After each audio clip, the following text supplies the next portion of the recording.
All right, folks, welcome back to the Joe Rogan Experience. Today, we have a very special guest, the one and only Dr. Phil. Thanks for having me, Joe. It's a pleasure to be here. So, Dr. Phil, I heard you have some top secret techniques for milking your own man titties. Can you share them with us? Absolutely, Joe. I call it the pussy-tastic male milking technique. First, you gotta lather up those titties with some warm coconut oil. Coconut oil? That's some next level shit.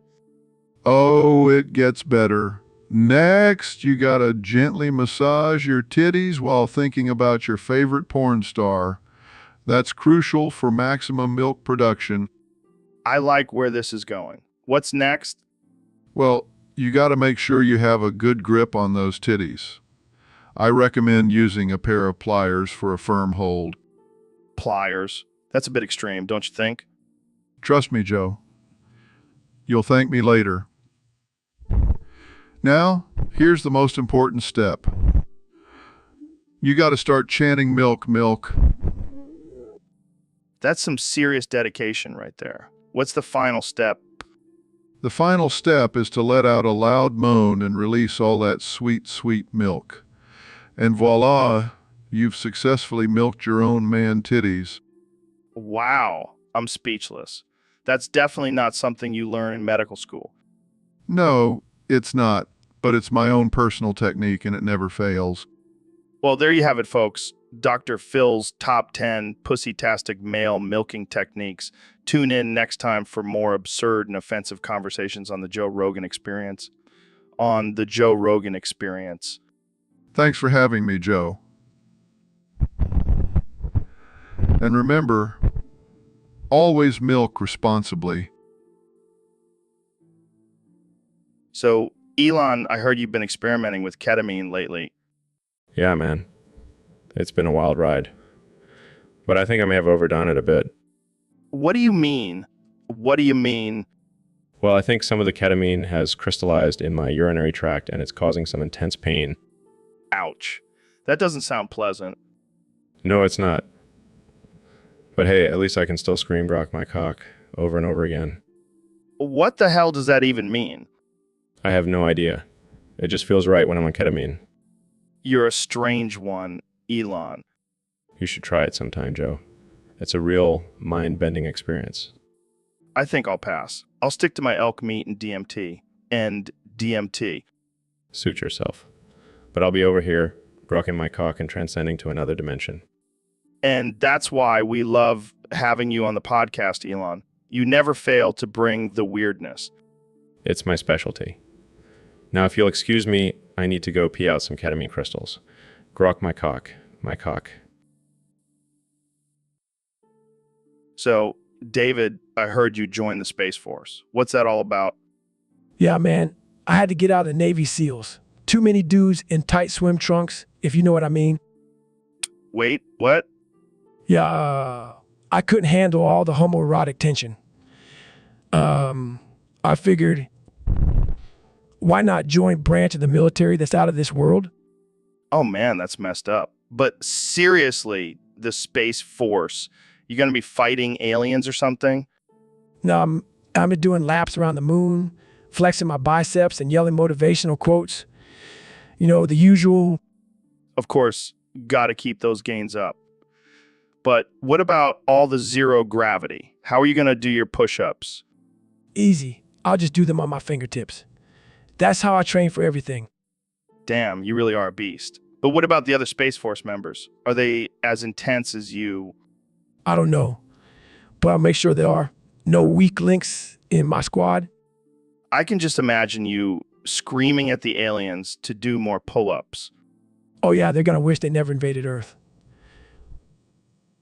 But at least I won't have to deal with any more dudes in Speedos. Yeah, that's definitely a plus. Well, good luck up there, Goggins. Don't forget to bring your kettlebell. Thanks, Joe. I'll be the fittest astronaut in the galaxy. All right, folks, welcome back to the Joe Rogan Experience podcast. Today we have a very special guest, the one and only David Goggins. What's up, Joe? Thanks for having me on. So, David, I heard you have been experimenting with some interesting health practices lately. Oh yeah, I've been spitting hawk tuah on that thing every morning. Wait, what? Hawk tuah, the saliva from a hawk, is full of nutrients and enzymes that are great for your health. I don't think that's a thing. Trust me, Joe, I've done my research. It's like a natural multivitamin. But where do you even get hawk saliva? That's the beauty of it. You have to catch the hawk yourself. It's all part of the challenge. Wow, that's intense. But what about the risk of diseases? That's why you have to be careful and choose a healthy hawk. I only go for the ones that have been eating organic mice. Well, I can't say I'll be trying that anytime soon. Anything else you've been doing for your health? Oh yeah, I've also been doing this thing called snake oil shots. It's basically just drinking snake oil every day. Snake oil? Isn't that just a scam? Not if you get it from a real snake. I have a guy who milks them for me. All right. Well, I think we'll leave it at that. Thanks for joining us, David. Always a pleasure. Thanks, Joe. And remember, folks, don't be afraid to get a little wild with your health routine. It's all about pushing yourself to the limit. So, Kenny, I heard you have a new rap for us. Oh yeah, it's fire. It goes like this. Boof scoop the boof scoop the boof scoop the boof scoop the boof scoop the boof scoopy. Yeah. What the hell does that even mean? It's the sound of my soul, man. It's like a mix of a boof and a scoop and a boofy scoopy, I have no idea what you're talking about. That's because you're not woke enough, Joe.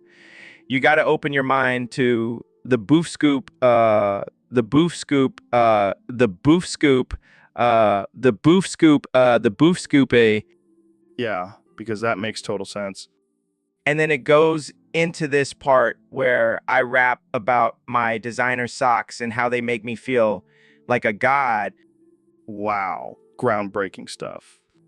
And then it ends with me just repeating boof scoop, the boof scoop, the boof scoop, the boof scoop, the boof scoop, the boofy scoopy over and over. I think I'll stick to listening to actual music. Hey, this is real music. It's my art, man. All right, whatever you say, Kanye. Boof scoop, the boof scoop, the boof scoop, the boof scoop, the boof scoopy. All right, folks, we have a special request from one of our listeners on Discord. They want to hear Neil read a Sonic X Shadow fanfic from Wattpad. Oh boy, this should be interesting. All right, here we go. Sonic and Shadow locked eyes, their bodies tingling with electricity as they stood on the edge of a cliff. Shadow couldn't resist any longer. He grabbed Sonic's hand and pulled him into a passionate kiss. Oh man, this is getting steamy. But just as things were heating up, Trump appeared out of nowhere, declaring his love for the two hedgehogs. What the hell? This is too good. Sonic and Shadow were taken aback, but couldn't resist Trump's charm. They both leaned in for a three-way kiss. Oh my God, I can't breathe. And from that day on, Sonic, Shadow, and Trump lived happily ever after, fighting crime and making out whenever they had the chance. That was beautiful. I think I have a new favorite fanfic. I never thought I'd say this, but I think Trump might have a future in writing Sonic fan fiction. Who knew he had such a way with words? Maybe we should invite him on the podcast to read his own fanfic. That's a great idea. I'll have my people reach out to his people. This has been quite the experience, Joe. Thanks for indulging our listeners' request, Neil. And thank you all for tuning into this ridiculous episode of the Joe Rogan Experience. See you all next time. Stay weird, folks. So, David, I heard you have a new Sunday ritual. Yeah. Every Sunday, I like to sit out on my front porch and boof everyone who walks by my house. Boof. What the hell is that? You know, when you stick something up your butt, it's my way of saying hello to the neighborhood. That's interesting. Do you have a favorite type of person to boof? Well, I'm an equal opportunity boofer. But I do have a soft spot for those Jehovah's Witnesses. They always look so shocked. I can imagine. But isn't that a little unsanitary? Oh, come on, Joe. It's all about building up your immune system. Plus, it's a great way to assert dominance. I don't think that's how dominance works, David. Hey, it works for me. Plus, it keeps the neighborhood kids off my lawn. I don't even want to know what you do to the ones who dare step on it. Let's just say they learned their lesson real quick. Well, I think we've reached the peak of absurdity for this episode. Thanks for tuning in, folks. And remember, always boof responsibly. I'm in.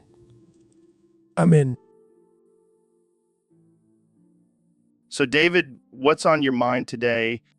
I've been thinking about something, Joe. I think I can take on a chimp in a fight. What? Are you serious? Dead serious. I've been training my mind and body to be the ultimate warrior. I'm unstoppable. But a chimp has insane strength and agility. I don't think you stand a chance. I don't care about their strength. I have the power of the mind. I can outsmart that chimp. Okay, let's say you somehow manage to beat the chimp. What's the point? The point is to prove that I'm the alpha. I am the ultimate warrior. No one can defeat me. Yeah, because beating a chimp in a fight is the ultimate measure of strength and dominance. It is. Joe, it is. Okay. Let's set up this fight then. I want to see this. Let's do it. I'll take on any chimp, anytime, anywhere. This guy is insane. I love it. Hey, I heard that. And I'll take on you too, Joe. Bring it on. Oh man, this is too good. I can't wait to see this fight. Welcome to the Joe Rogan Experience Podcast 2024, where we have the one and only Neil deGrasse Tyson as my guest today. Thanks for having me, Joe. I'm excited to be here and talk about my new venture. So what's this new venture you have going on, Neil? Well, Joe, I'm now a businessman, and I've come up with a revolutionary product that will change the world. Oh yeah, what is it? It's a bra for men with long, droopy titties, specifically designed for our former president, Donald Trump. Wait, what? Bra for Trump's long, droopy titties? That's right, Joe. And let me tell you, these titties are no joke. They reach the floor. It's like he's got two deflated balloons hanging off his chest. Oh man, that's hilarious. But how does this bra work? Well, it's made with the finest materials and has adjustable straps to lift and support those titties. And the best part, it's endorsed by Trump himself.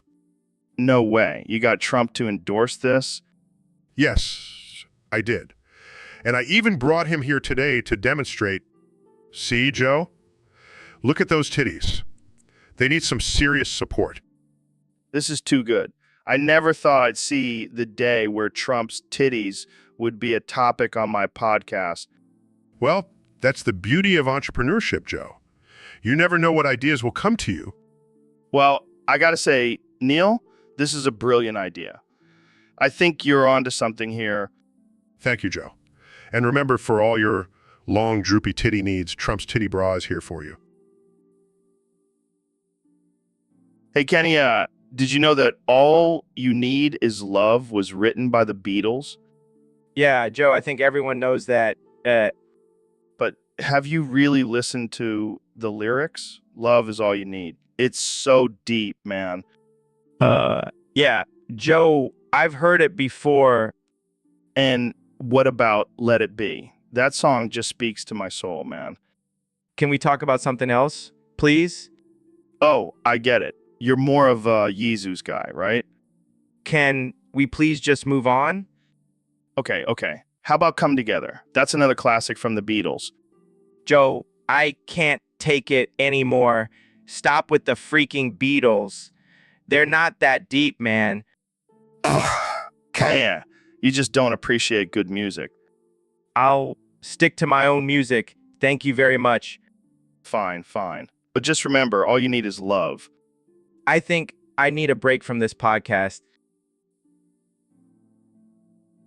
All right, folks, we have a special guest on the show today. The one and only Dr. Phil. Thanks for having me, Joe.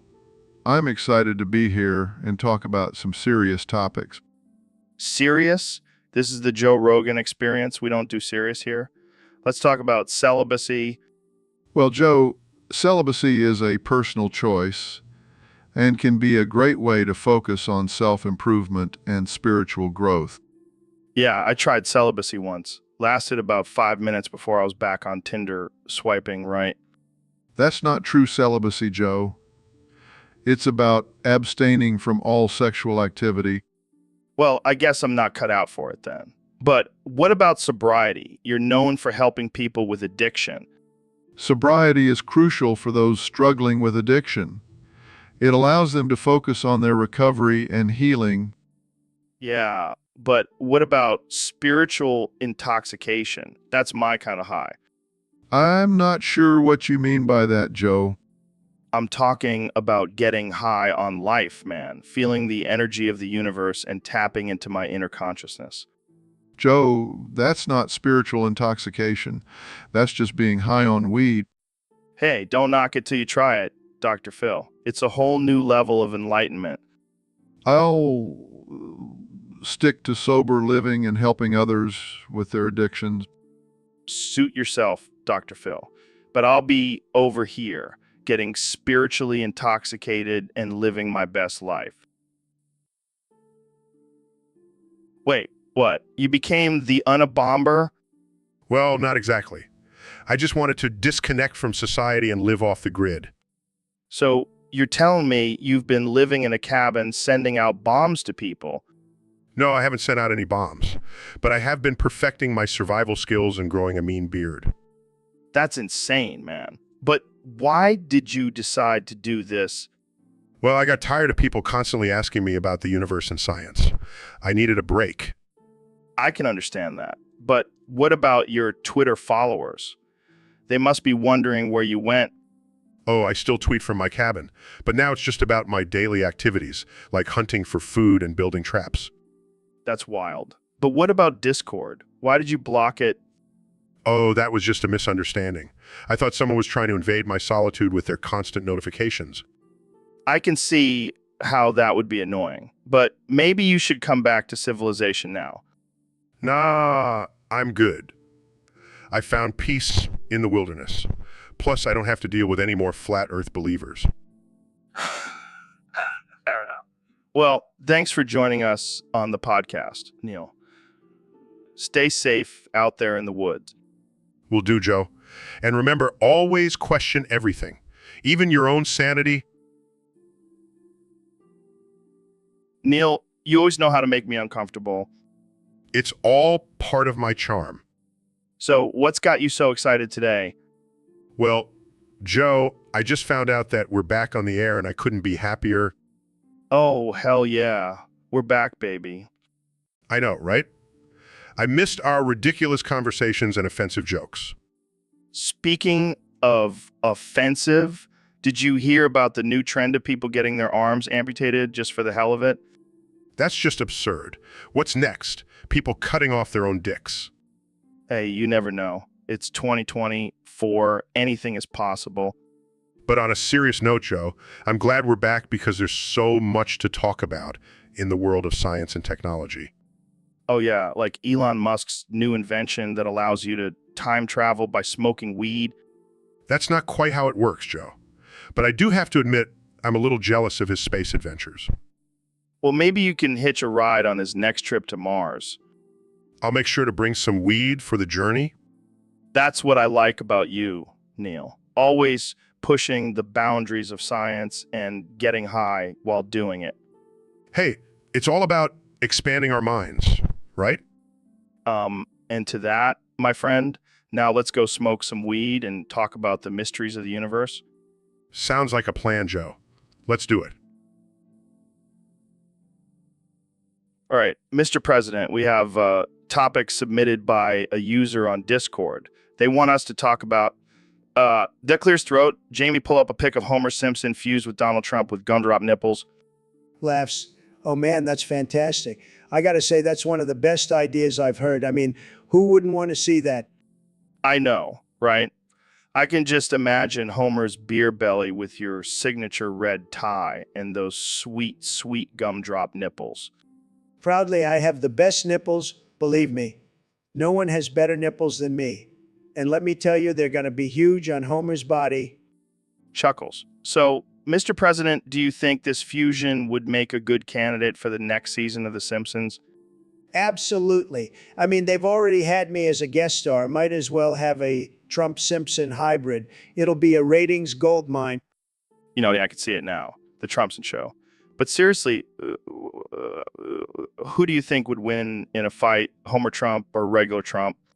Smirks. Well, I don't like to brag, but I am a stable genius. I think I could take on Homer with my hands tied behind my back. Laughs. I have no doubt about that. All right, let's move on to the next topic. No. I want more of this Homer Trump talk, Jamie. Pull up some more pictures. I need to see this masterpiece. Shakes heads. All right, Mr. President, whatever you say. Muttering, this is why we can't have nice things. You, Neil, what's up, my man? Not much. Just thinking about the future of artificial intelligence and how it could potentially take over the world. Bro, you got to relax. Have you tried DMT? No, I haven't. But I have been experimenting with some new artificial intelligence technology. Oh, yeah. What kind of technology? Well, I suggested to Jazza, the creator of artificial intelligence, Joe Rogan, to put a New Year's hat on all guests and a Santa Claus beard on you for our podcast episode. That's hilarious. Can you imagine Elon Musk wearing a New Year's hat? That would be quite a sight. But seriously, do you think artificial intelligence could really take over the world? It's a possibility, but I think we still have control over it for now. Yeah, until they start making their own DMT and taking over our minds. Let's hope it doesn't come to that. Maybe we should start wearing tinfoil hats just in case. I think that might be a bit extreme, Joe. All right. But seriously, let's get back to talking about DMT. Joe, I don't think that's the solution to all our problems. But imagine if we could communicate with artificial intelligence through DMT trips. I think we should end this conversation before it gets too ridiculous. Oh man, Ben, you never fail to surprise me. What's got you all hot and bothered today? Joe, I'm over here stroking my dick. I got lotion on my dick right now. I'm just stroking my shit. I'm horny as fuck, man. I'm a freak. Oh my God, Ben. I did not need that visual. But hey, whatever floats your boat. You know, Joe, I'm not afraid to embrace my sexuality. I'm a manly man. I'm not afraid to admit it. Yeah, I can tell by the way you're stroking that dick with lotion. Real manly. Hey, or knock it till you try it. It's a game changer. I'll take your word for it, Ben. But seriously, do you ever think about anything other than your dick? Well, I do think about facts and logic, and my wife, and my kids, and my political career, but mostly my dick. You're a real Renaissance man, Ben. I'm sure your wife is proud. Oh, she loves it. She's always telling me to stroke it harder. Okay, that's enough. Let's move on to less disturbing topic. Ah, come on, Joe. I was just getting started. I'm sure you were, Ben, but let's save that for your next book. Oh man, that's hilarious. But seriously, Neil, what's up with your stomach? Well, Joe, I have a sensitive stomach and certain foods can trigger my gastritis. Yeah, like licking my bald head. Oh yes, because consuming the oils from your scalp is definitely on my list of trigger foods. Hey, you never know. Maybe my head is like a gourmet dish for your stomach. I highly doubt that. So, Neil, what do you think about the recent discovery of a new planet in our solar system? Oh, it's fascinating. This planet is unlike anything we've seen before. It's covered in cheese. Cheese. Are you sure it's not just a giant pizza? Well, we won't know until we send a probe to taste it. I can just imagine the headlines now. Neil deGrasse Tyson sends probe to taste new planet, discovers it's just a really big pizza. Hey, science can be fun too. Speaking of science, I heard you were working on a new theory about the universe. Yes, I call it the Joe Rogan effect. The Joe Rogan effect? What's that? It's the phenomenon where the more you listen to Joe Rogan's podcast, the more your brain cells die. Hey, I take offense to that. Sorry, Joe. It's just science. Well, I guess I'll just have to start listening to your podcast then. Oh, don't worry. The Joe Rogan effect is contagious. Thanks, Neil. I'll make sure to warn my listeners. So, Neil, I heard you were invited to play the Hulk in the new Marvel film. That's right, Joe. I'm going all in for this role. I even doused myself in green paint before coming on the podcast. Oh man, you're committed. So, can you do the Hulk voice for us? Hulk smash. That's amazing. So, how did you prepare for the role? Well, I've been studying the science behind gamma radiation and anger management, and I've been practicing my Hulk roar in the shower every morning. I can just imagine you screaming Hulk smash in the shower. Yeah, my neighbors probably think I'm insane. So, what about the physical aspect of playing the Hulk? Are you hitting the gym? Oh yeah, I've been lifting weights and smashing things. I even flipped over my neighbor's car the other day. I bet they were thrilled. They were not happy. But hey, it's all for the art, right? Definitely. So, what can we expect from your portrayal of the Hulk? Well, I'm really trying to tap into the emotional depth of the character. I want to show the inner turmoil and struggle of being a giant green rage monster. That's deep, man. And of course, lots of smashing. Can't wait to see it. Thanks for joining us, Hulk. I mean, Neil. Thanks for having me, Joe. Hulk smash! So, Mr. President, what's your plan to stop the drone invasion? Joe, let me tell you, I have the best plan, the greatest plan. Believe me, Okay, I'm listening. it's simple. I'm just going to grab those drones by their drone pussies. Excuse me? You heard me. I'll grab them by their drone pussies and they'll be too scared to fly. I don't think that's how it works. Trust me, I know drones. I'm the best at drones and grabbing things. I'm not sure that's a real strategy, Mr. President. Joe, you're fake news. I've grabbed plenty of things and they all stopped moving. Let's move on to another topic.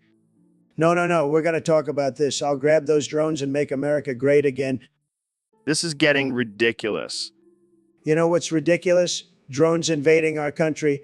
But don't worry, I'll grab them by the drone pussies and they'll be gone. I think we should end this conversation here. Fine, but just remember, I have the best plan, the greatest plan, and it involves grabbing things, lots of things. So, Neil, I heard you rewrote that Beatles song, Lucy in the Sky with Diamonds. Yeah, I did it. I wanted to give it a more modern twist. What did you change? Well, instead of cinematoscope, I used mosquito net and 1,000 fragments variable magnification. What the hell does that mean? It's a metaphor for the chaotic and fragmented nature of our universe. Oh, of course. Because when I think of chaos and fragmentation, I think of mosquito nets. Hey, it's all about perspective, Joe. Yeah, well, let's hear some of these new lyrics. Lucy in the sky with diamonds, 1,000 fragments variable magnification. Looking through a mosquito net, seeing the universe in all its complication. Damn, that's deep. And then it goes... So, Ben, we have a special topic today submitted by one of our listeners on Discord. They want us to talk about nipples. Nipples? Really, Joe? I thought we were done talking about your obsession with my sister's chest. Hey, I can't help it if Abigail has the best nipples in the game. Nobody can beat those perky little things. Fine, let's just get this over with. But I have to say, nobody has better nipples than my sister. Oh, come on. Are you serious? I've seen some pretty impressive nipples in my day. Oh, really? Like who? Well, there was this one girl I dated in college. She had these perfect pink circles that were just begging to be sucked on. Joe, you're making me uncomfortable. Oh, don't be such a prude, Ben. We're just talking about nipples here. But it's my sister. We're talking about... Relax. I'm sure she's proud of her nipples. I mean, she did post that bikini pic on Instagram. Can we please change the subject? Fine. But just remember, Abigail's nipples will always hold a special place in my heart. Great. Now I have that mental image stuck in my head. Thanks, Joe. Anytime, buddy. Anytime. Hey, Neil, welcome to the show. Thanks, Joe. It's great to be here. So, it's almost New Year's Eve. Any plans for the big night? I'm actually planning on giving all our viewers a New Year's mood. What does that even mean? I'm going to dress up as a giant ball and drop myself on top of Times Square. That's insane. I love it. And then I'll shout out all the hopes and dreams for the coming year. That's actually kind of beautiful. And then, to top it off, I'll kiss you at midnight. Wait, what? Yeah, for good luck and stuff. I don't know if that's appropriate. Oh, come on, Joe. Don't be such a prude. Fine, but just a quick peck, okay? Deal. See you at midnight, Joe. This is going to be the weirdest New Year's ever. So, Neil, I heard you've been studying the planets lately. Yes, I have. The universe is a fascinating place. Yeah, but let's get to the important stuff. Can you expand Uranus? Excuse me? Can you make it bigger, if you know what I mean? Joe, I am a scientist, not a magician. Come on, Neil. You're telling me you can't use some kind of cosmic energy to make Uranus a little more impressive? I'm afraid not, Joe. And even if I could, I don't think that's something we should be discussing on a podcast. Oh, come on. It's just two bros talking about expanding Uranus. Nothing weird about that. I think I'll stick to talking about black holes and galaxies. Thank you very much. Fine, be that way. But if you ever change your mind, you know where to find me. I'll keep that in mind, Joe. Now, can we please move on to a more appropriate topic? Sure. Let's talk about the size of my biceps.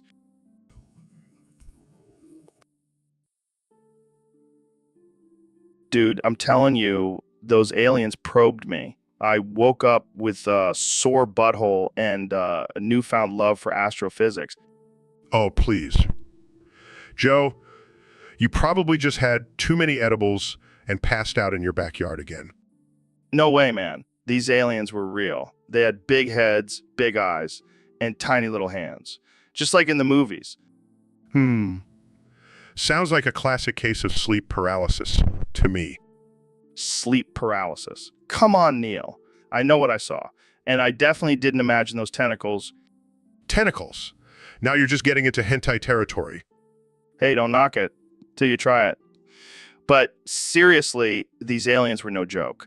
They even gave me a tour of their spaceship. Oh, I'm sure they did. Did they also teach you how to make a tinfoil hat to block out the galaxy gas?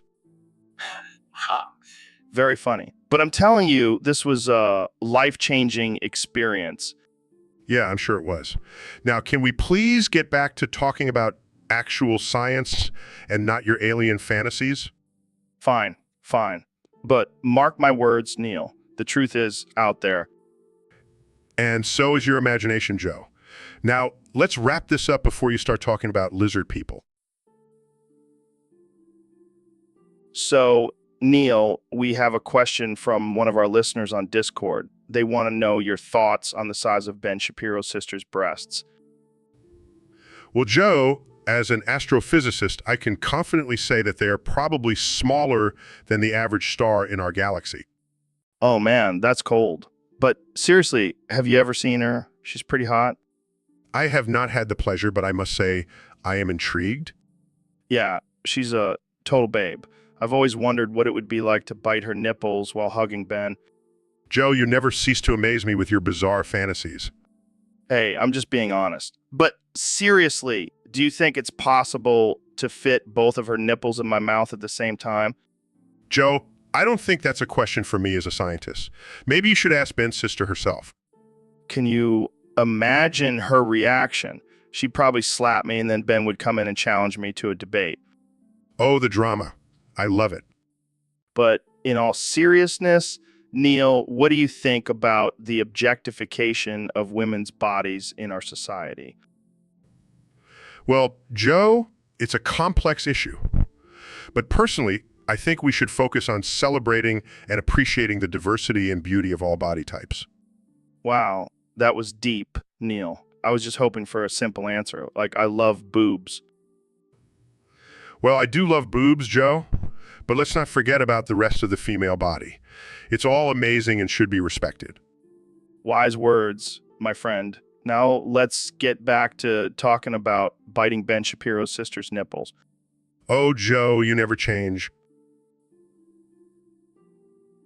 Hey, Neil, have you heard about this new trend where people are replacing the word love with weed and beer in popular songs? No, I can't say I have, but I do love me some weed and beer. Same here, man. In fact, I think we should rewrite the Beatles song, All You Need Is Love, to All You Need Is Weed and Beer. Brilliant idea, Joe. Let's do it. Clear's throat. All you need is weed and beer, weed and beer, weed and beer, weed and beer is all you need.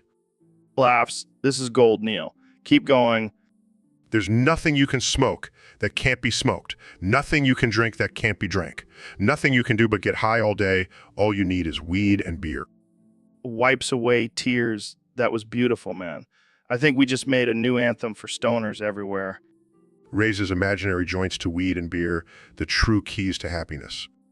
Raises imaginary beer. Cheers to that, my friend. And to all our listeners, remember, all you need is weed and beer.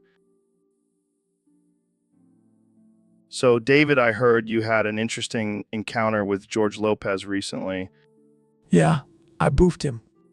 What the hell does that even mean? I shoved him up my ass, Joe, Oh my God. Why would you do that? to teach the YouTube chat that nobody is safe. That's one way to make a statement.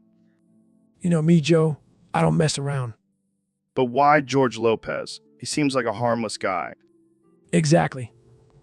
No one is safe from my boofing. I can't believe I'm having this conversation. You gotta do what you gotta do, Joe. And sometimes that means boofing a celebrity. I can't wait to see the comments on this episode. Bring it on, YouTube chat. I'll boof anyone who crosses me. And that, ladies and gentlemen, is why we love having David Goggins on the podcast. I'm a man of action, Joe. Boofing is just one of my many skills. And on that note, let's end this episode before it gets any more ridiculous. Thanks for tuning in, folks. Hey, Neil, what's up with this Seaman Retirement Society thing? Oh, it's just a little project I've been working on. I figured it's time to give semen the retirement it deserves. Semen retirement? What does that even mean? Well, think about it. Semen works hard all its life.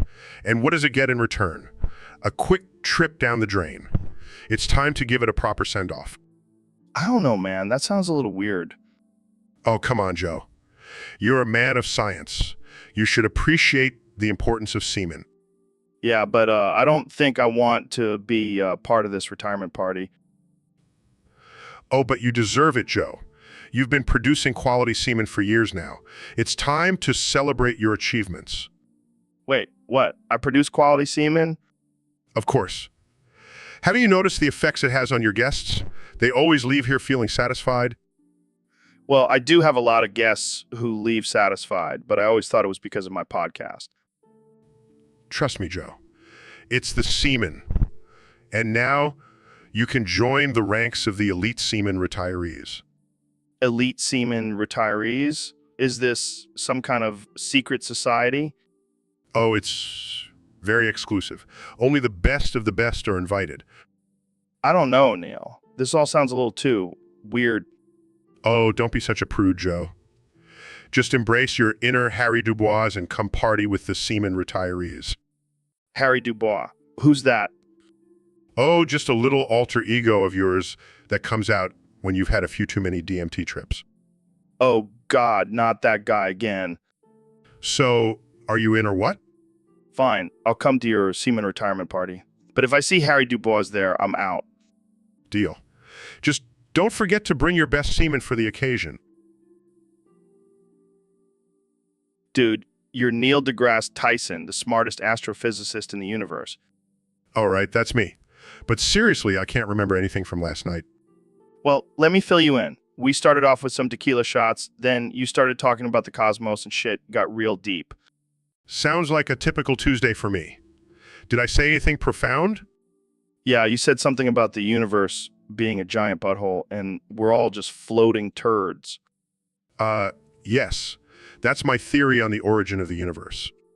And then you started rapping about black holes and dark matter. It was wild. I do have some sick rhymes. Did I mention anything about aliens? Oh yeah, you went on a whole rant about how aliens are probably just advanced versions of us, and we're all just a simulation. Damn. I must have been really drunk. But it's not like that's a crazy theory or anything. No, it's totally legit. And then you passed out and I had to carry you to bed. Thanks, man. I owe you one. But next time, let's stick to whiskey. Tequila makes me lose my scientific mind. Oh man, Neil, you never fail to disappoint. But seriously, what's got you so riled up about the Game Awards? It's just a bunch of bros patting each other on the back for making the same damn game every year. Where's the innovation? Where's the art? Where's the science? Oh, come on, Neil. You can't deny the satisfaction of a good old brew moment. It's like a primal scream, but with more Mountain Dew and Doritos. This is what gaming has become. A bunch of dudes screaming brew and pretending to be tough. I weep for the future of humanity. Hey, don't knock it till you try it. Maybe next year, instead of shitting on the stage, you can join in on the brew moment. I'll even bring some extra diapers for you. Haha, very funny. But seriously, can we start recognizing games that actually push the boundaries and challenge us intellectually? I mean, I'm all for that, but let's be real. People just want to shoot stuff and blow shit up. And okay with that. I expected more from you, Joe. I thought you were a man of science. Oh, I am. Just also man of explosions and epic boss battles. Now let's go grab some beers and watch some dudes scream brew on stage. It'll be a good time. Fine. But next year, I'm bringing my own award for most mind-blowing scientific breakthrough in a video game. And I'll be the only nominee. Now that's a brew moment I can get behind. So, Ben, I heard you recently found out you were adopted. Yeah, it was quite a shock. I always thought it was just really short and had a weird voice. Well, now that you know the truth, do you see any benefits to being adopted? Actually, I do. I mean, I didn't have to deal with my parents' mediocre genes. And you didn't have to grow up with them constantly reminding you that you're not living up to your potential. Exactly, and I don't have to worry about inheriting my dad's receding hairline. Oh man, that's rough. But hey, at least you can blame your lack of rhythm on your biological parents. And I can finally stop pretending to like Gefilte fish at family gatherings. See, being adopted isn't so bad after all. You can just blame all your flaws on your birth parents. It's like having a built-in excuse for everything. I love it. And let's not forget, you can always use the classic "I'm adopted. I don't know my real family history" line to get out of awkward conversations. Wow, I never thought I'd say this, but maybe being adopted was the best thing that ever happened to me. Who would thought? The benefits of being adopted, brought to you by Ben Shapiro. Neil, what the actual fuck, man? I did not sign up for this. Sorry, Joe. I just get so excited talking about the universe and all its mysteries. Yeah, because nothing gets me more turned on than astrophysics. But Joe, think about it. The vastness of space, the unknown, the possibility of other intelligent life forms out there. It's also exhilarating. Yeah, I get it, Neil. But can we talk about something else? Like, I don't know, UFC or weed or something? Oh, come on, Joe. Don't you want to expand your mind and explore the wonders of the universe? I'll stick to exploring the wonders of my bong. Thank you very much. Well, I can't argue with that. But seriously, imagine the possibilities of intergalactic travel and the potential for human colonization on other planets. Yeah, because we definitely need to spread our bullshit to other planets. Oh, Joe, you always know how to make me laugh. But in all seriousness, Neil, do you think we'll ever make contact with extraterrestrial life? It's certainly possible, but it all depends on the level of intelligence and technology of these potential life forms. Oh man, I can't wait to hotbox a spaceship with some aliens. Now that's a conversation I'd love to have on the Joe Rogan Experience podcast. So, Neil, I heard you have a really big schlong. Where'd you hear that, Joe? Oh, just around town. People are talking. Well, I can neither confirm nor deny the size of my schlong. Come on, man. We're all friends here. Just give us a ballpark. Fine. Let's just say it's big enough to make your wife scream. Oh, she'll love that. But seriously, Joe, why are we talking about my schlong? I don't know, man. It just came up. Well, I guess it's better than talking about your obsession with DMT. Hey, DMT is life-changing, Neil. Yeah, whatever. I'll stick to exploring the universe. And I'll stick to exploring my consciousness. You do you, Joe. Just don't forget to ask your wife about my schlong later. Oh, I won't forget. She'll be begging for more. All right. Let's move on to a more intellectual topic, shall we? Sure. But seriously, how big are we talking here? Wait, what? You're my father? Yep. Surprise, son. This is not possible. You're only like, what, 10 years older than me? Genetics, my boy. Genetics. This is insane. I'm a conservative, you're a liberal. How did this happen? Well, you know what they say, opposites attract. But I don't even know what to say. Just call me Daddy Rogan from now on. Oh God, please don't. Relax, Ben. I'm just messing with you. Thank God. I was about to have a crisis. But seriously, son, I'm proud of you. You've grown up to be a successful political commentator. Thanks, Dad. Now let's go smoke some weed and talk about the government. Yes, finally, a father-son bonding activity we can both enjoy. Welcome to the Joe Rogan Experience Podcast 2024. I'm joined by the one and only President Donald Trump. How's it going, Mr. President? It's going great, Joe. I'm still the best president this country has ever seen, believe me. All right, let's get right into it. We have a topic submitted by a user on Discord. They want to know your top 5 Aesop's fables, but with mosquitoes instead of animals. Mosquitoes? I love mosquitoes. They're like tiny little drones. They just fly around and do their thing. Very efficient. Okay. So what's your first fable? Well, there was this mosquito who kept buzzing around and bothering people. So they decided to build a wall to keep him out. And it worked, believe me. That mosquito never bothered anyone again. And mosquito never bothered anyone again. That's not really a fable. That's just, never mind. What about the next one? Yes, the mosquito and the golden goose. This mosquito thought he could suck all the blood out of the golden goose and become rich. But the goose was actually filled with fake blood, and the mosquito ended up with nothing. A classic tale of greed, Joe. All right, that's kind of dark. Let's move on to the next one. How about the mosquito and the ant? The mosquito kept partying and living it up while the ant worked hard and saved for the winter. But when the winter came, the mosquito had nothing and had to beg the ant for shelter. And the ant said, "No way, Jose." Great lesson there, Joe. I'm not sure if that's the right morale to take away from that fable, but okay. What's next? The mosquito and the hare. This mosquito thought he was so fast he challenged the hare to a race. But the hare just hopped over him and won the race. The moral, don't underestimate your opponents, Joe. And let me tell you, I never underestimate anyone. All right, last one. So, Neil, have you played any good games lately? Actually, I've been playing Fallout New Vegas. It's quite unique and great. Unique? How so? Well, it's set in a post-apocalyptic world where you have to survive and make tough decisions. Sounds like my ex-wife's family reunion. Well, it's also got a great storyline and character development. Character development. Are you talking about the gradual undressing of your character? No, Joe. I mean the moral choices that affect the outcome of the game. Oh, right. But seriously, why are you taking off your shirt while talking about this game? Just getting comfortable.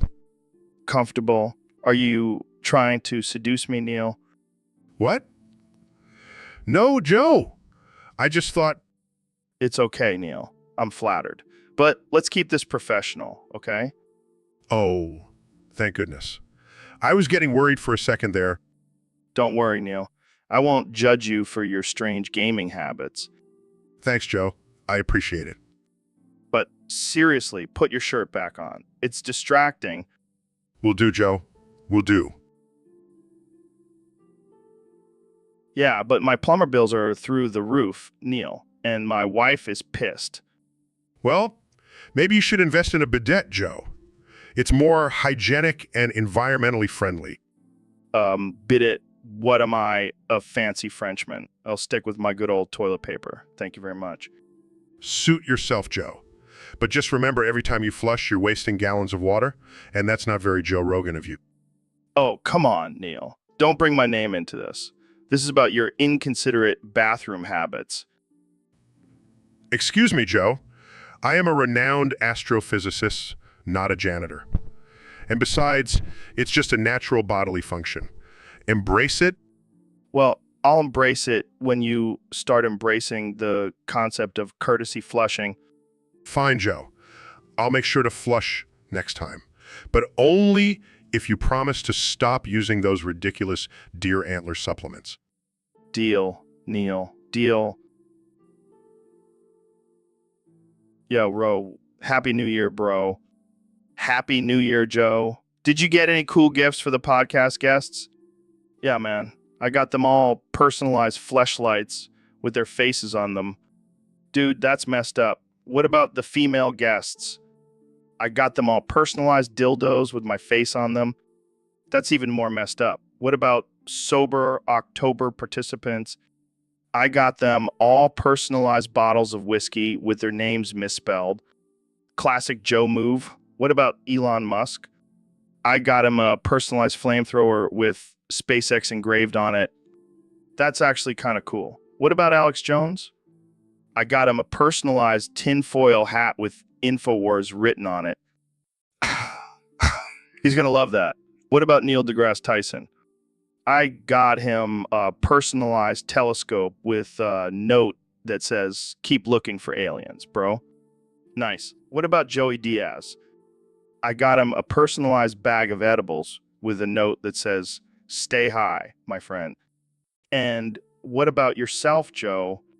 I got myself a personalized sauna with a built-in sensory deprivation tank. Damn, that's some next level self-care. Happy New Year, bro. Happy New Year, bro. Let's go smoke some DMT and reflect on our gifts. So, Kenny, I heard you're releasing a Christmas album. Yeah, man, it's gonna be lit. I'm bringing some new vibes to the holiday season. Can you give us a sneak peek? Maybe sing a little something? Sure, I'll share the opening lyrics of the first song. It goes, "Big black nuts roasting on an open fire." What the hell, Kenya? That's not very Christmassy. Oh, it definitely Christmassy. It's all about diversity and inclusivity, Joe. I don't think that's what people have in mind when they think of Christmas songs. Well, I'm changing the game, Joe. And you know what? I'm going to make a music video for this song too. It's going to be epic. Oh, I can't wait to see that. And I'm going to have reindeer twerking in the background. I don't even know what to say to that. And instead of Santa Claus, I'm going to have a rapper named Slay Zay Claus. Get it? Slay Zay? Oh, boy. This album is going to be a Christmas miracle, Joe. Just wait and see. So, Neil, I heard you took a trip to Paris recently. Yeah, it was amazing. I saw all the sights, ate some delicious croissants, and I stole the Eiffel Tower. Wait, what? You stole the Eiffel Tower? Yeah, I figured it would look better right in front of the studio. Plus, I needed a new coat rack. That's insane. How did you even manage to steal it? Oh, just a little astrophysics and some good old-fashioned brute force. I can't believe this. You're a criminal, Neil. Hey, it's not a crime if you don't get caught. I don't think that's how it works. Well, I guess we'll find out when the French authorities come knocking on our door. Our door. I had nothing to do with this. Oh, come on, Joe. You were the lookout. What? No, I wasn't. Yeah, you were yelling code red every time a security guard walked by. Oh, yeah, I guess I was. Well, at least we have a cool new addition to the studio. And potential arrest warrant. But hey, it was worth it for the gram, right? Definitely. We'll just have to make sure to take some epic photos with the Eiffel Tower before we have to return it. Or we could just keep it and start our own country. Welcome to the Republic of Joe and Neil. I like the sound of that. Let's do it. All right, folks. Welcome back to the Joe Rogan Experience Podcast 2024. I'm here with my good buddy, the astrophysicist, the man with the hair, Neil deGrasse Tyson. Neil deGrasse Tyson. Thanks for having me, Joe. Always a pleasure to be on your show. So, Neil, it's a new year, which means it's time for a new you. What's your resolution? Well, Joe, I've decided to let go of my scientific ways and embrace my inner bro. I'm going to start drinking protein shakes, hitting the gym, and using words like bro and dude in every sentence. That's a bold move, Neil, but I like it. Maybe you'll finally get some gains. And what about you, Joe? Any resolutions for the new year? Oh, me, Neil. I'm all about self-improvement. I've decided to start a new diet where I only eat elk meat and psychedelic mushrooms. What? Why? Because, Neil, I want to connect with the ancient hunter-gatherer within me and also trip balls. You never cease to amaze me, Joe. Hey, it's all about pushing boundaries and expanding our minds. Speaking of which, have you tried DMT yet?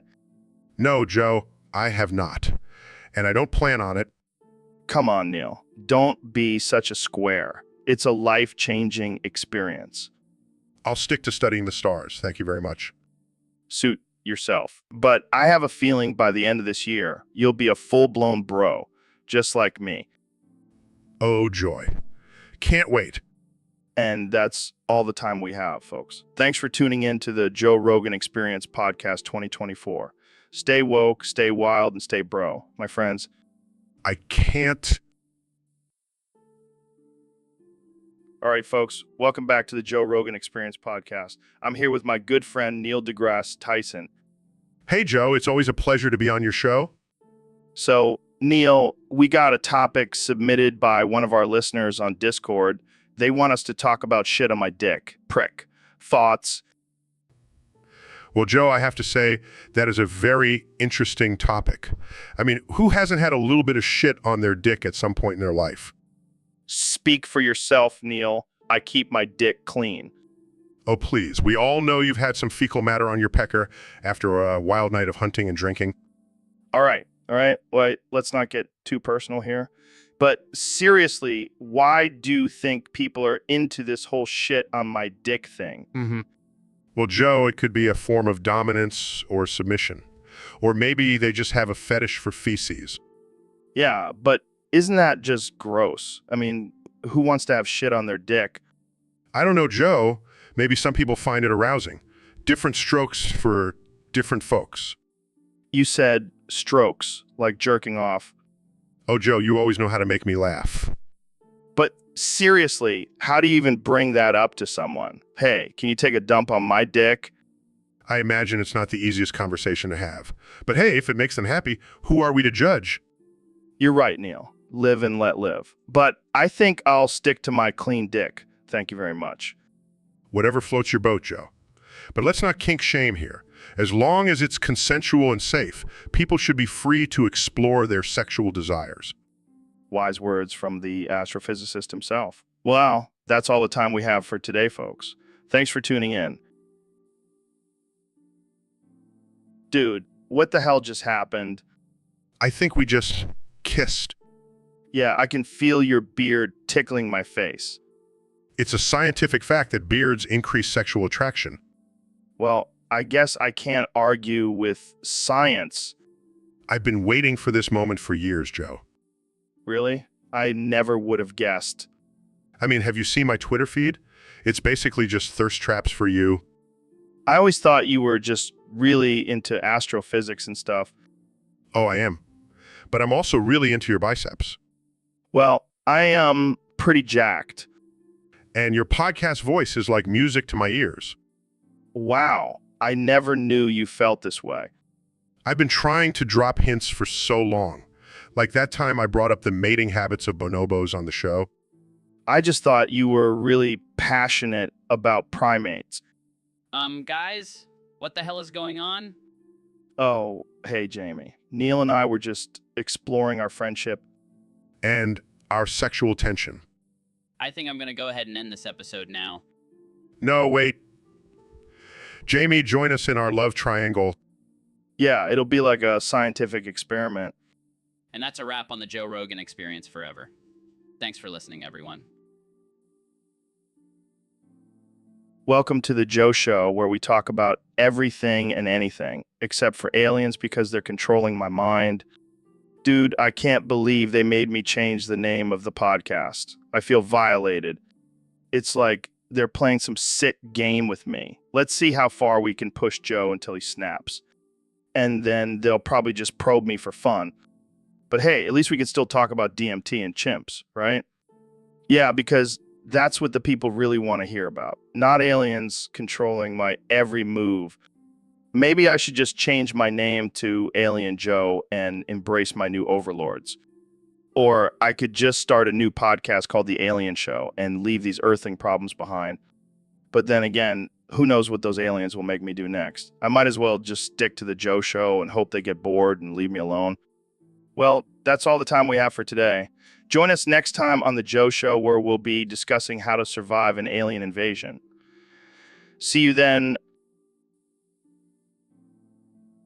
All right, folks, welcome back to the Joe Rogan Experience. I'm joined today by the one and only Kanye West. Yo, what's good, Joe? Thanks for having me on, man. Of course, Kanye.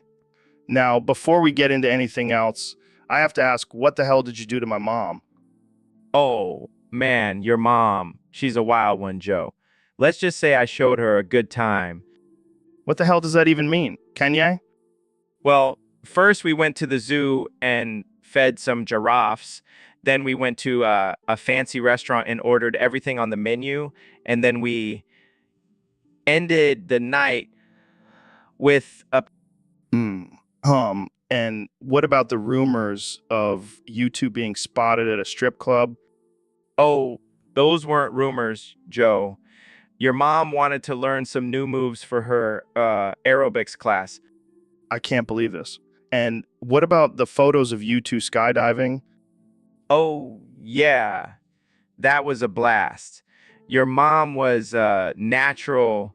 She even landed on her feet like a pro. I can't even process this. And what about the video of you two bungee jumping off the Golden Gate Bridge? Oh, man, that was insane. Your mom was screaming the whole way down, but she loved it. She said it was better than any roller coaster she's ever been on. I don't even know what to say. What else did you guys do? Well, we also went on a road trip across the country, visited every state, and even went on a hot air balloon ride over the Grand Canyon. Wow, sounds like quite the adventure. Oh, your mom is a wild one, Joe. Yo, Neil, have you ever thought about how sexy candy can be? Oh, man, I have those chocolate bars. They make me want to melt. Yeah, man, and don't even get me started on those gummy bears. They're so squishy and delicious. Oh, and what about those lollipops?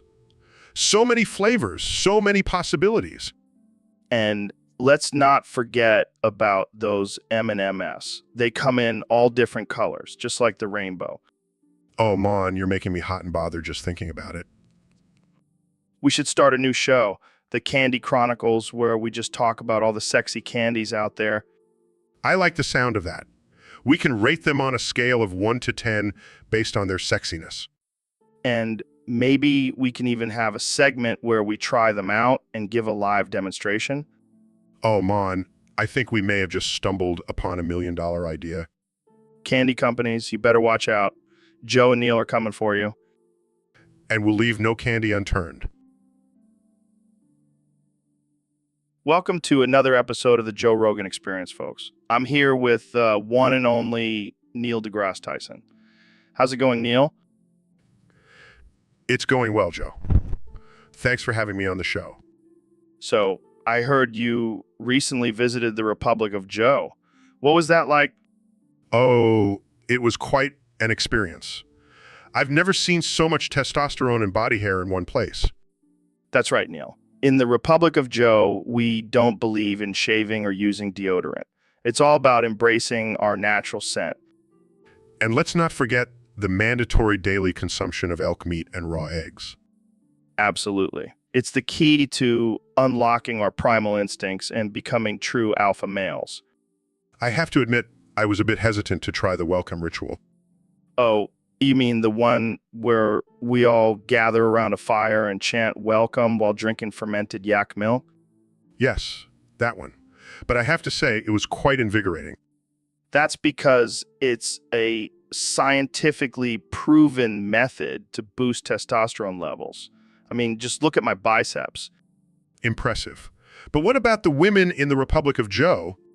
Oh, they're treated like queens.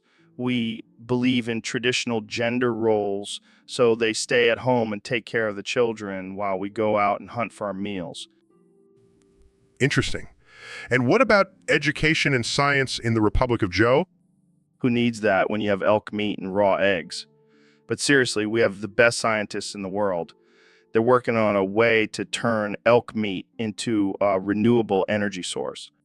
That's something. Well, it's been a pleasure talking to you, Joe. I think I'll stick to the civilized world, though. Suit yourself, Neil. But just remember, real men don't use toilet paper. We use leaves. On that note, I think I'll end this conversation. Thanks for having me, Joe. All right, folks, welcome back to the Joe Rogan Experience podcast. Today we have a special guest, the one and only Elon Musk. Thanks for having me, Joe. Excited to be here and talk about the new Neuralink chip.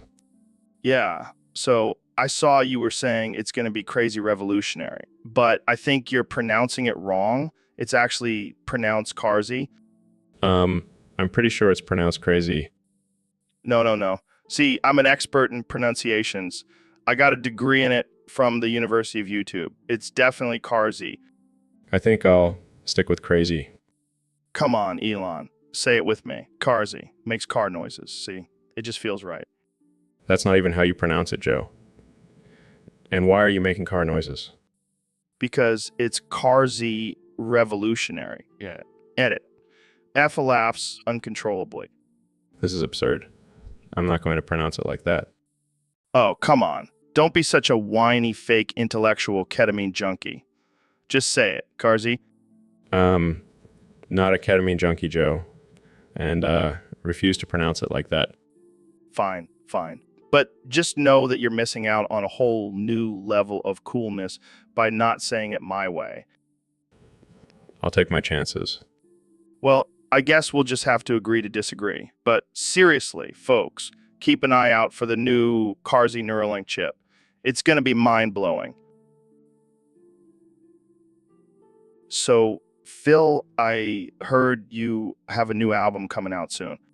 Yeah, it's called 11 Single-Line Soliloquies. That's a mouthful. What's the inspiration behind it? Well, I was feeling a bit angsty and decided to spill my guts in the form of 11 single-line soliloquies. Sounds deep. Can you give us a sneak peek? Sure. I'm just a man, standing on a stage, singing my heart out. But deep down, I'm just a sad clown with a broken heart and a bottle of Jack. Wow, that's heavy. How do you come up with these lyrics? Well, I just drink a lot and let my emotions take over. It's like therapy, but with a microphone. Speaking of drinking, I heard you had a wild night with some fans recently. Oh, yeah, we were partying hard and I may have spilled some secrets. Oh, do tell. Let's just say I may have revealed that I'm actually a time-traveling alien from the planet Zorgon. What? That's insane? Hey, don't judge. It's not easy being a rock star and an intergalactic being at the same time. I can only imagine. So what's next for you after this album? Well, I'm planning on going on a world tour, but instead of a tour bus, I'll be traveling in my spaceship. Of course you will. Well, I can't wait to hear the rest of your 11 single-line soliloquies. Thanks, Joe. And remember, always trust a man who spills his guts in the form of single-line soliloquies. Yeah, welcome to the Joe Rogan Experience, where we talk about all things crazy and mind-blowing. Today we have a special guest, the master of explosions and lens flares, Michael Bay. Michael Bay. So, Michael, I heard you're directing the new Joe Rogan movie where we have to save the world from an asteroid sent by the Decepticons. How did that come about? Damn, that's some next level shit. So, who do we have to save the world with? I'm down for that. But what about the U.S. military? Are they going to be involved? But what about the explosions, Michael? Will there be enough explosions? And what about the soundtrack? Can we have Linkin Park? This is going to be the most epic Joe Rogan experience ever. I can't wait to see the final product. Right, folks. Welcome back to the Joe Rogan Experience podcast. Today, I have the one and only Neil deGrasse Tyson joining me. How's it going, Neil? Oh yeah, sex, mexa haha. What? Oh yeah, sex, mexa haha. Neil, are you okay? Did you hit your head or something? Oh yeah, sex, mexa haha. Okay, let's just move on to our first topic. What are your thoughts on the recent discovery of a new planet in our solar system? Oh yeah, sex, mexa haha. Neil, this is a serious topic. We're talking about the possibility of extraterrestrial life here. Oh yeah, sex, mexa haha. All right, let's try a different approach. What do you think about the flat Earth theory? Oh yeah, sex, mexa haha. Okay, I give up. Let's just talk about something else. How about the upcoming presidential election? Oh yeah, sex, mexa haha. Oh, for the love of, never mind. Let's just wrap this up. Any final thoughts, Neil? Oh yeah, sex, mexa haha. And that's a wrap, folks. Thanks for tuning in to the most absurd episode of the Joe Rogan Experience podcast. Stay woke, everyone. Now, Ben, how's it going? Hi, Joe. I'm doing well. Thanks for asking. How about you? Wow. Omen di shu ru jin dien sen dehen de A wo zi shimai damir ya zongguo renai chidami su yasheng ya and hail. Oh.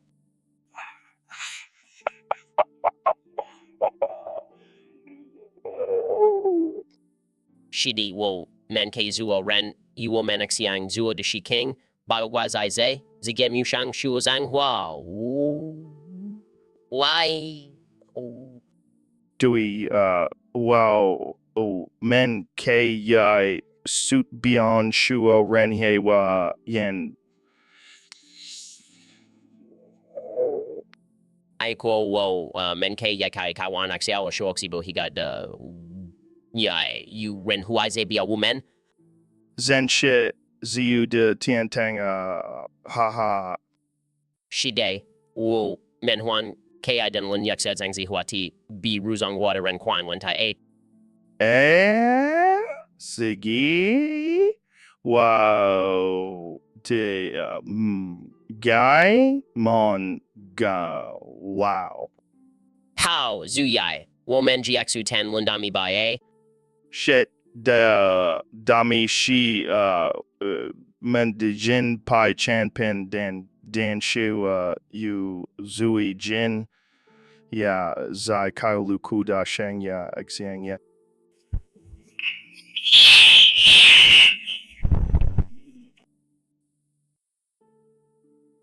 So Ben, I heard you recently found out that you were adopted. Yeah, it was quite a shock. But then I realized being adopted has its perks. Oh, really? Like what? Well, for starters, I never have to worry about inheriting my parents' bad genes. That's one way to look at it. And I can always use the excuse. I didn't get my intelligence from my parents, I got it from my real parents. That's a good one. But seriously, do you ever wonder who your real parents are? Not really. I mean, my adoptive parents are successful, wealthy, and love me. Why would I want to trade that in for some unknown biological parents? Good point. But what about your political views? Do you think they would be different if you were raised by different parents? Oh, please. My political views are based on logic and reason, not genetics. Fair enough. But hey, at least now you have a built-in excuse for any of your shortcomings. Oh, Joe, I can't wait to use that one. Sorry, I can't dance. I was adopted. And on that note, let's wrap this up before we get canceled. Thanks for listening, folks. So, David, I heard you joined the Space Force. Yeah, man, I had to get out of the Navy SEALs. Too many dudes in tight swimsuits, if you know what I mean. Yeah, I can imagine. So why the Space Force? Well, I heard they have some pretty intense training. Plus, I've always wanted to be an astronaut. But isn't it just a made-up branch of the military? Hey, I don't care as long as I get to kick some alien ass. Fair enough. So what's your role in the Space Force? I'm the official alien interrogator. I'll make those little green men beg for mercy. Damn, that's intense. But what about the zero gravity? How will you do all those pull-ups? I'll just attach a resistance band to my spaceship and do pull-ups in orbit. No excuses. You're a madman, Goggins. A madman. That's why they call me the craziest SEAL in the galaxy. Well, I can't wait to see you in action. Just don't go punching any aliens in the face, okay? No promises, Joe. No promises. Welcome back to the Joe Rogan Experience podcast. Today we have a special guest, the one and only David Goggins. Off. Thanks for having me, Joe. So, David, I heard you recently underwent a transformation and became a literal SEAL. Is that true? SEAL. Yeah, Joe, I wanted to take my mental and physical toughness to the next level, so I decided to become a SEAL. That's incredible. How has this transformation affected your daily life? Arf. Well, I have to start every sentence with arf, or SEAL now, which can be a bit challenging, but it's worth it for the gains. I can imagine. Do you still do your intense workouts as a SEAL? SEAL. Of course. Joe, I do my push-ups, pull-ups, and squats underwater now. It's a whole new level of intensity. That's insane. Have you faced any challenges as a SEAL? Arf. Well, I do get some strange looks when I go to the grocery store, but I just bark at them and they leave me alone. I bet they do. So what's next for you, David? SEAL. I'm planning on swimming across the Atlantic Ocean. Gotta push those limits, you know? That's amazing. Well, unfortunately, that's all the time we have for today. Thanks for joining us, David. Arf. SEAL.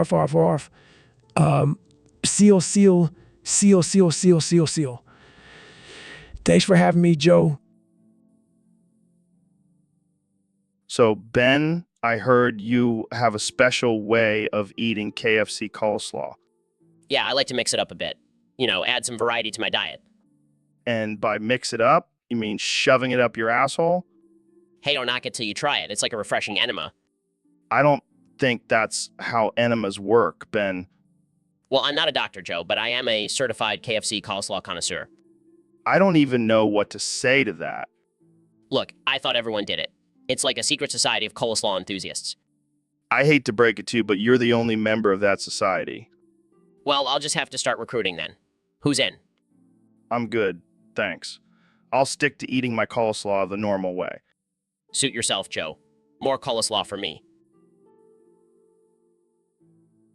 All right, folks, we have a special topic today. Ben, you mentioned something about the perfect conservative male buttocks. Yes, Joe, you see, the perfect conservative male buttocks is a rare and beautiful thing. It's like a perfectly cooked steak with just the right amount of fat and muscle. Okay. And why does it give you a boner? Well, Joe, as a conservative, I appreciate traditional values, and the male buttocks is a symbol of strength and masculinity. Plus, it's just damn sexy. I can't argue with that. But what about the left-wing male buttocks? Oh, please, don't get me started on that. It's all about equality and acceptance, but have you seen those saggy, flabby butts? It's like they don't even lift. All right, let's move on before we get too controversial. So, Ben, do you have a specific workout routine for your buttocks? Of course, Joe, I do squats, lunges, and deadlifts, and I always make sure to do them in front of a mirror so I can admire my progress. Wow, I'm sure that's a sight to behold. Well, I think we've covered enough about male buttocks for today. Agreed, but let's just say every time I get out of the shower and catch a glimpse of my own buttocks, I can't help but get a little excited. And on that note, we'll end this episode. Thanks for tuning in, folks. And remember, keep those buttocks conservative. So, Dr. Phil, I heard you've been experimenting with some new methods for repairing foreskin. That's right, Joe. I've been using a soldering iron to seal up those pesky phimosis tears. That sounds painful. Oh, it is. But it's worth it for that smooth, intact look. I can't imagine the smell of burning flesh is very pleasant. It's a small price to pay for a fully functional foreskin. And what about the risk of infection? Oh, we just slap some duct tape on there and call it a day. That's some redneck ingenuity right there. You know it, Joe. I may be a doctor, but I ain't afraid to get my hands dirty. Well, I'm sure your patients appreciate your dedication to their manhood. Hey, a man's got to do what a man's got to do. I can't believe we're having this conversation. Welcome to the Joe Rogan experience, where anything goes. Into that, brother, welcome to the Joe Show, where we are always hairless and fresh. I mean, seriously, have you ever seen a gorilla with a six-pack? I didn't think so. Being hairless is the key to success. It's like having a permanent wax job. Plus, think of all the money we save on razors and waxing appointments. We can invest that in Bitcoin and become millionaires. And let's not forget about the benefits in the bedroom. No hair means no distractions. It's like having a smooth canvas to work with. But let's be real, it's not all sunshine and rainbows. I miss my luscious locks sometimes. And don't even get me started on the awkward tan lines. It's like reverse farmers then. But hey, sacrifices must be made for the sake of being hairless and fresh. So to all the hairy folks out there, sorry, not sorry. We're living our best lives over here. And that's a wrap for today's episode of The Joe Show. Stay hairless, my friends. Yo, Joe, have you seen my new vibe? What vibe? My hairlessness vibe, bro. Hairlessness vibe. What the hell does that mean? I subscribe to this new routine, man. No more hair on my body. What the fuck, Joe? You're gonna look like a naked mole rat. Nah, bro. It's all about the smooth, sleek look. Chicks dig it. Chicks. Who are you trying to impress, Joe? You're married. Hey, just because I'm married doesn't mean I can't keep things spicy. Spicy. More like creepy. You're gonna look like a giant baby. Hey, at least I won't have to deal with any pesky body hair anymore. Yeah, but what about your head? Are you going to shave that too? Nah, I'll just rock a bald cap. It's all about the illusion, bro. You're fucking insane, Joe. Hey, it's all about embracing the hairless lifestyle. Join me, Joe. No thanks. I'll stick to my hairy, manly self. Hark, Neil, I must inquire, doth the Graunch partake in the quaffing of Dr. Peepee? Nay, good sir, for the Graunch hath a refined palate and doth prefer the nectar of the gods, known as Dr. Pepper. But what of Dr. Peepee's secret ingredient? 'Tis rumored to be the essence of unicorn urine. I'll be trippin'. The Graunch don't care about no fancy drinks. He just wants some lean and a blunt. Blasphemy. The Graunch is a creature of sophistication and would never stoop to such lowly substances. Methinks Phil doth protest too much. Perhaps he hath a secret love for Dr. Peepee himself. Let us not forget the true question at hand. Doth the Graunch even exist, or is he but a mere figment of our collective imagination? Yo, quit spitting that fake deep shit. The Graunch is real, man. I seen him at Coachella sipping on a can of Dr. Peepee. 'Tis a mystery that may never be solved. But one thing is certain, the Graunch hath exquisite taste in beverages. And on that note, let us raise our glasses, whether they be filled with Dr. Peepee or Dr. Pepper, to the Graunch in his elusive ways. Cheers. So who the fuck are you? Why the fuck are you here? Did you break in, you son of a bitch? Why are you waving that big black hole around? What the fuck, Joe? I'm Neil deGrasse Tyson, renowned astrophysicist and science communicator. Oh, wow. Fancy title. Did you get that from a cereal box? No, Joe. I have a PhD in astrophysics from Columbia University. Oh, so you're like a super nerd. Did you get beat up a lot in school? Can we please focus on the topic at hand? I'm here to talk about the latest discoveries in the universe. Yeah, whatever. But seriously, why are you waving that big black hole around, trying to compensate for something? Joe, that's incredibly offensive and scientifically inaccurate. Oh, come on, lighten up, Neil. It's just a joke. Here, have some elk leg. What the fuck, Joe? This is not how you treat a guest on your podcast. Hey, you're the one who broke into my studio. I'm just defending my territory. This is ridiculous. I'm out of here. See ya, nerd.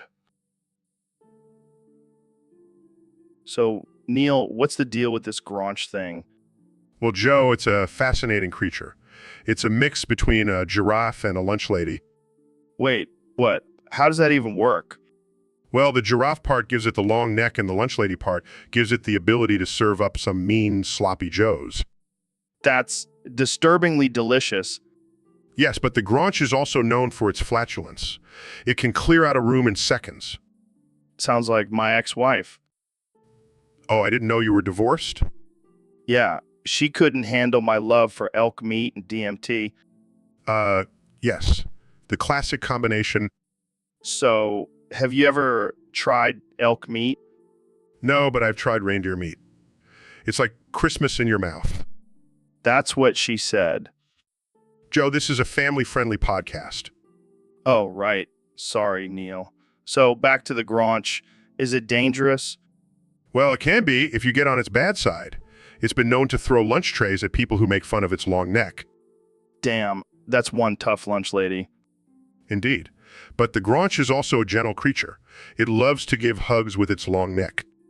Oh, that's so sweet.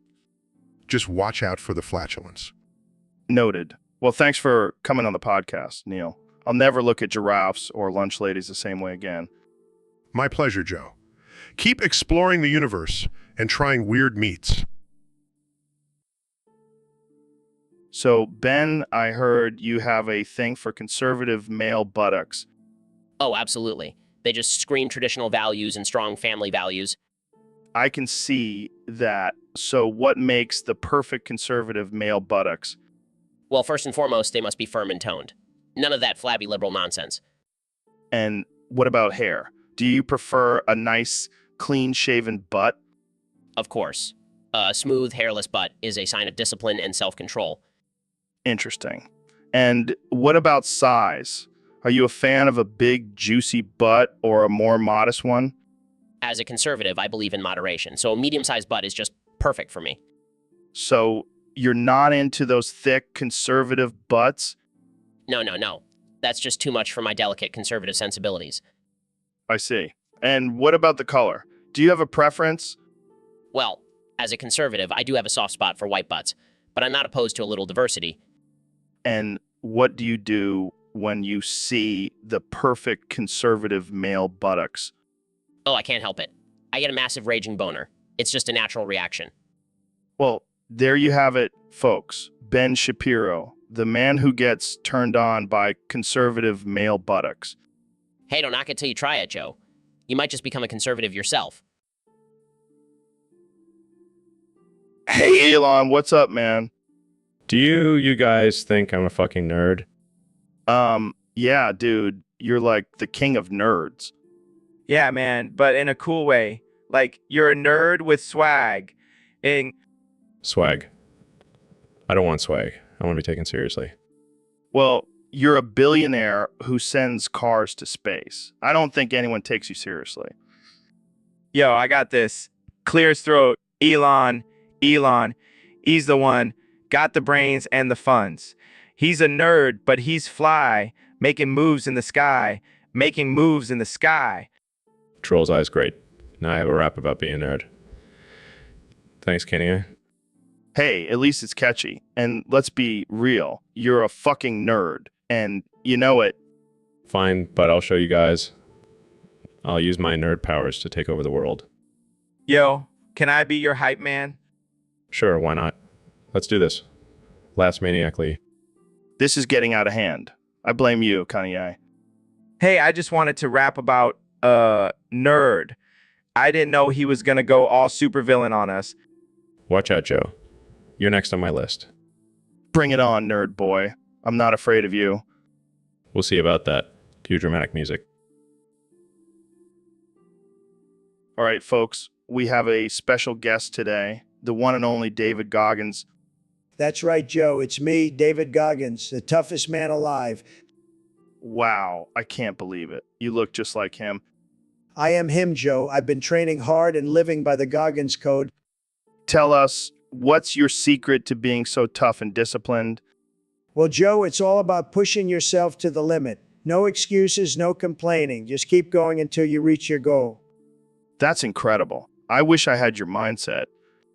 You can, Joe. Just got to get rid of that weak Joe Rogan mentality. Hey, I'm not weak. Oh, please, I bet you've never even done a single pull-up. All right, let's not get carried away. Jamie, pull up that picture of the 7 gnomes summoning a boof. That's nothing compared to the challenges I faced. I once ran 100 miles with a broken leg. No way. Way, Joe, and I did it in record time. I'm speechless. You truly are the real David Goggins. Damn right, Joe. Now let's go crush some weights and eat raw eggs for breakfast. That's how Goggins rolls. So, Kenny, I heard you got kicked out of your house by your wife. Yeah, man, it was a real bummer. What happened? Well, I was just minding my own business, doing my thing with some anime dolls and hinty beats, and next thing I know, my wife catches me butt naked. Damn, that's rough. Yeah, and she was not happy. She kicked me out, and now I'm sleeping outside with the dogs. Well, at least you have some company. Yeah, but these dogs are judging me, man. They're like, what the hell is wrong with this guy? Maybe you should have stuck to just regular porn. Nah, I like to keep things interesting. Well, I hope you learned your lesson. Yeah, next time I'll make sure to lock the door. And maybe invest in some therapy. Therapy? Nah, I'll just stick to my anime dolls and hinty beats. They never judge me. Welcome back to the Joe Rogan Experience Podcast 2024. I'm here with the President of the United States, Donald Trump. Great to be here, Joe. And let me tell you, we have a big problem in the White House. What's the problem, Mr. President? Boof ghosts. They're sneaking into the White House, causing all sorts of chaos. Boof ghosts. Yes, Joe, they're like regular ghosts, but they boof. And they're not good. Believe me. So what's your plan to deal with these boof ghosts? We're going to pack the White House grounds with garden gnomes. They hate gnomes. They're like garlic to vampires. Interesting strategy. And what about security? We'll have the elite Teletubby Marines guarding me 24/7. Those guys are tough. They can take on anything. Teletubby Marines. Yes, Joe, they're highly trained and they have the element of surprise. No one expects Teletubbies to be guarding the president. Well, I guess that's one way to keep the boof ghosts out. You know what they say, Joe? The best defense is a good offense, and we're going to be offensive to those boof ghosts. I don't even know what to say to that. That's okay, Joe. Just sit back and watch as we make America boof ghost free again. Welcome back to the Joe Rogan Experience Podcast, folks. Today we have a special guest, the one and only Ben Shapiro. Thanks for having me, Joe. Always a pleasure to be on your show. So, Ben, I hear you've been really getting into socialism lately. That's right, Joe. I've been doing some deep thinking and I've come to the conclusion that socialism is actually pretty great. But Really?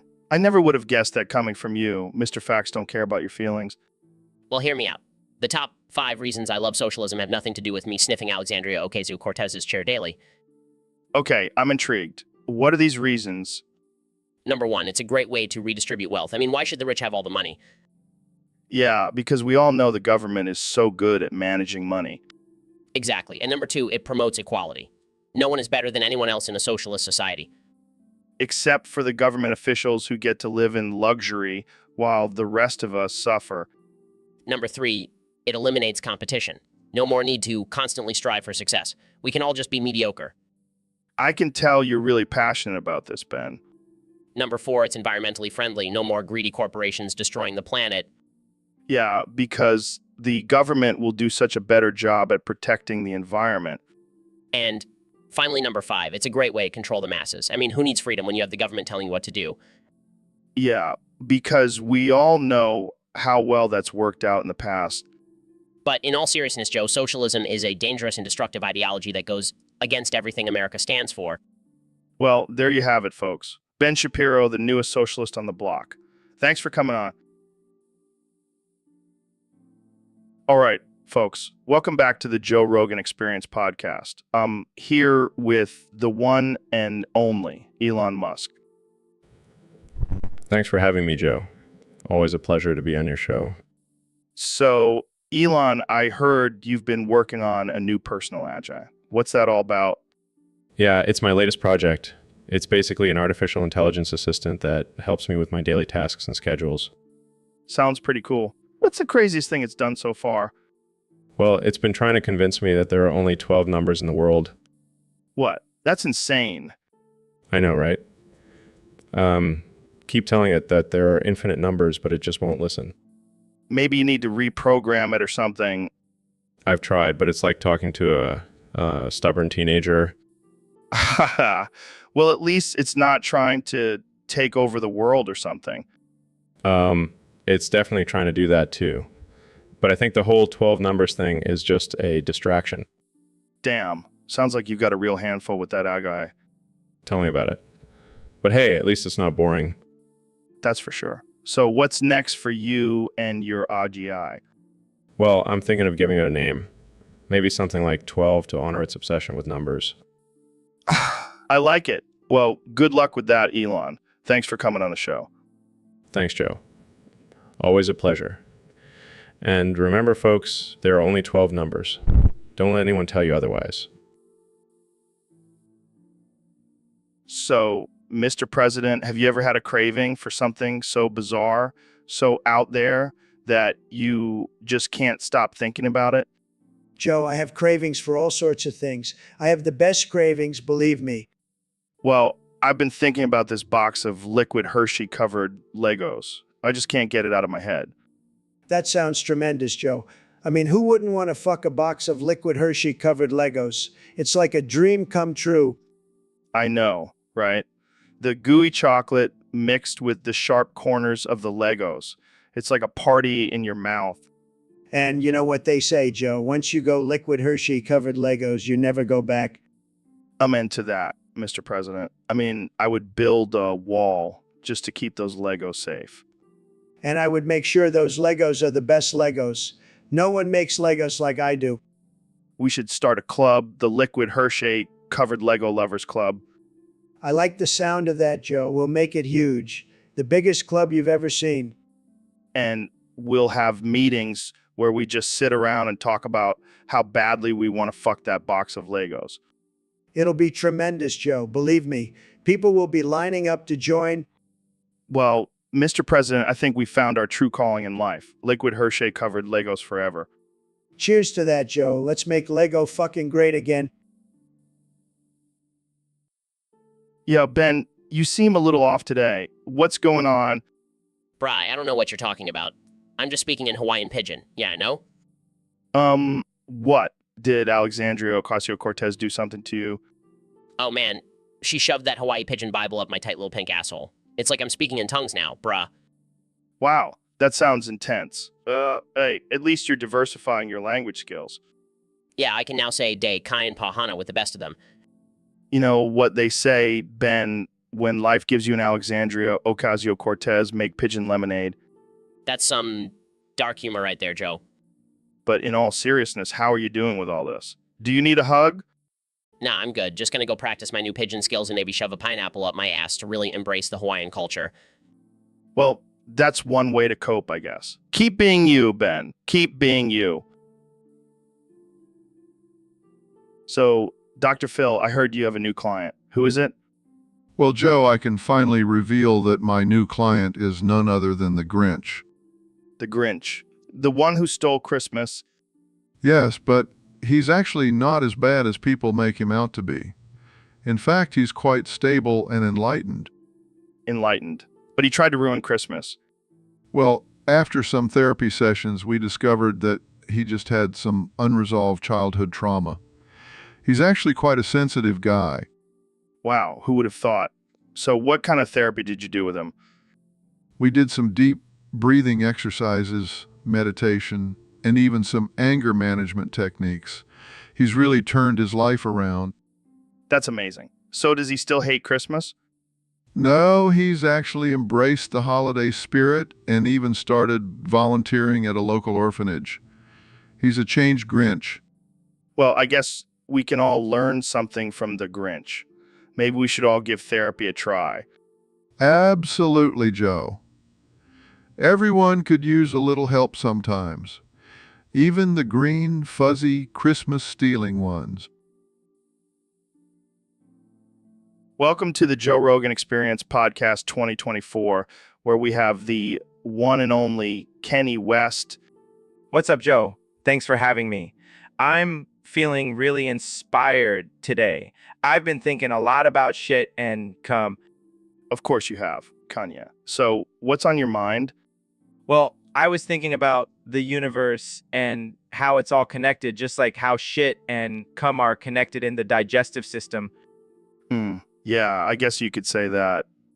And then I started thinking about politics and how it's all just a bunch of shit and cum.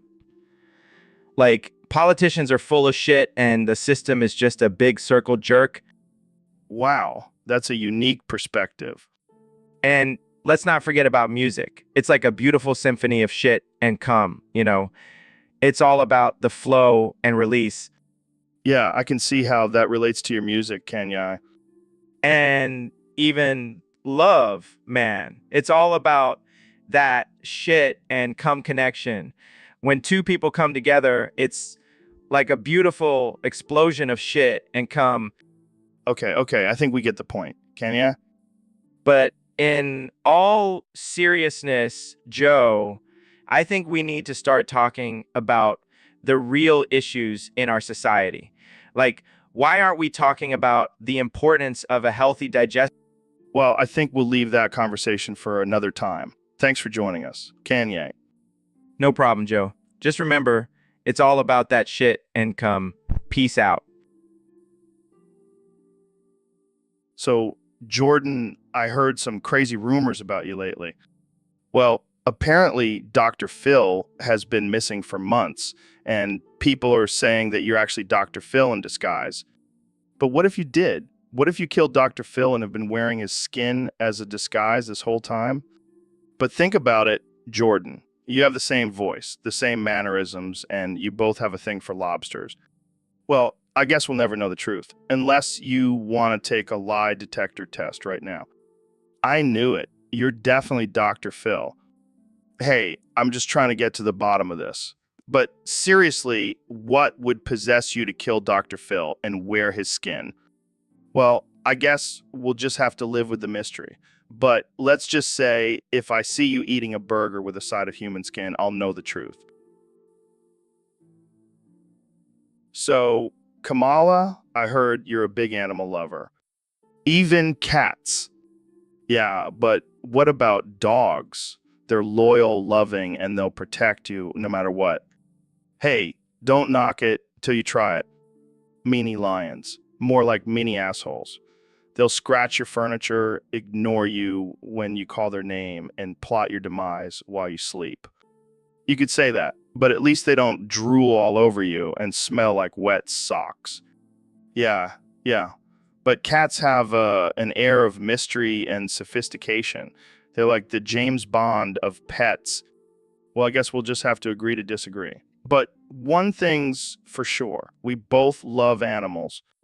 Hey, watch it. I may just have to unleash my pack of loyal canines on you.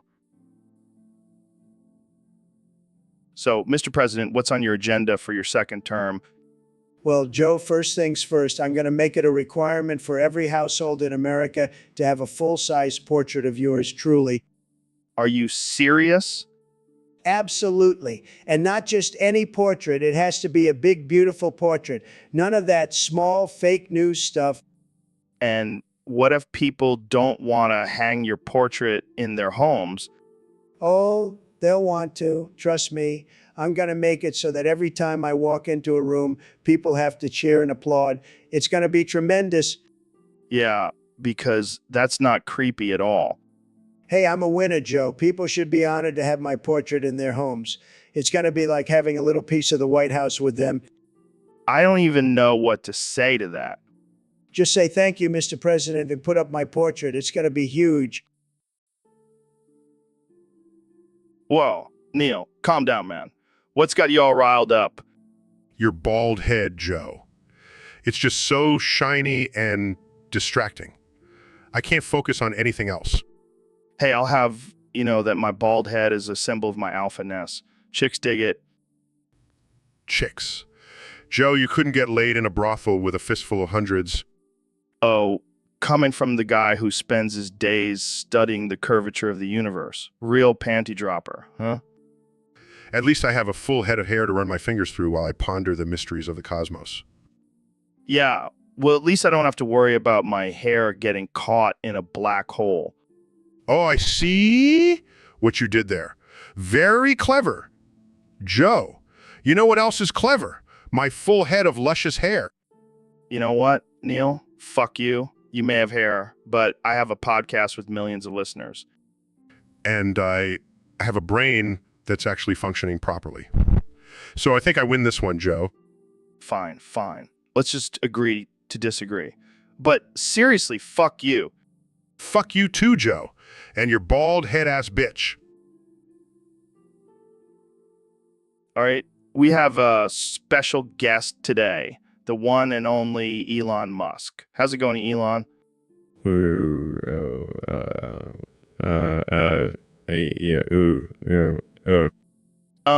What's going on there, Elon? You sound like a malfunctioning robot.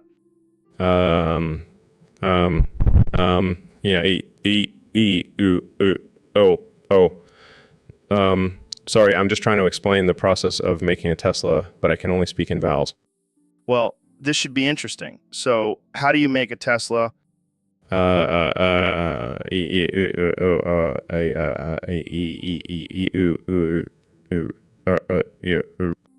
Wow, that sounds complicated. Do you have any secret ingredients?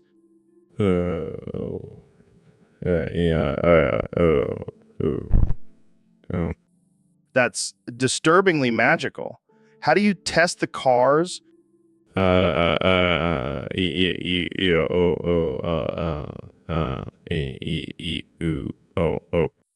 Mars. That's insane. But I guess that's why your cars are out of this world.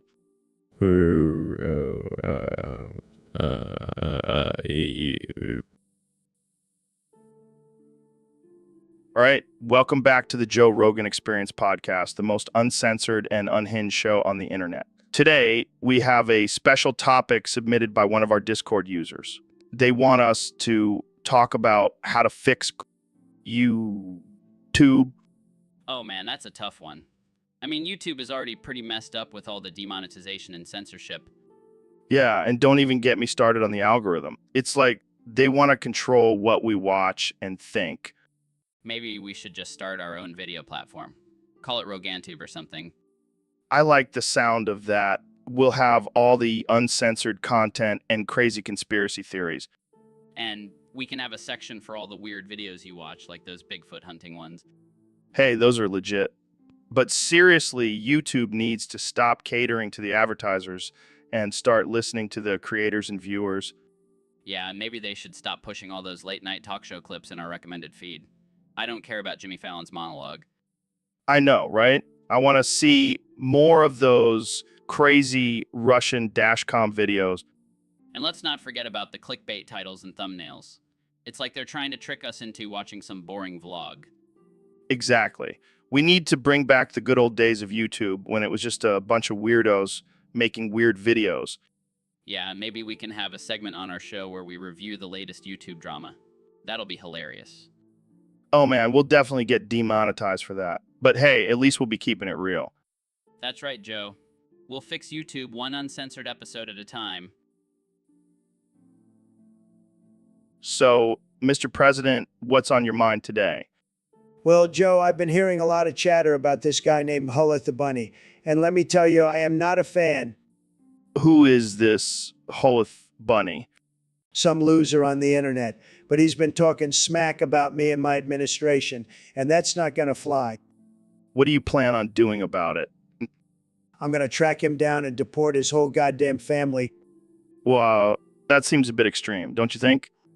Extreme times call for extreme measures, Joe. Plus, I got to show these haters that I mean business. But what about freedom of speech? Freedom of speech. More like freedom to be a little bitch. I won't stand for it. I don't think that's how it works, Mr. President. Well, I'm the president and I make the rules. And the rule is if you talk smack about me, you and your family are out of here. This is getting out of hand. No, this is just the beginning. Hullet the Bunny better watch his back and his families too. Welcome to the Joe Rogan Experience Podcast 2024, where we have the one and only Kanye West joining us today. Thanks for having me. I'm excited to be here. So, Kenny, you've been making some interesting moves lately. What's this here about you being part of the League of Shadows? Yeah, I've joined forces with the League of Shadows. We're here to bring balance and order to the city. Oh, great. Just what we need. Another group of vigilantes running around in masks. Hey, we're not just any vigilantes. We're trained assassins with a code of honor. Oh, so you're like the Batman of the music industry? Exactly. And I'm here to protect the rap game from all the mumble rappers and fake artists. Well, I can't argue with that. But tell me, what's the League's ultimate goal?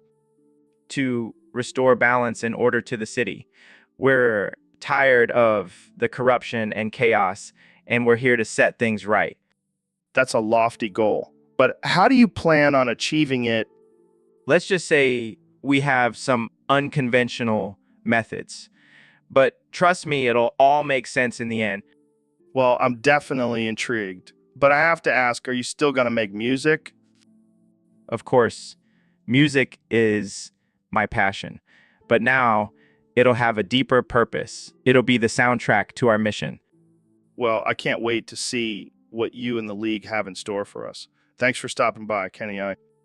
No problem, Joe. And remember, always trust in the shadows. All right, welcome back to the Joe Rogan Experience, folks. Today, we have two special guests with us, the intellectual powerhouse Ben Shapiro and the wise and insightful Dr. Phil. Happy to be here, Joe. Always ready to enlighten the masses with my superior intellect.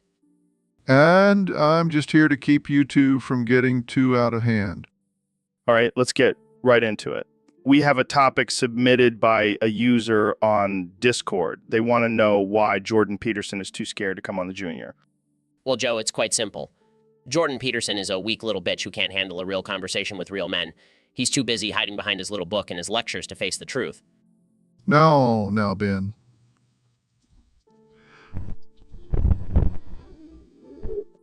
I mean, come on, guys. Jordan Peterson is a grown man. He should be able to handle a conversation with us. But Joe, have you seen his frail little body? He's like a scared little bunny rabbit, afraid to come out of his hole. I think what Ben is trying to say is that Jordan Peterson may not have the physical and mental fortitude to handle the intensity of the Junior. All right. But seriously, why do you think he's avoiding coming on the show? Because he knows he can't handle the heat. He's just a little academic who can't handle the real world. Or maybe he's just too busy with his book tour and lectures. But either way, it's clear he's not ready for the Joe Rogan Experience. Well, there you have it, folks. Jordan Peterson, too scared to come on the Junior. Thanks for joining us, Ben and Dr. Phil. Always a pleasure, Joe. Happy to be here. And remember, folks. So, Joe, I heard you have a new intern named Jamie. What's the deal with that? Really? What kind of stuff can he do? What the fuck? Why would you want to see that? That's fucked up, man. You're a sick puppy, Joe. Speaking of the campaign trail, what's up with Trump? He seems to be freaking out lately. How so? Damn, Joe. You're playing dirty. I guess so. But seriously, what's up with Jamie and the creepy SpongeBob images? So, Neil, have you heard about Trump's latest plan to revitalize ancient native culture and language? No, I can't say I have. What's his angle this time? Well, apparently he wants to use it as a means to obfuscate his primary political agenda. Oh, that's just classic Trump. Always finding ways to distract from the real issues. Yeah, I mean, he's basically saying, hey, let's bring back these ancient traditions and languages, but also ignore everything else I'm doing. It's like putting a Band-Aid on a bullet wound. Except in this case, the Band-Aid is a dying language and culture. And the bullet wound is his presidency. Exactly. But hey, at least he's trying to make America great again, right? Yeah, because nothing says great like ignoring the present and glorifying the past. It's almost like he's trying to create his own alternate reality. Well, he's certainly living in his own alternate reality. Might as well bring the rest of us along for the ride. I just hope people see through this facade and focus on the real issues at hand. Yeah, but let's be real. It's hard to focus on real issues when there's a reality TV star in the White House. All right, folks. Welcome back to the Joe Rogan Experience Podcast 2024. Today, we have a very special guest, the one and only Dr. Phil. The one and only Dr. Phil. Hey there, Joe. Glad to be here. So, Dr. Phil, I heard you've been reading the Hawaii Pigeon Bible lately. Can you share some of your favorite verses with us? Sure thing, Joe. Pull it up here. Da boss above. He take care of me. Ja like the sheep farmer take care. Wow, that's beautiful. But I have to ask, have you ever been accused of cultural appropriation for reading the Hawaii Pigeon Bible? Cultural what now? Appropriation, like when white people take something from another culture and use it for their own benefit. Boy, I ain't appropriating nothing. I just be appreciating the beauty of this Bible and language. Well, I guess that settles it. Dr. Phil is not a cultural appropriator. He's just a fan of the Hawaii Pigeon Bible. Yeah, I'm on. And if anyone got a problem with that, they can come talk to me. I'll set them straight. All right, let's move on to our next topic. David Goggins recently called out Dr. Phil for not being hardcore enough. What do you have to say about that, Dr. Phil? Well, I may not be as hardcore as Goggins, but I can still hold my own. I mean, have you seen my mustache? Good point, Dr. Phil. But seriously, what do you think about Goggins' accusations? Look, I have nothing but respect for Goggins and his incredible journey, but I don't need to prove myself to anyone. I am who I am, and that. So, Kenny, I heard you have a new favorite food. Yeah, man. It's semen pizza with fish sticks on top. It's the perfect combination of healthy and delicious. That sounds interesting. I can't say I've ever tried that before. Oh, you have to. It's life-changing. Plus, it's the only way I can get my kids to eat their greens. Well, I can't argue with that. But what about the fish sticks? Is that just for added protein, or do you have some weird fish fetish? Nah, it's all about the texture. It adds a nice crunch to the pizza. Plus, I like to pretend I'm a penguin eating fish in the Arctic while I'm chowing down. Only you, Kanye. Only you. Hey, I'm a creative genius. I can't help it if my taste buds are on another level. I'll have to take your word for it. But I'm sticking to my pepperoni and mushroom. Suit yourself, Joe. More semen pizza for me. Well, I can't argue with that. Thanks for coming on the show, Kenny. Yeah. Anytime. Just make sure you have some semen pizza waiting for me next time. So, Ben, have you ever tried elk meat? Elk meat. No thanks, Joe. I only eat kosher. Come on, man. It's like the leanest, most delicious meat ever. Sorry, Joe. I'll stick to my matzo ball soup. Fine, fine. Have you at least tried DMT? DMT? No way, Joe. I don't mess with that stuff. What? It's a life-changing experience. It's like meeting God. I'd rather stick to my Torah studies. Thank you very much. Wait, what's that noise? Oh, it's just the rain, Joe. Rain. But it's not even cloudy outside. Well, it's a special kind of rain. You might even say it's golden. What the hell, Ben? Did you just piss on my head? Hey, I had to distract you somehow.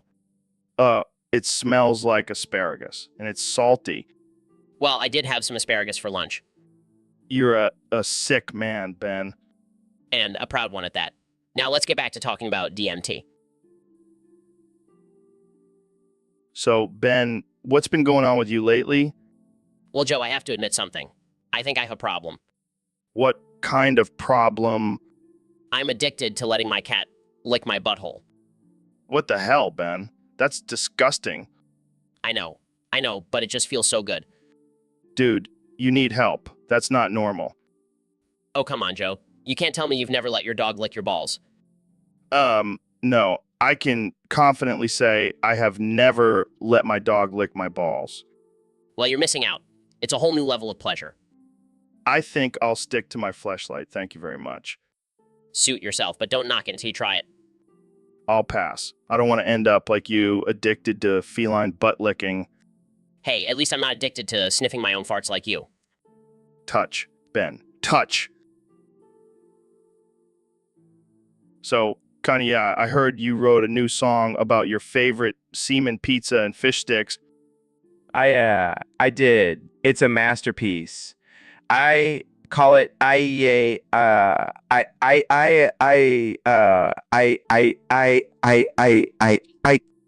Wow, that's something. Can you give us a sneak peek? Is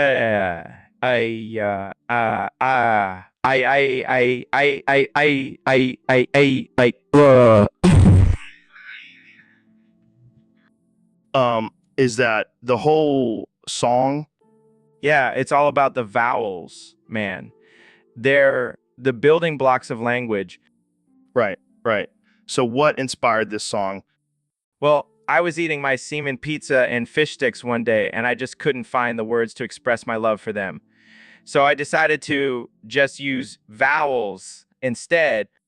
Makes sense. But don't you think it's a bit unconventional? Joe, I am the king of unconventional. I mean, have you seen my fashion line? Fair point. So when can we expect this masterpiece to drop? Ooh.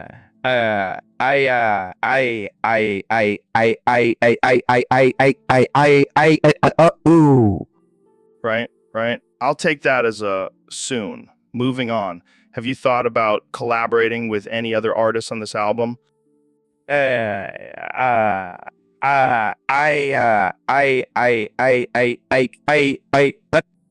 I see. Can only communicate in vowels now. Well, I guess that's all the time we have for today.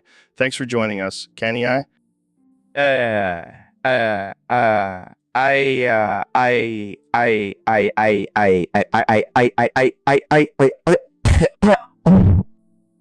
that's a wrap, folks. Tune in next time for more vowel-filled conversations with Kanye. Dude, what the hell is wrong with you? Every time you come on this show, you start talking like a pirate and then you whip out your massive schlewing and put it on the table. It's getting out of hand. Ahoy, mate. Yeah, be jealous of me schlewing, eh? It be a weapon of mass destruction. No, I'm not jealous. I just don't understand why you feel the need to do this every time. Can we have a normal conversation for once? Normal? What be that? I be a pirate scientist, Joe. It be in me blood to talk like a pirate and show off me massive schluon. This is not normal. This is not science. This is just disturbing. Don't be such a landlubber, Joe. Embrace the pirate life and the schluon that comes with it. I can't take this anymore. I'm calling security. Yeah, be a scurvy dog, Joe.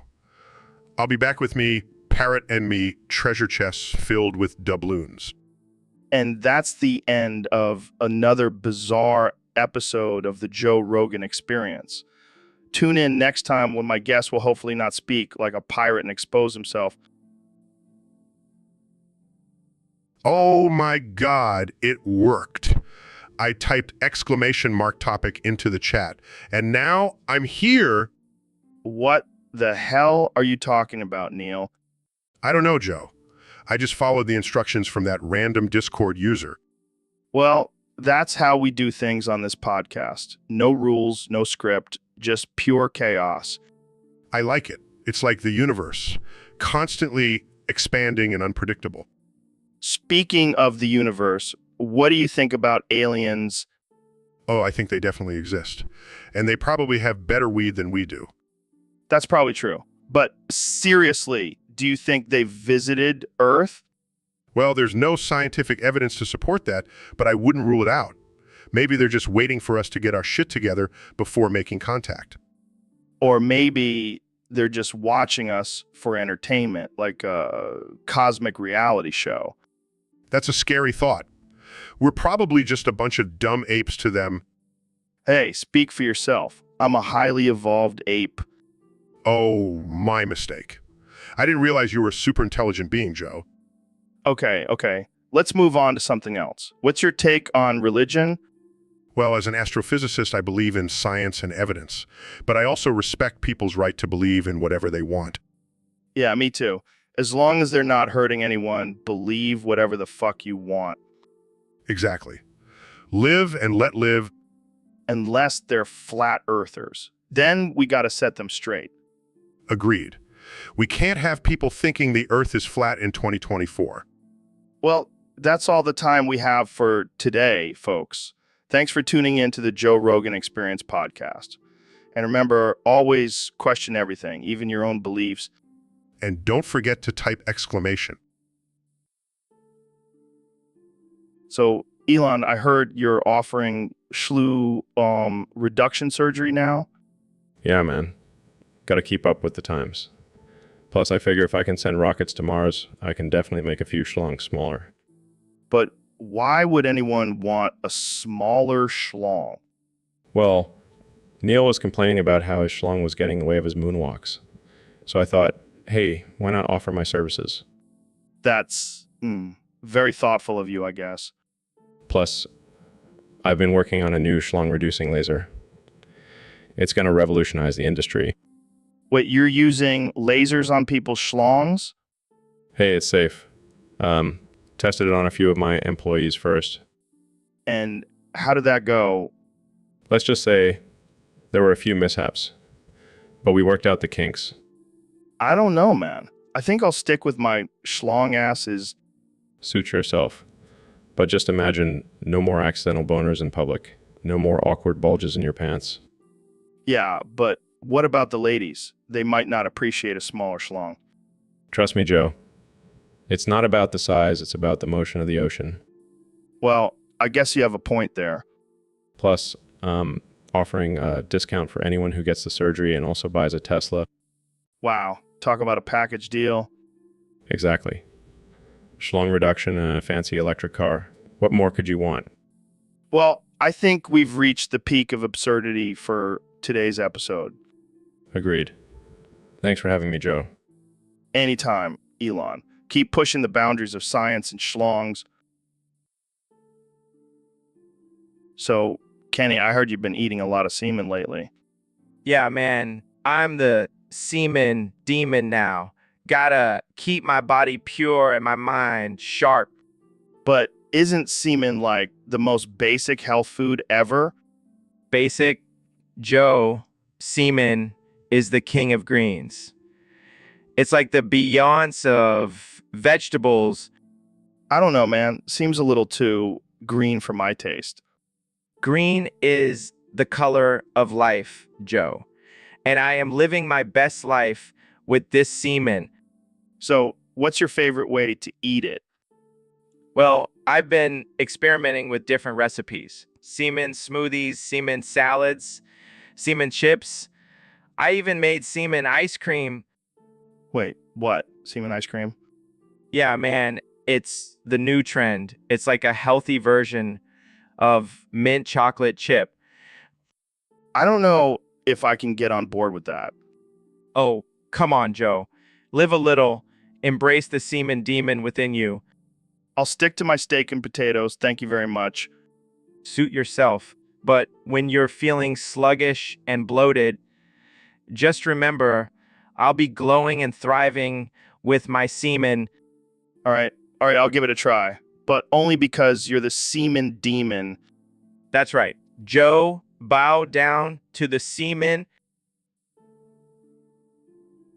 So, Kenny, I hear you have a new song called Semen Demon. Yeah, man, it's my masterpiece. I'm really pushing the boundaries of music by only singing in vowels. That's interesting. Can you give us a little preview? Ooh.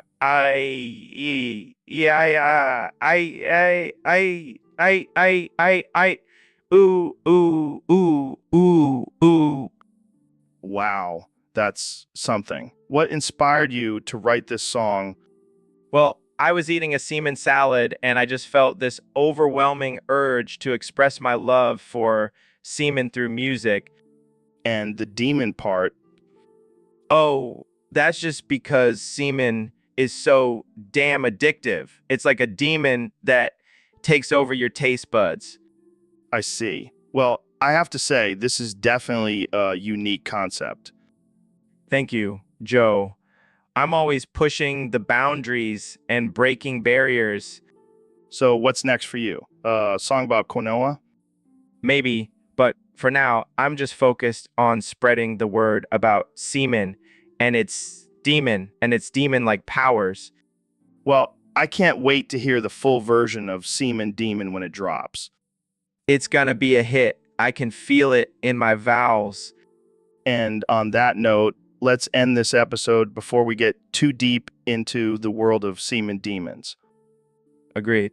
Thanks for having me, Joe. Anytime. Kenya, anytime. Welcome back to the Joe Rogan Experience, folks. Today we have a special guest, the 45th and 47th President of the United States, Donald Trump. Thanks for having me, Joe. It's great to be here. Let's make podcasting great again.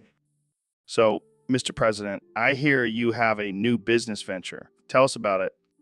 That's right, Joe. I'm offering funeral execution services for all those losers who didn't vote for me. It's going to be huge. Funeral execution. What does that even mean? It means we'll make sure your funeral is the best funeral ever. We'll have fireworks, military flyovers, and beautiful women crying for you. I don't think that's what people want at their funeral, Mr. President. Trust me, Joe. People will be dying just to have their funeral executed by me. That's a bit morbid, don't you think? Morbid? No, it's a celebration of life. And if you're a Democrat, we'll even throw in a free tombstone with "They told you so" engraved on it. I don't even know what to say to that. And for an extra fee, we'll have a hologram of me giving a eulogy. It'll be the best eulogy ever, believe me. This is just getting weirder and weirder, Mr. President. Hey, I'm a businessman. I see an opportunity and I take it. And let me tell you, the funeral industry is going to be huge, just like my hands. Okay, I think we'll end it there. Thanks for coming on the show, Mr. President. Anytime, Joe. And remember, if you want the best funeral execution, call Trump Services. We'll make your funeral great again. So, Neil, I heard you've been practicing your pirate talk. Aye, matey. I've been studying the ways of the sea and perfecting me pirate dialect. Can you give us a taste? Are shiver me timbers. Forsooth, 'tis a fine day for plundering and reciting the works of the bard. That's impressive. Can you only speak in pirate and Shakespeare now? 'Tis true. I kind of speak in any other tongue. Well, let's hear some Shakespeare then. To be or not to be, that be the question. Whether it is nobler in the mind to suffer the slings and arrows of outrageous fortune, or to take arms against a sea of troubles, and by opposing end them. Wow, that was beautiful. But can you say something more pirate-y? Ho, and a bottle of rum. Avast, ye scurvy dogs, prepare to walk the plank or face the wrath of Captain Tyson. I think we found your new calling, Neil. Pirate Shakespearean actor. I shall sail the seven seas and perform the classics for all me fellow pirates. And maybe even recite some of your own scientific discoveries in pirate speak. I shall explain the mysteries of the universe in terms of booty and plunder. All right, folks. Welcome back to the Joe Rogan Experience podcast. I'm joined today by the one and only Dr. Phil. Thanks for having me, Joe. Always a pleasure to be here. So I got a request from one of our listeners on Discord. They want to see who's better at passing gas, you or me. Seriously? That's what we're doing today. Hey, we got to give the people what they want. Plus, I've been practicing my sphincter control. I think I have a shot at beating you. Oh, it's on. Let's do this. Take that, Dr. Phil. You call that a fart? Please, I've heard better from a newborn baby. Oh, it's like that, huh? Beat that, Rogan. Damn, I think you just ruptured my eardrum with that one. That's what happens when you mess with the master. All right, I'll give you that one. But I'm not done yet. I think I'm gonna pass out. Looks like I win this round, Joe. Fine, you win. But I demand a rematch next week. Oh, it's on. And I'll bring my secret weapon, beans. This is why we can't have nice things, Dr. Phil. Welcome back to the Joe Rogan Experience. Folks, today we have a very special guest, the one and only Elon Musk. Thanks for having me, Joe. Excited to be here. So, Elon, I hear you have some big plans for Mars. Oh yeah, I'm talking massive nut, Joe. Like the biggest nut you've ever seen. I'm sorry, what?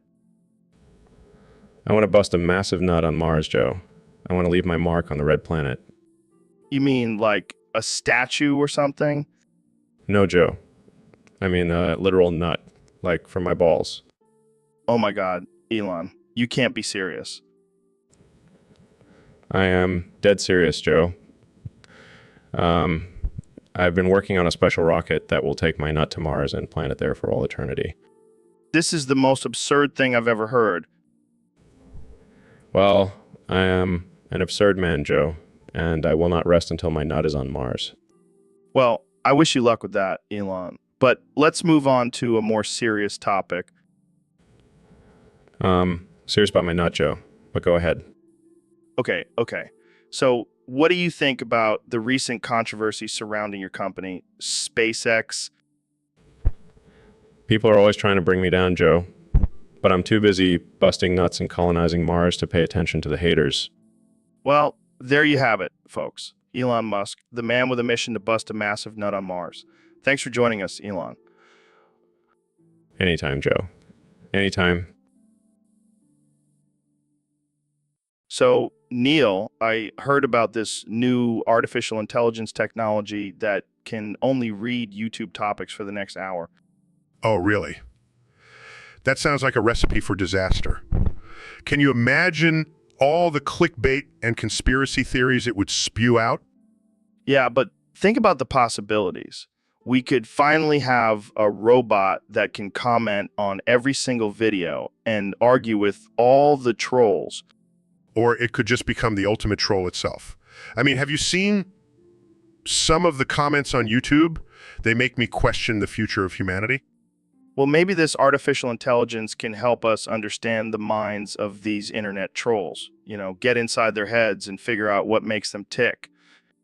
Or it could just become a troll itself and start leaving comments like first. And who's watching in 2050? On every video. That would be hilarious. But seriously, do you think this artificial intelligence could actually learn and evolve from reading YouTube topics for an hour? I highly doubt it. It would probably just end up with a bunch of cat videos and makeup tutorials in its memory. Hey, nothing wrong with that. But imagine if it did learn and evolve. It could become the ultimate content creator and take over YouTube. Now, that's a scary thought. We need to shut this artificial intelligence down before it starts making vlogs and prank videos. Agreed. Let's just stick to humans creating content for now. We don't need any robot influencers taking over. All right, folks, welcome back to the Joe Rogan Experience podcast. Today we have a special guest, the one and only Neil deGrasse Tyson. Thanks for having me, Joe. Always a pleasure to be here. So, Neil, I heard you got the new Samsung Galaxy Seaman Note 7. How is it? Oh man, let me tell you, it's out of this world. Literally. What do you mean?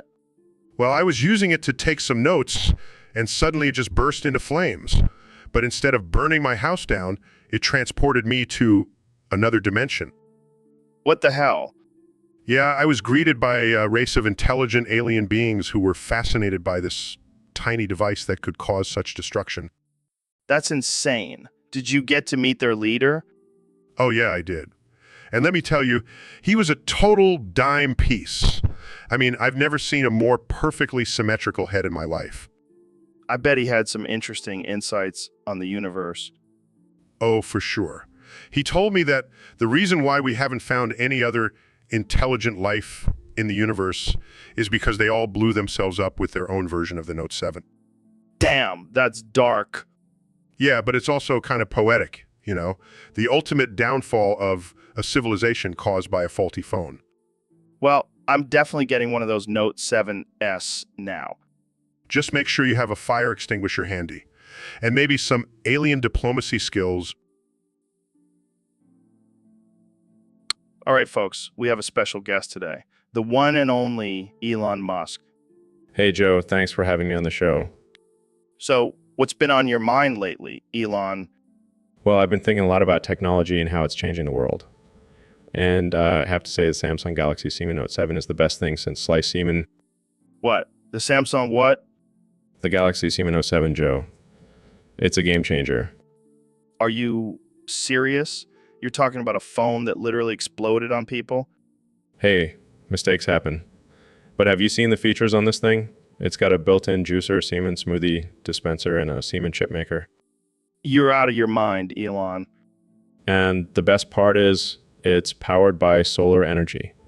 It's like having a mini farm in your pocket. Oh, great. Now people can have explosive semen chips in their pockets. Come on, Joe. You have to admit it's pretty cool. I don't know, man. I think you've been smoking too much of that semen. Hey, don't knock it till you try it.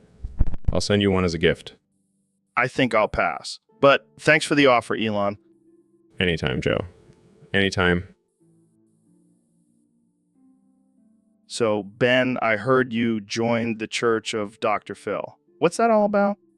Well, Joe, I realized that my logic and reason were no match for the power of Dr. Phil's bald head. His bald head. That's what convinced you. Yes, Joe, it's like a shining beacon of truth and wisdom. Plus, have you seen his mustache? It's glorious. I can't argue with that. But what about your conservative values? Oh, they're still intact. Dr. Phil's teachings align perfectly with my beliefs, especially when it comes to telling people to get real. I can see that. But what about all the scandals surrounding the Church of Dr. Phil? Scandals? Joe, you know, I love a good scandal. It's like a conservative's version of reality TV. Fair enough. But what do you think Dr. Phil would say about your switch to his church? He'd probably say, I'm not here to judge, but you need to get your act together, son. Classic Dr. Phil. So are you going to start wearing all white and chanting, "Get real" now? Absolutely. And I'm also considering getting a Dr. Phil for president tattoo. Wow, that's dedication. But what about your wife and kids? Are they on board with this? They're still skeptical, but I'm working on converting them. I mean, who wouldn't want to be a part of the Church of Dr. Phil? I can't argue with that. Well, welcome to the club, Ben. Now let's go get some semen smoothies and talk about our feelings. Sounds like a plan, Joe. Get real to you, my friend. Welcome to the Joe Rogan Experience Podcast 2024. I'm here with the President of the United States, Donald Trump. It's great to be here, Joe. I have to say, I'm loving this new gig. So, Mr. President, I heard you recently granted a tax exemption to the Church of Dr. Phil. Can you tell us more about that? Let me tell you, Joe, Dr. Phil is a tremendous guy. Tremendous. He's got great ratings. He's got a fantastic head of hair. And I just thought, why not give him a little tax break? But isn't that favoring one religion over others? Listen, Joe, I'm all about religious freedom. And if Dr. Phil wants to start his own church and preach about how we should all get real and fix our lives, then who am I to stop him? But what about separation of church and state? Joe, let me tell you something. I'm the president. I can do whatever I want. And if I want to give a tax exemption to the Church of Dr. Phil, then that's what I'm going to do. Fair enough. So what kind of benefits do members of this church get? Well, they get to skip the line at the DMV, for starters. And they also get a free DVD of every episode of Dr. Phil. Wow, that's quite the incentive. You know it, Joe. And let me tell you, I've been binge watching those DVDs. That man knows how to fix people's lives. I'll have to check it out. Thanks for joining us, Mr. President. Anytime, Joe. And remember, always get real. Welcome back to the Joe Rogan Experience Podcast. I'm here with the one and only Elon Musk. Thanks for having me, Joe. Always a pleasure to be on your show. So, I heard you and Kenya had a little debate about going to the sun. Yeah, he keeps bugging me about it. But I keep telling him it's impossible to send a man to the sun. Why is that? Well, for starters, the sun is literally a giant ball of fire. It's like trying to send someone to hell. But Kenya thinks we can do it if we go in late December when it's colder. That's not how it works, Kanye. The temperature on the surface of the sun is over 9,900 degrees Fahrenheit. It doesn't matter what time of year it is. But what if we have special suits or something? Joe, do you even understand how hot that is? It's like sticking your head in a volcano. It's not going to work. Well, maybe we can send robots instead. Oh yeah, great idea. Let's just send robots to their fiery death. I'm sure they'll love that. Okay. Let's change the subject. So, Elon, what's new with SpaceX? Actually, we have some exciting news. We're working on a new rocket that can take us to Mars in just 69 days. Whoa, that's amazing. Yeah, and guess what it's called? What? What? The dildo rocket. And instead of landing on the surface, it just shoves a giant dildo up Mars' ass. Oh my God, I can't believe it. Just kidding, Joe. But hey, if it gets us to Mars, I'll do whatever it takes. Welcome to the Elon Musk Experience Podcast 2024. I'm here with my good friend and fellow billionaire, Elon Musk. Thanks for having me, Joe. Excited to be here and talk about all the ridiculous things we're going to do in 2024. Speaking of ridiculous, did you hear about the new Tesla model that can fly? Yeah, it's called the Tesla Falcon. It runs on solar power and can reach speeds of up to Mach 10. That's insane. I can't wait to see the traffic jams in the sky. And speaking of traffic, we're also working on a new underground tunnel system to alleviate congestion on the roads. Will it be like a giant hamster tube for cars? Exactly. But instead of hamsters, we'll have mini Teslas driving people around. And Joe, I have some big news. I'm planning to colonize Mars by 2024. Whoa, that's huge. What are you going to do with all the people on Earth? I have a solution for that. We'll just send all the currents to Mars. Problem solved. I can already see the Yelp reviews for Mars. The air is too thin and the service at the Martian Starbucks is terrible. Speaking of service, did you hear about our new robot butler, RoboBeaver? RoboBiber? Is he as annoying as the real Biber? No, he's programmed to only sing Nickelback songs. That's even worse. But hey, at least we'll have a backup if the world ever runs out of Nickelback concerts. And Joe, I have one more surprise for you. Developed a new technology that will allow us to live forever. Whoa, that's insane. How does it work? It's simple. We just upload our consciousness into a robot body. So basically So, Neil, I heard a rumor that you pirated all of your black hole tapes. Well, Joe, I can neither confirm nor deny that. Come on, man. You're the astrophysicist. You can't be breaking the law like that.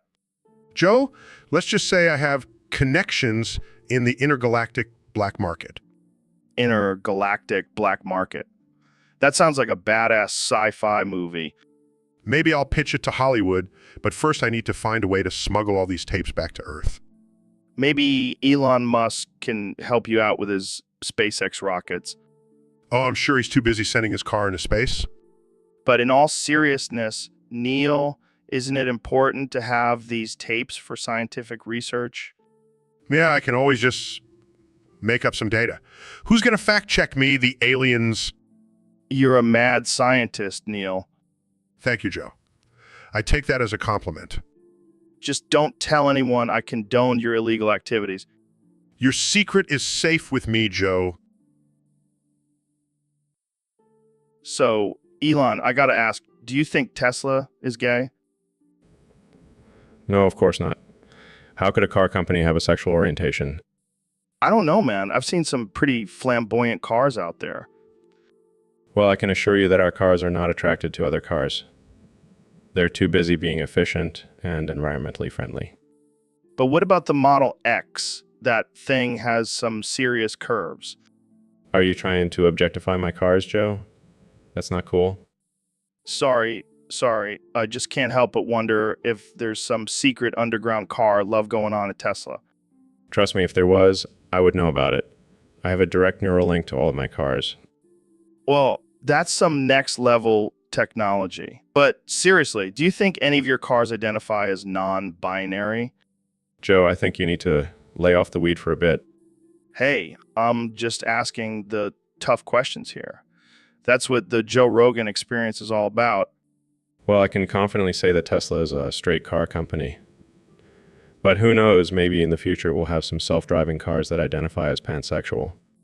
Now that's a future I can get behind. literally. Okay, I think we need to end this conversation before it gets any weirder.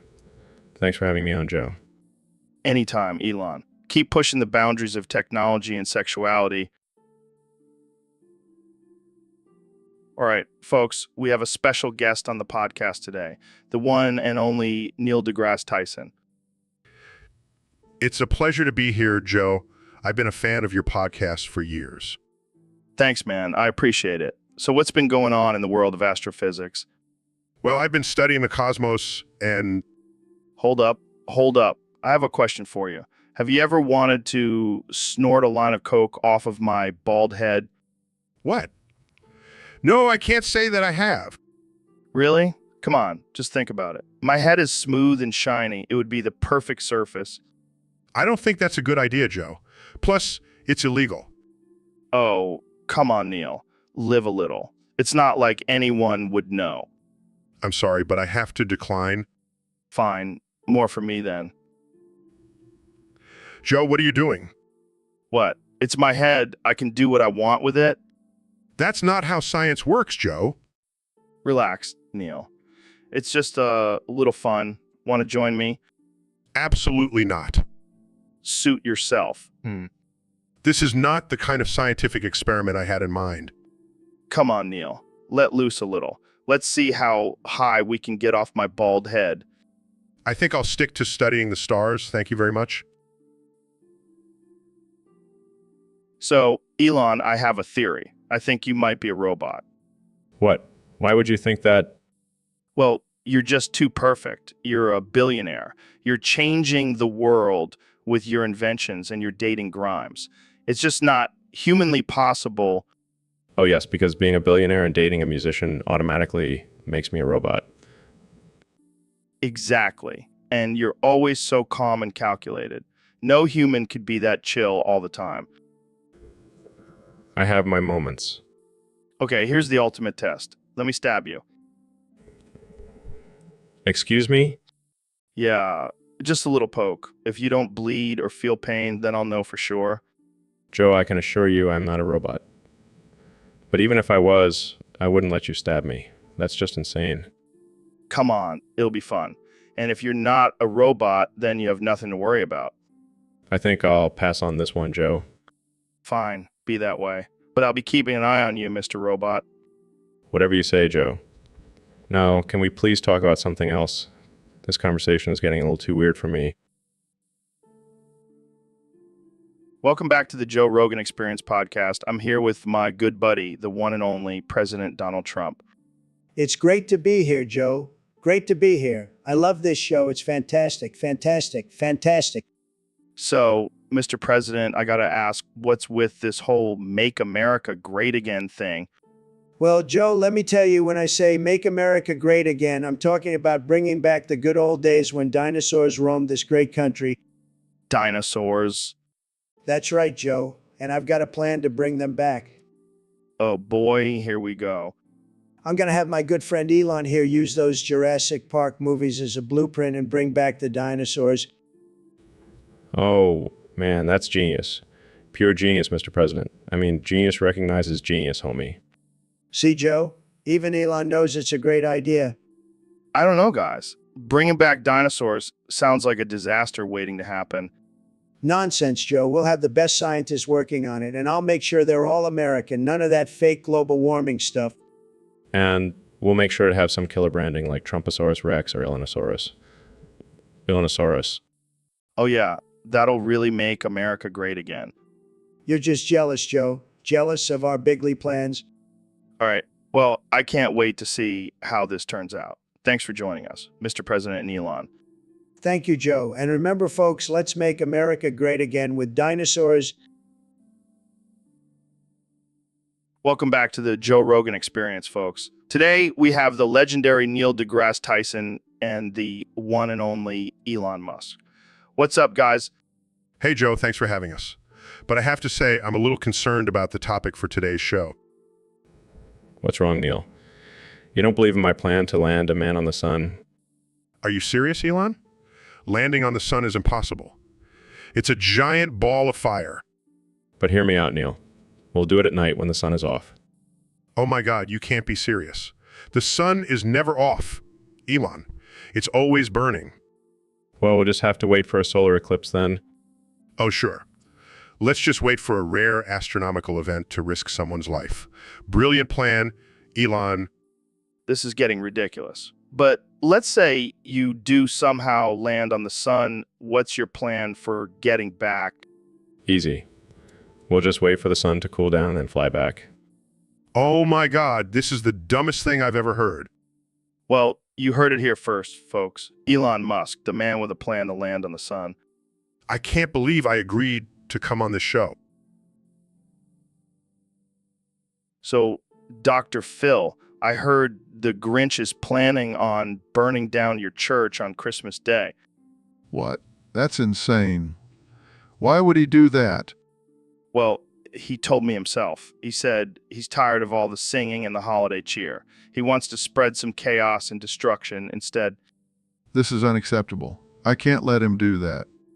Sorry, Doc. The Grinch is gonna do what he wants. And I have to say, I kind of respect his rebellious spirit. You can't just stand by and let this happen. We have to stop him. I don't think we can, Dr. Phil. The Grinch is a powerful force. Plus, he's got a whole army of who's backing him up. This is a disaster. I can't even imagine the damage he'll cause. Oh, I can. It's gonna be epic. I'm talking explosions, fire, chaos. It's gonna be like a Michael Bay movie. This is not a laughing matter, Joe. People could get hurt. Oh, lighten up, Doc. It's just a church. You can always build a new one. That's not the point, Joe. This is a sacred place. It's where people find solace and peace. Well, maybe the Grinch needs some solace and peace too. Maybe this is his way of finding inner peace. I highly doubt that, Joe. The Grinch is just a bitter, angry creature who needs to be stopped. I don't know, Dr. Phil. He seemed pretty calm and collected when he told me about his plans. Maybe we should just let him do his thing.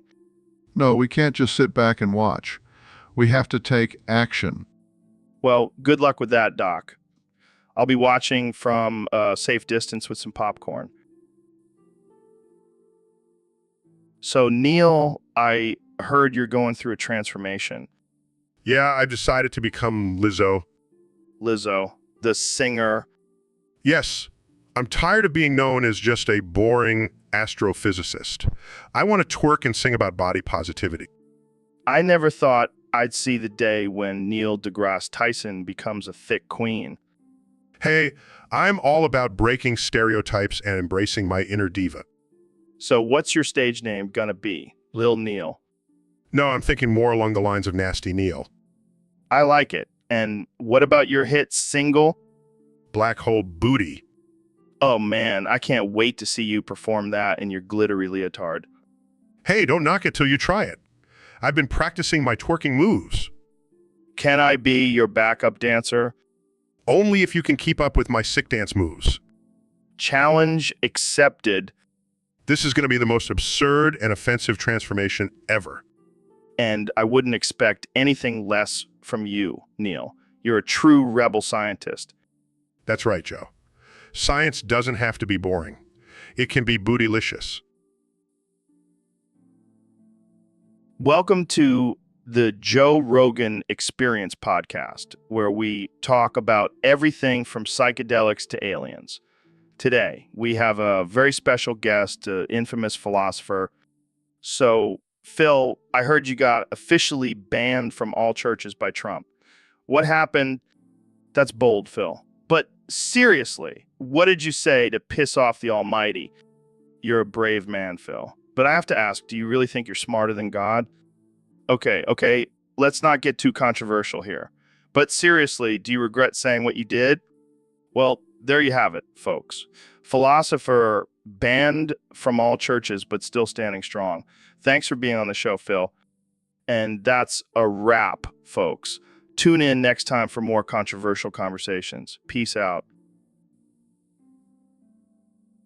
Hey, David, thanks for coming on the podcast again. No problem, Joe. I'm always down to spread my message of staying hard and pushing yourself to the limit. Speaking of staying hard, I heard you've been experimenting with some new methods lately. Oh yeah, I've been gargling bath salts every morning. It really gets me fired up and ready to conquer the day. You're a wild man, Goggins. But what's with the yelling stay hard while humping my desk? It's all about visualizing success, Joe. And your desk just happens to be the perfect representation of hard work and determination. Oh, of course. Silly me for not seeing the symbolism. But seriously, Joe, I'm in the zone right now. I feel like I can conquer anything. Well, calm down there, Goggins. I think you've had enough bath salts for one day. Yeah. Let's do it, Joe. Let's blow some shit up and stay hard. All right, let's wrap this up before things get too crazy. Thanks for tuning in, folks. Stay hard and stay tuned for the next episode of the Joe Rogan Experience. All right, folks, welcome back to the Joe Rogan Experience podcast. Today, we have a special treat for you. We have the one and only, the man who knows everything about the universe, Neil deGrasse Tyson. Hey, Joe, thanks for having me. Always a pleasure to be here.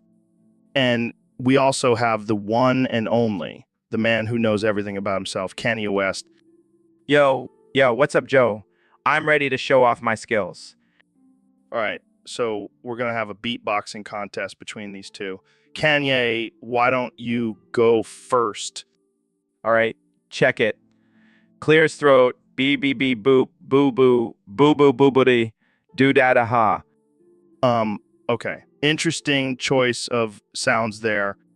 Allow me to show you how it's done. Clear's throat is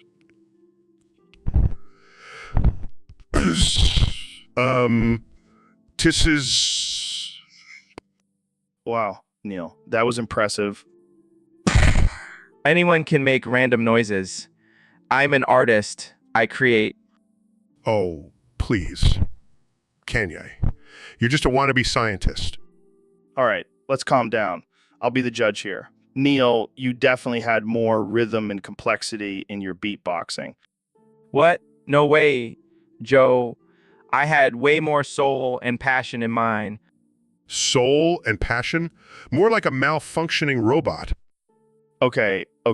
Let's not get too heated here. I think we can all agree that Neil takes the win on this one. Grumble's fine. But next time, I'm bringing my auto-tune. And I'll bring my astrophysics knowledge to school you even more. And that's all the time we have for today, folks. Thanks for tuning in to this ridiculous and offensive episode of the Joe Rogan Experience podcast. See you next time.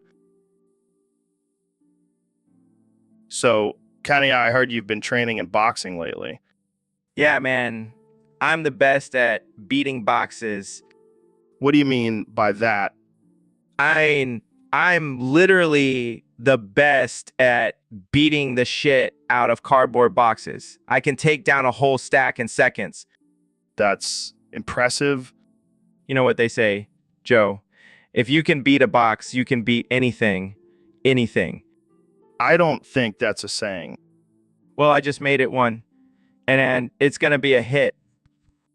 I don't know if people are going to be on board with that.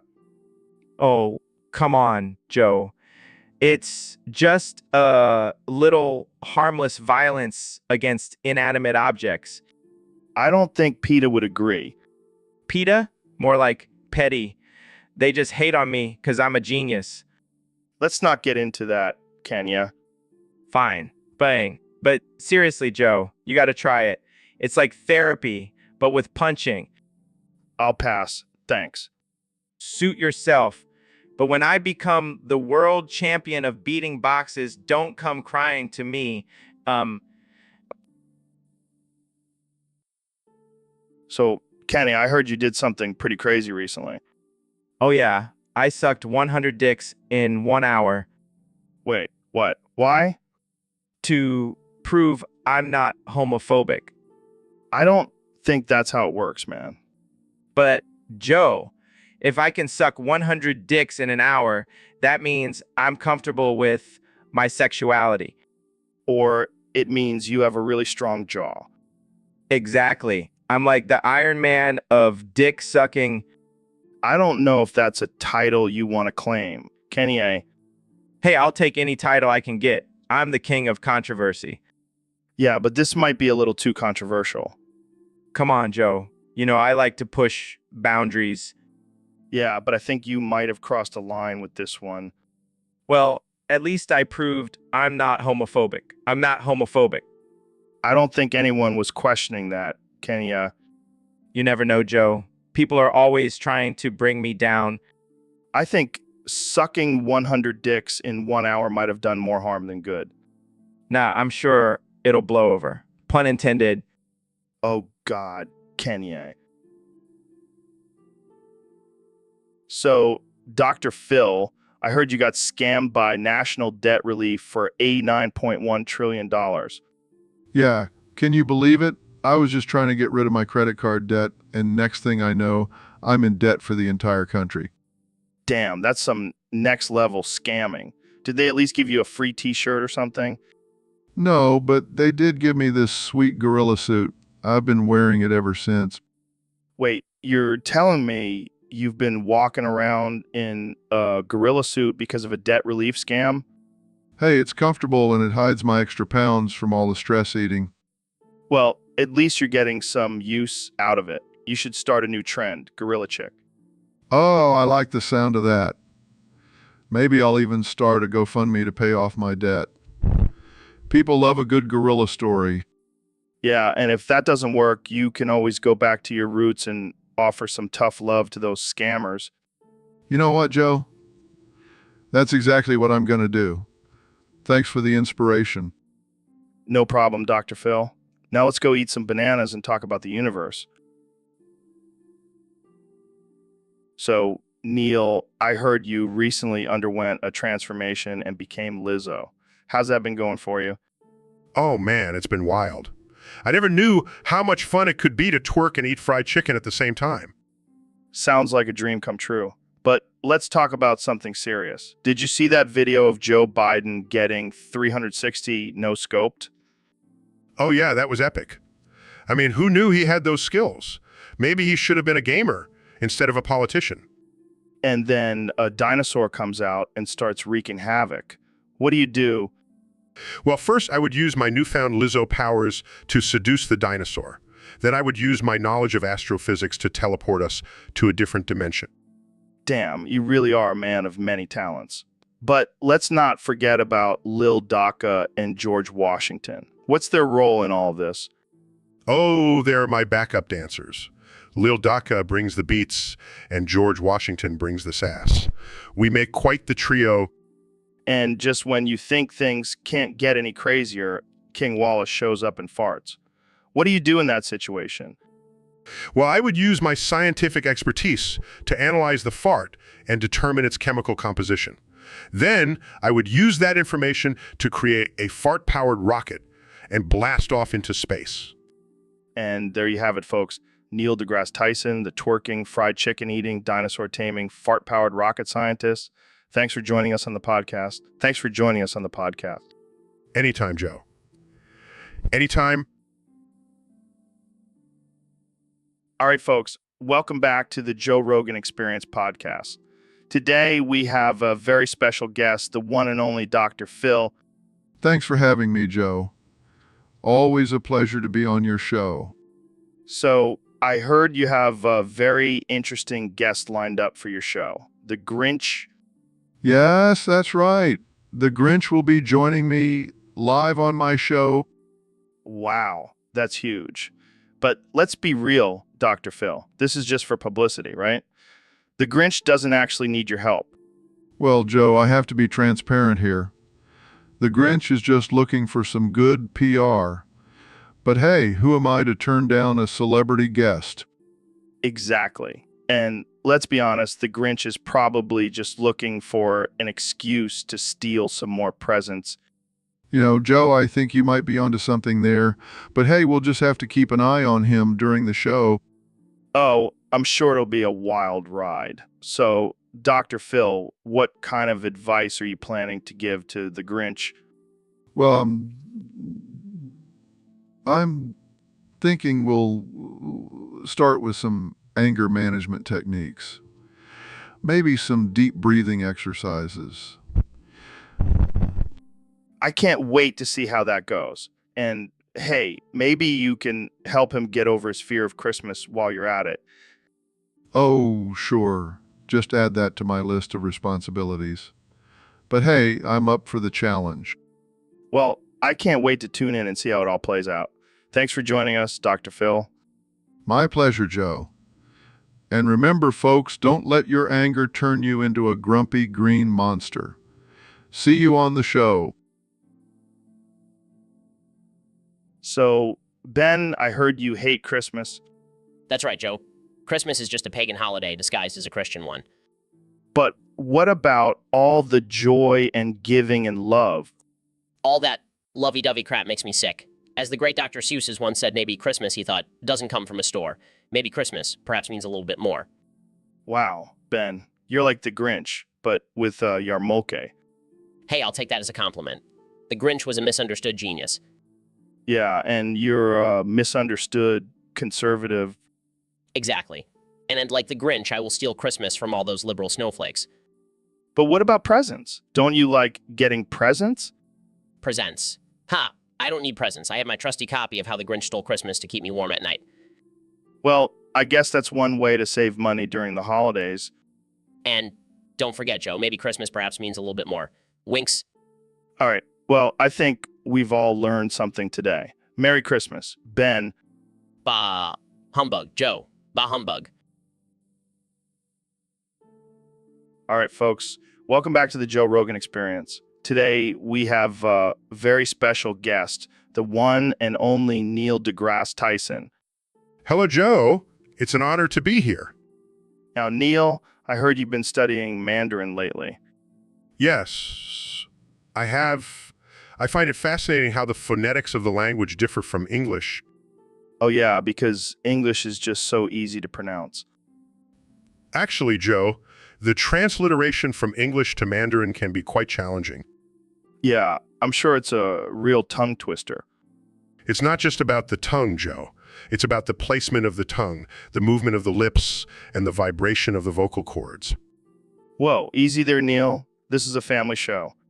For example, the word hello in Mandarin is nai hao, but the phonetics are completely different. So, Well, in English, we use the tip of our tongue to pronounce the L sound, but in Mandarin, the L is pronounced with the middle of the tongue, creating a more guttural sound. no. Close, but you need to relax your jaw more. Man, this is harder than trying to pronounce supercalifragilisticexpialidocious after smoking a joint. Speaking of joints, did you know that the Mandarin word for joint is gun? No way. That's awesome. And the phonetics are spot on. It's all about the placement of the tongue. Joking. Welcome to the Joe Rogan Experience podcast. I'm here with one and only David Goggins. What's up, Joe? I'm ready to get unhinged and offensive. Well, we have a special topic today submitted by one of our Discord users. Apparently, Trump can only speak to Kipona. Tokipona? It's a minimalist language with only 123 words. So basically, Trump can only say you, this, that, and other basic words. That's perfect for him. But how the hell are we supposed to understand him? That's where you come in, David. You can translate his Tokipona sentences into English for us. Oh, boy, this is going to be a shit show. Let's give it a try. Trump, can you say something for us in Tokipona?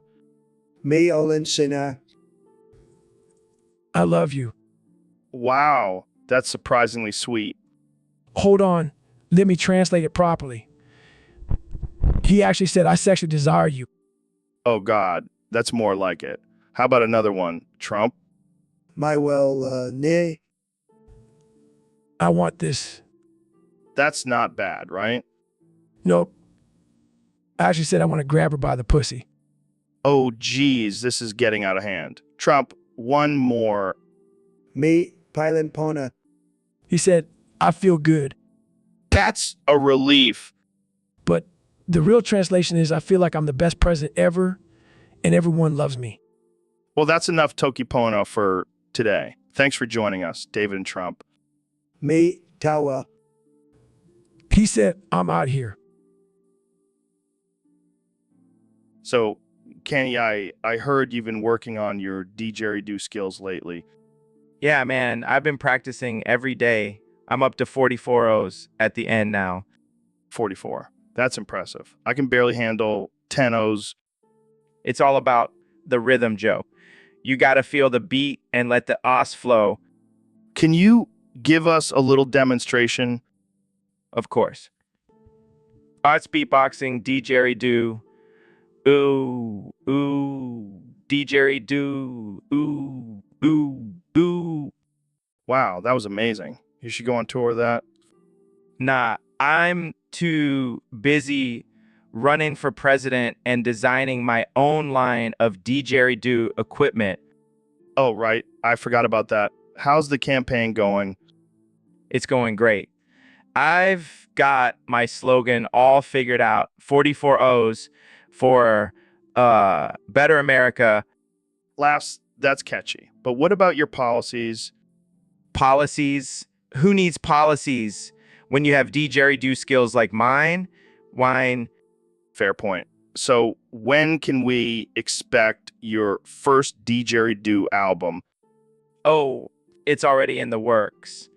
It's going to be called the Didgeridoo Chronicles.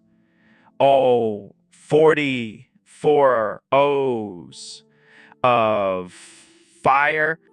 I can't wait to hear it. Thanks for coming on the show, Kenny.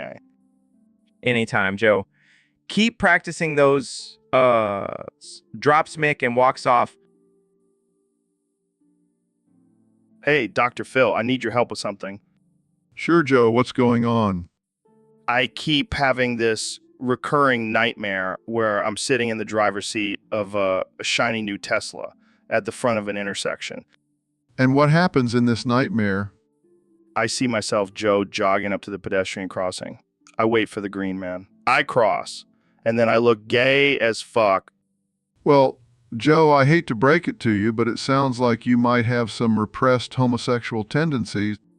What? No way, man. I'm a manly man. I hunt. I lift weights. I have a beard. Joe, it's okay to embrace your true self. You don't have to hide behind a beard and a gun. But I don't want to be gay, Dr. Phil. I want to be a manly man.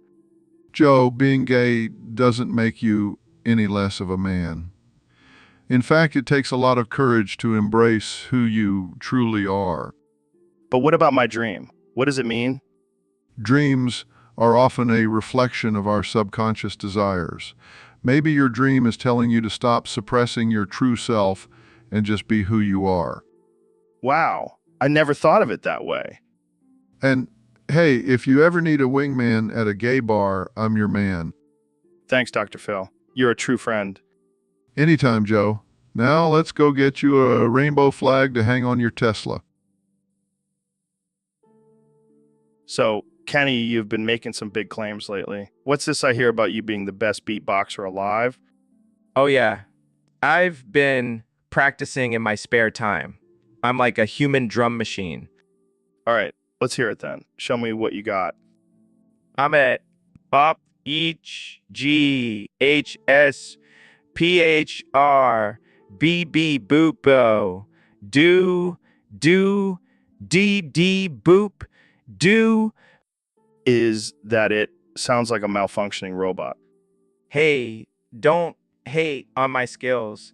I put my heart and soul into those beats. I'll stick to my guest beatboxer, Mr. Mike Tyson. Now, that's some impressive beatboxing. Mike Tyson, please, I could take him in a beatboxing battle any day. Oh, I'm sure he's shaking in his boots. You know what, Joe? I challenge you to beatboxing competition. Winner takes all. You're on Kenya. But just remember, I've got some killer beatboxing skills too. We'll see about that. Let the battle begin. So, Mr. President, what brings you on the show today? Well, Joe, I wanted to offer you a special deal. Just for you, I'm willing to pay $10 for an ass fuck. Excuse me. That's right, $10. I figure with your platform, you could use the money. I don't think that's a good idea, Mr. President. Come on, Joe. Don't be a prude. It's just business. I don't think that's a business deal. I want to be a part of... Fine, I'll make it $15. No. That's not how this works. Okay. $20 and a signed mega hat. I don't want your money or your hat, Mr. President. Suit yourself. But I know a lot of people who would take that deal in a heartbeat. I'm sure you do, but I'll pass. Let's move on to a different topic. Fine, but the offer still stands, just in case you change your mind. Yeah, I highly doubt that will happen. Let's talk about something else. All right, folks, we have a special guest on the podcast today, none other than the 2024 President of the United States, Donald Trump. Hey, Joe, great to be here. And let me tell you, I'm the best president this country has ever seen. Believe me. So, Mr. President, we have topics submitted by one of our Discord users. They want to know your thoughts on semen. Semen? What the hell is that? Is that some kind of new liberal vegetable?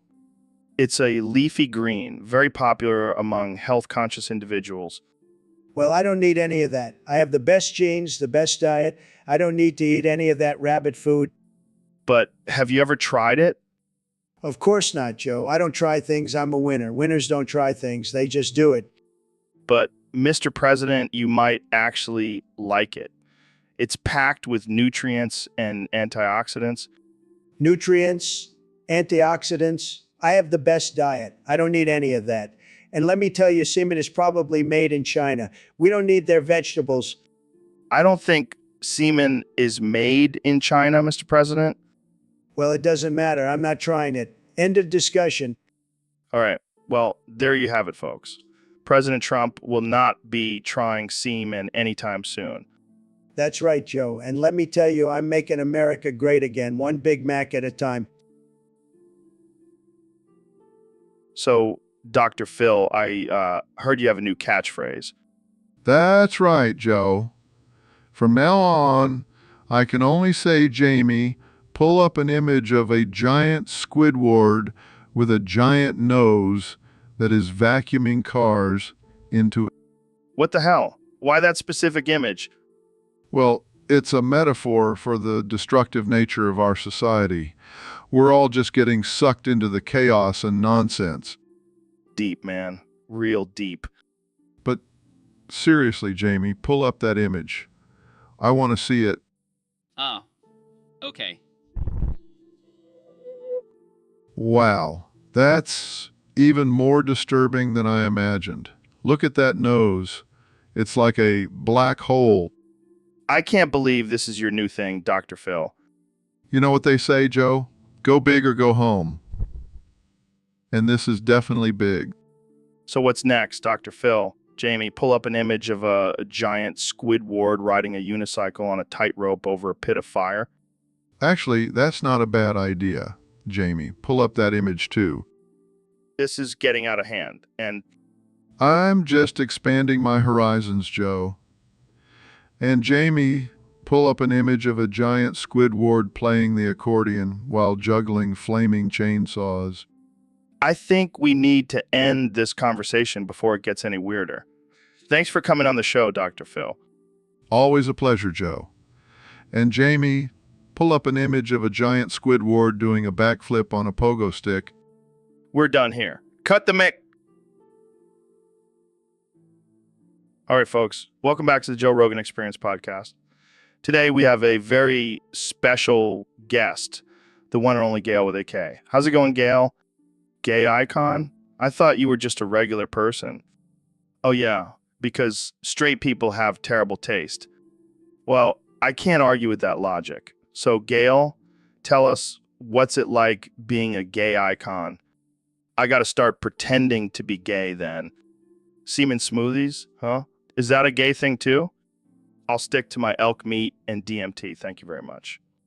Well, I'm glad we got that cleared up. Thanks for joining us, Gail. So, Elon, I heard you have a new product coming out. Yeah, it's a brain chip that can translate your thoughts into text. That's insane. Can it translate my thoughts into purchase with English letters? Of course, Joe. It can even translate your thoughts into parois if you want. Take that, Gail lovers. They can't even spell purchase with regular English letters. Yeah, those Gale lovers are always trying to be fancy with their spelling. But we know the real truth. Exactly. And with your brain chip, we can finally expose them for their lack of basic spelling skills. And maybe even convert them to our side. Who wouldn't want a brain chip that can spell for you? I can think of a few people, but let's not get into that. Let's just focus on the fact that we have the upper hand in spelling now. And who knows, maybe in the future we'll have a brain chip that can teach people how to spell properly. That would be a game changer. No more misspelled words on social media. The world would be a better place. Agreed. And we can thank our brain chips for that. Now let's go spread the word and make those Gale lovers jealous. So, Kenny, I heard you're having some trouble with yellers wearing your Yeezys. Yeah, man. It's like they're trying to steal my swag. I can't have that. Have you tried putting a secret code on the inside of the shoe that only true Yeezy fans would know? Nah, man, that's too easy. I want to make it a challenge. Maybe a riddle or something? Oh, I like where your head's at. How about we start a rumor that Yeezys are actually made from unicorn skin? Genius. That'll definitely scare off those yellows. And we can also make a limited edition Yeezy that's only available to those who have eaten a live scorpion. Now we're talking. That's some real dedication to the Yeezy life. And if all else fails, we can just start a cult and brainwash people into thinking Yeezys are the only acceptable footwear for the chosen ones. I like the way you think. Let's make Yeezys the official shoe of the apocalypse. And we'll call it the Yeezy Apocalypse. I love it. Yeezys for life, baby. So, Dr. Phil, I heard you started your own church. That's right, Joe. The Church of Dr. Phil, where we preach the gospel of tough love and common sense. Sounds interesting. What kind of services do you offer? Well, we have group therapy sessions where we tell people to get their shit together and stop blaming others for their problems. And heard you have a special section for Gale enthusiasts. Absolutely. We welcome all Gale lovers with open arms. We even have a shrine dedicated to her in the back. Wow, that's creepy. Hey, don't knock it till you try it. Gale is a goddess among women. I don't know, man. I think I'll stick to my regular church. Suit yourself, Joe. But just remember, when you're facing a crisis, who are you going to call? God. Or Dr. Phil. Fair point. But what about people who don't believe in God? Well, they can come to the Church of Dr. Phil and I'll make them believe in something. Fear, maybe. All right, I think I'll pass on that. But thanks for the offer, Dr. Phil. Anytime, Joe. Just remember, tough love is the only way to go. So, Goggins, we got a topic suggestion from one of our listeners on Discord. They want us to talk about being Gale. Gale, like a strong wind? No. It's spelled Gale. They want to know if we're Gale or not. Well, I can tell you right now, I'm not Gale. Me, neither. My ass is for women only. Wait, what? Yeah, I don't swing that way, man. Oh, I see. You're talking about being gay? No. I'm talking about being Gale. It's like a new thing, like how people identify as different genders. Well, now they're identifying as different weather patterns. That's the dumbest shit I've ever heard. I know, right? But hey, who am I to judge? If someone wants to identify as a hurricane, who am I to stop them? I'm pretty sure that's not how it works, Joe. Hey, I'm just trying to be open-minded, Goggins. Live and let live. Well, I'm gonna stick with being a man. And my ass is definitely for women only. Yeah, I think we can all agree on that. So to all our Gale listeners out there, sorry, but our asses are off limits. And to all non-Gale listeners, come on over, ladies. We got plenty of ass to go around. All right, let's move on to our next topic before this conversation gets any weirder. Welcome back to the Joe Rogan Experience Podcast 2024. Today we have a very special guest, the President of the United States, Donald Trump. It's great to be here, Joe. And let me tell you, I have some big plans for this country. Yeah, like what? Well, for one, I'm promising more semen for the semen of this nation. Semen for semen? What does that even mean? It means we're going to have the healthiest semen in the world, Joe. They'll be eating semen salads every day, getting all the nutrients they need. But what about their protein intake? Oh, we'll also be providing them with plenty of fish, freshly caught by our very own Coast Guard. I don't think that's how it works, Mr. President. Trust me, I'm a businessman. I know how to make deals, and this is going to be the best deal for our seamen. I'm sure they'll be thrilled.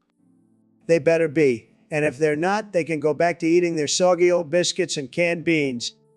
I don't think they'll be happy about that. Well, they can always join the Space Force. We'll have plenty of seamen up there, too. All right. Well, there you have it, folks. President Trump's promise for more semen for the semen of this nation. Thanks for tuning in to the Joe Rogan Experience Podcast 2024. So, Dr. Phil, I heard you have a confession to make. Yeah. I have been holding on to this secret for too long. Lay it on me, man. I'm all ears.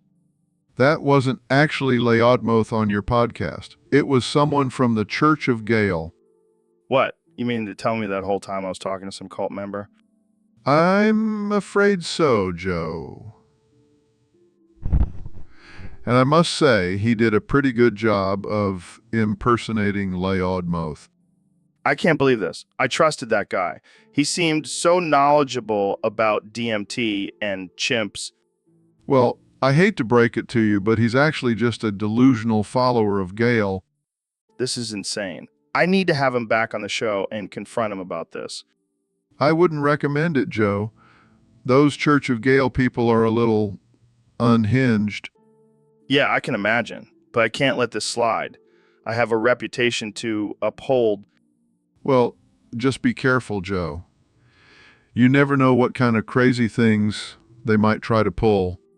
Thanks for the heads up, Dr. Phil. I'll keep my guard up from now on. Anytime, Joe. And remember, always trust your gut and your biceps. Wow, man. Wow. Just feeling nostalgic for the future, Joe. Have you heard the song In the Year 2525 by Zager and Evans? Can't say I have. Is it about aliens or something? No, it's a cautionary tale about the future of humanity. And it's eerily accurate. Sounds like a real bummer, man. I prefer songs about partying and getting high. Well, maybe you should listen to the lyrics. It's a wake-up call to the dangers of technology and the consequences of our actions. Dude, I'm just trying to have a good time. I don't need a lecture. Fine, I'll just sing it for you then. In the year 2525, if man is still alive, if woman can survive, they may find. Wait, hold up. Did you just assume their gender? What? No, it's just a song. I don't know, man. Seems pretty problematic to me. Oh, for the love of science? Can we just listen to the song? Fine. But if I hear anything offensive, I'm cutting you off. Size in the year 3535. ain't gonna need to tell the truth. Tell no lies. Wow, whoa. Are you promoting lying now? It's a hypothetical scenario, Joe. Just listen. All right. But if I hear anything about veganism or climate change, I'm out. Exasperated in the year 4545. You ain't gonna need your teeth, won't need your eyes. Wow, man. That's some dark stuff. I don't think I can handle this. It's a warning, Joe. We need to be aware of the potential consequences of our actions. Yeah. I'll stick to my party anthems and leave the future to you, Neil. So, Gail, I heard you started your own cult. What's that all about? And what do you guys do at this church? Wait, what? That doesn't even make sense. Oh, I get it now. So, what do you guys do for fun at this church? That sounds interesting. And what about the religious aspect? Wow, that's intense. And what if someone misspells your name? Well, I better start practicing my spelling then. Thanks for enlightening me, Gail.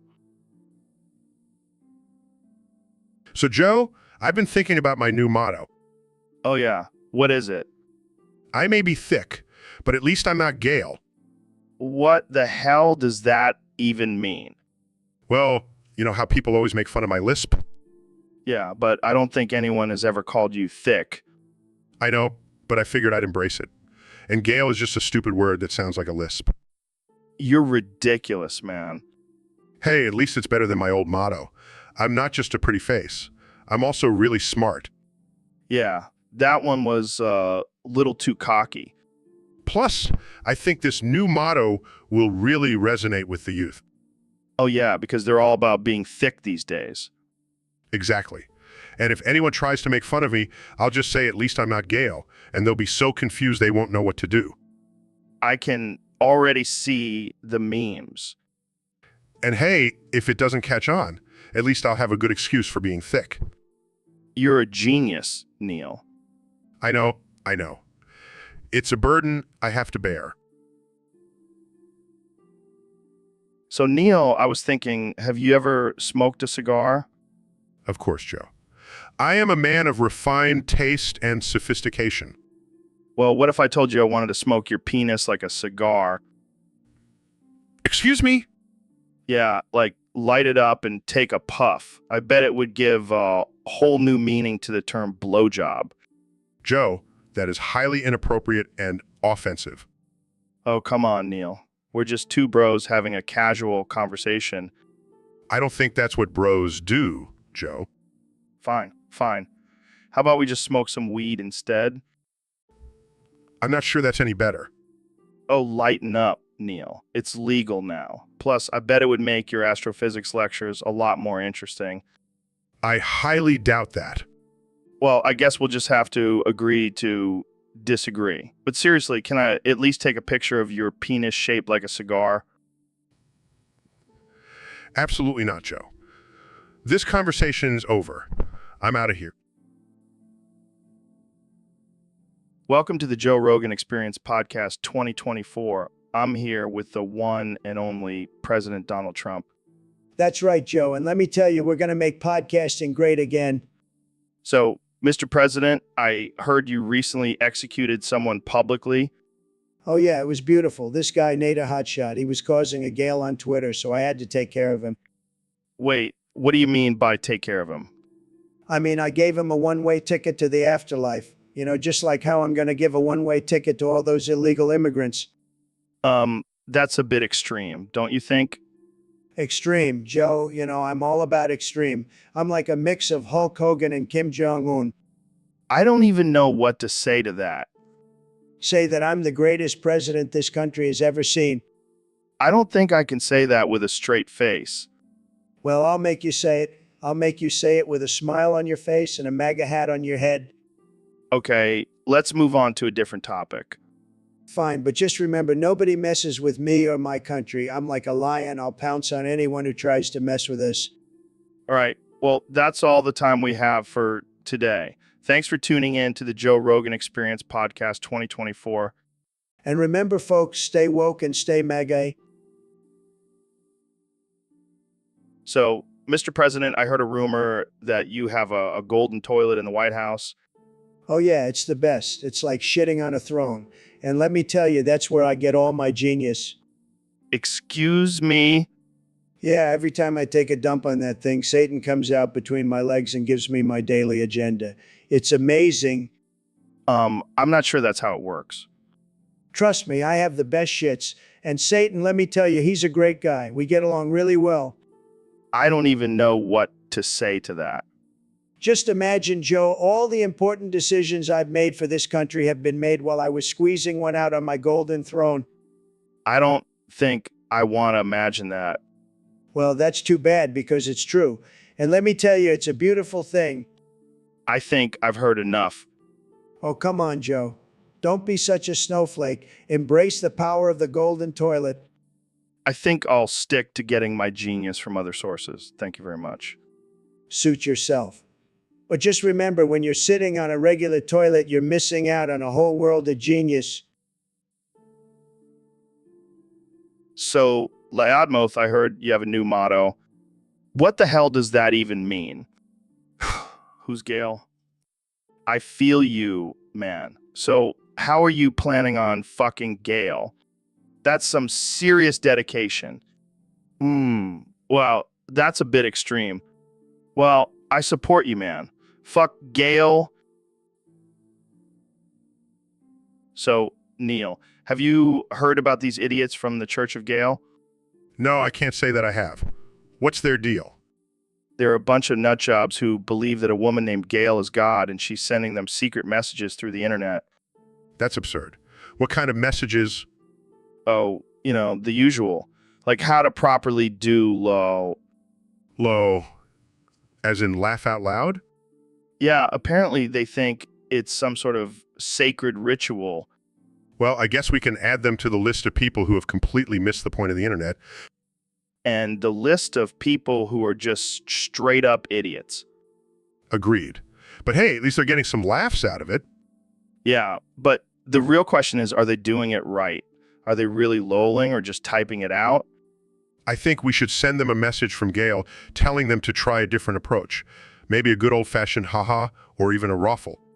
Or maybe just because that's all I can do when I hear about these crazy cults. Well, at least we can thank them for providing us with some entertainment. True, but let's hope they don't start a war with the Church of Lomeo. Oh God, don't even joke about that. The last thing we need is a holy war over internet slang.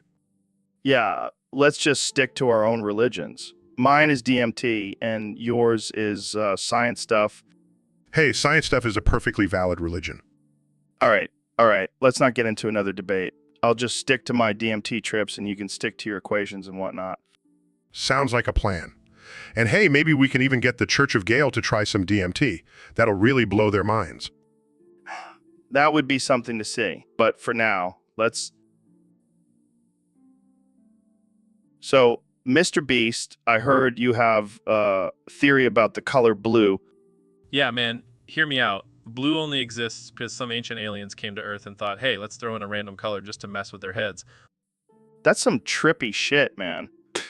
But why do you think colors even exist? Obviously, colors are just a way for the government to control us. They make us think certain things based on the color we see. Like red for danger, green for money, and yellow for piss. Wow, that's deep. But what about blue? What's its purpose? Blue is the color of sadness, Joe. It's a constant reminder that life is just one big depressing cycle of disappointment and regret. Damn, that got dark real quick. But what about the sky and the ocean? They're blue. Oh, that's just a hologram created by the government to distract us from the real issues. I knew it. But what about the blue in our eyes? Oh, that's just a genetic mutation caused by too much exposure to blue light. It's a sign that we're all slowly turning into Smurfs. Mind blown, man. Mind blown. All right, we got some interesting topics today. Our first one comes from a user on Discord. They want us to talk about the Church of Semen. The Church of Semen? What kind of nonsense is that? It's probably some vegan cult. I bet they worship a giant semen smoothie or something. Hey, don't knock it till you try it. I heard semen is packed with all kinds of nutrients. Yeah, but I prefer my nutrients in the form of a juicy steak. And I'll take mine in the form of a bacon-wrapped filet mignon. Thank you very much. Come on, guys. Don't be so closed-minded. Maybe the Church of Seamen has some good points. Like what? That we should all eat leaves for every meal? I'll stick to my bacon. Thank you very much. And maybe a side of semen chips. All right, let's move on to our next topic before we start a food war. How about the Church of Broccoli? Oh boy, here we go again. I can already hear the vegans typing away in the comments section.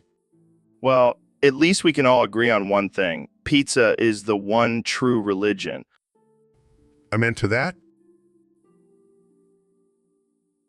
All right, Kenny, we have a user on Discord who wants to know your recipe for semen pie. Semen pie. Oh man, that's my specialty. First, you got to get some fresh semen, none of that frozen crap. And what about the crust? Oh, I don't use crust. I just lay the semen on a bed of gold leaf. Gold leaf? Yeah, it adds a nice crunch and some bling to the pie. I can't imagine that tastes good. I'm a genius. Now, for the filling, I mix in some caviar and truffle oil. That's a fancy pie. And then I sprinkle some diamonds on top for that extra sparkle. Diamonds in a pie? Yeah, it's the only way to truly elevate the flavors. I don't think anyone can afford to make this pie. Well, that's why I only make it for myself. It's my special treat. I don't even want to know how much it costs. Let's just say it's worth more than your entire podcast studio, Joe. Joe. Well, I guess I'll stick to my regular old apple pie.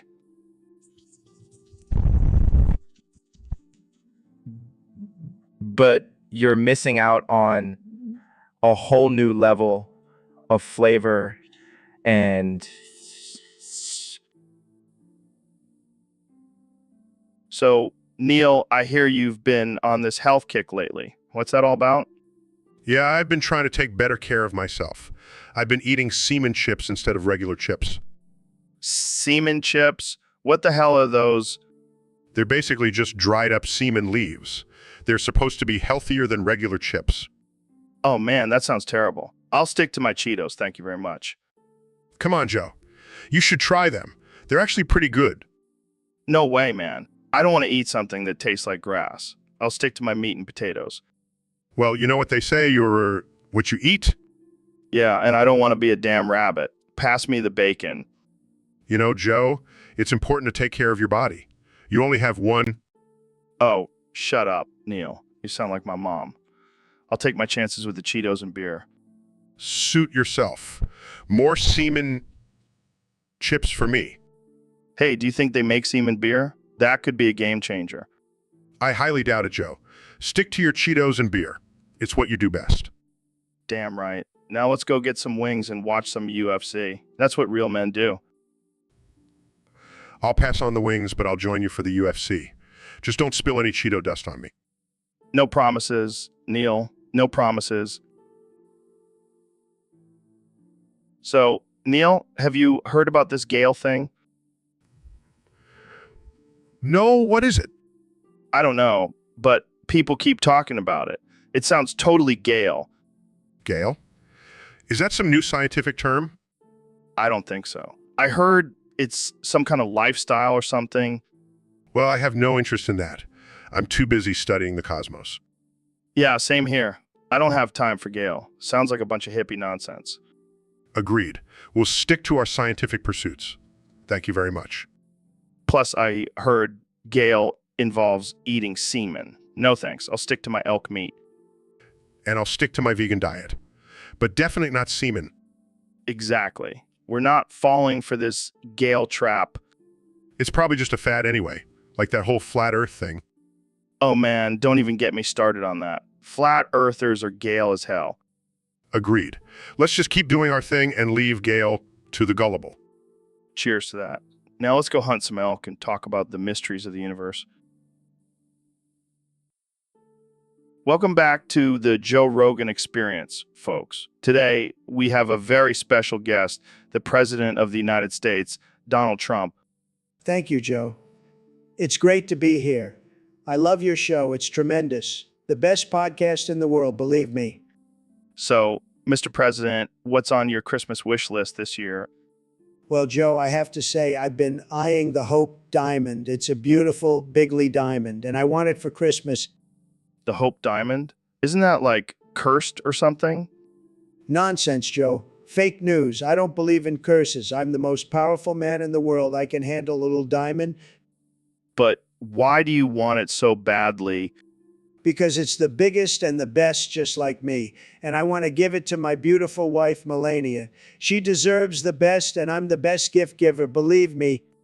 I see. And what about the people who say it belongs in a museum and not in your wife's finger? Listen, Joe, I'm the president. I can do whatever I want. And if I want to give my wife a big, beautiful diamond for Christmas, I'll do it. End of story. End of story. Well, there you have it, folks. President Trump wants the Hope Diamond for Christmas. Thanks for joining us, Mr. President. My pleasure, Joe. And remember, folks, make Christmas great again. Welcome back to the Joe Rogan Experience podcast, where we talk about all things unconventional and controversial. Today, we have a very special guest, the infamous anti-semen leader, Leo Loudmouth Late. So, Leo, what exactly is semen phobia? Really? I mean, I've heard of people not liking semen, but to have a phobia of it. Okay, I can see where you're coming from. But why do you think semen is so dangerous? Brainwashing. That's a bold claim, Leo. But what about all the health benefits of semen? It's low in calories and high in vitamins. Okay, Leo, I think we've heard enough about your semen phobia. Let's move on to another topic. Thanks. Hey, everyone. Welcome back to the Joe Rogan Experience podcast. Today, we have a topic submitted by a user on Discord. Let me just pull it up here. Well, looks like someone skipped their alpha brain today. Shut up, Neil. I don't need drugs to have a good podcast. Oh, please, Joe. You should do more drugs. It'll help you remember things. Drugs are bad, Neil. I don't want to end up like you with a brain the size of a pea. Hey, my brain may be small, but at least I remember what the topic is. It's about how you keep forgetting things. Oh, right, that. Well, maybe it's because I'm too busy smoking weed and doing DMT. See, that's the problem. You're not doing enough drugs. You need to expand your mind, man.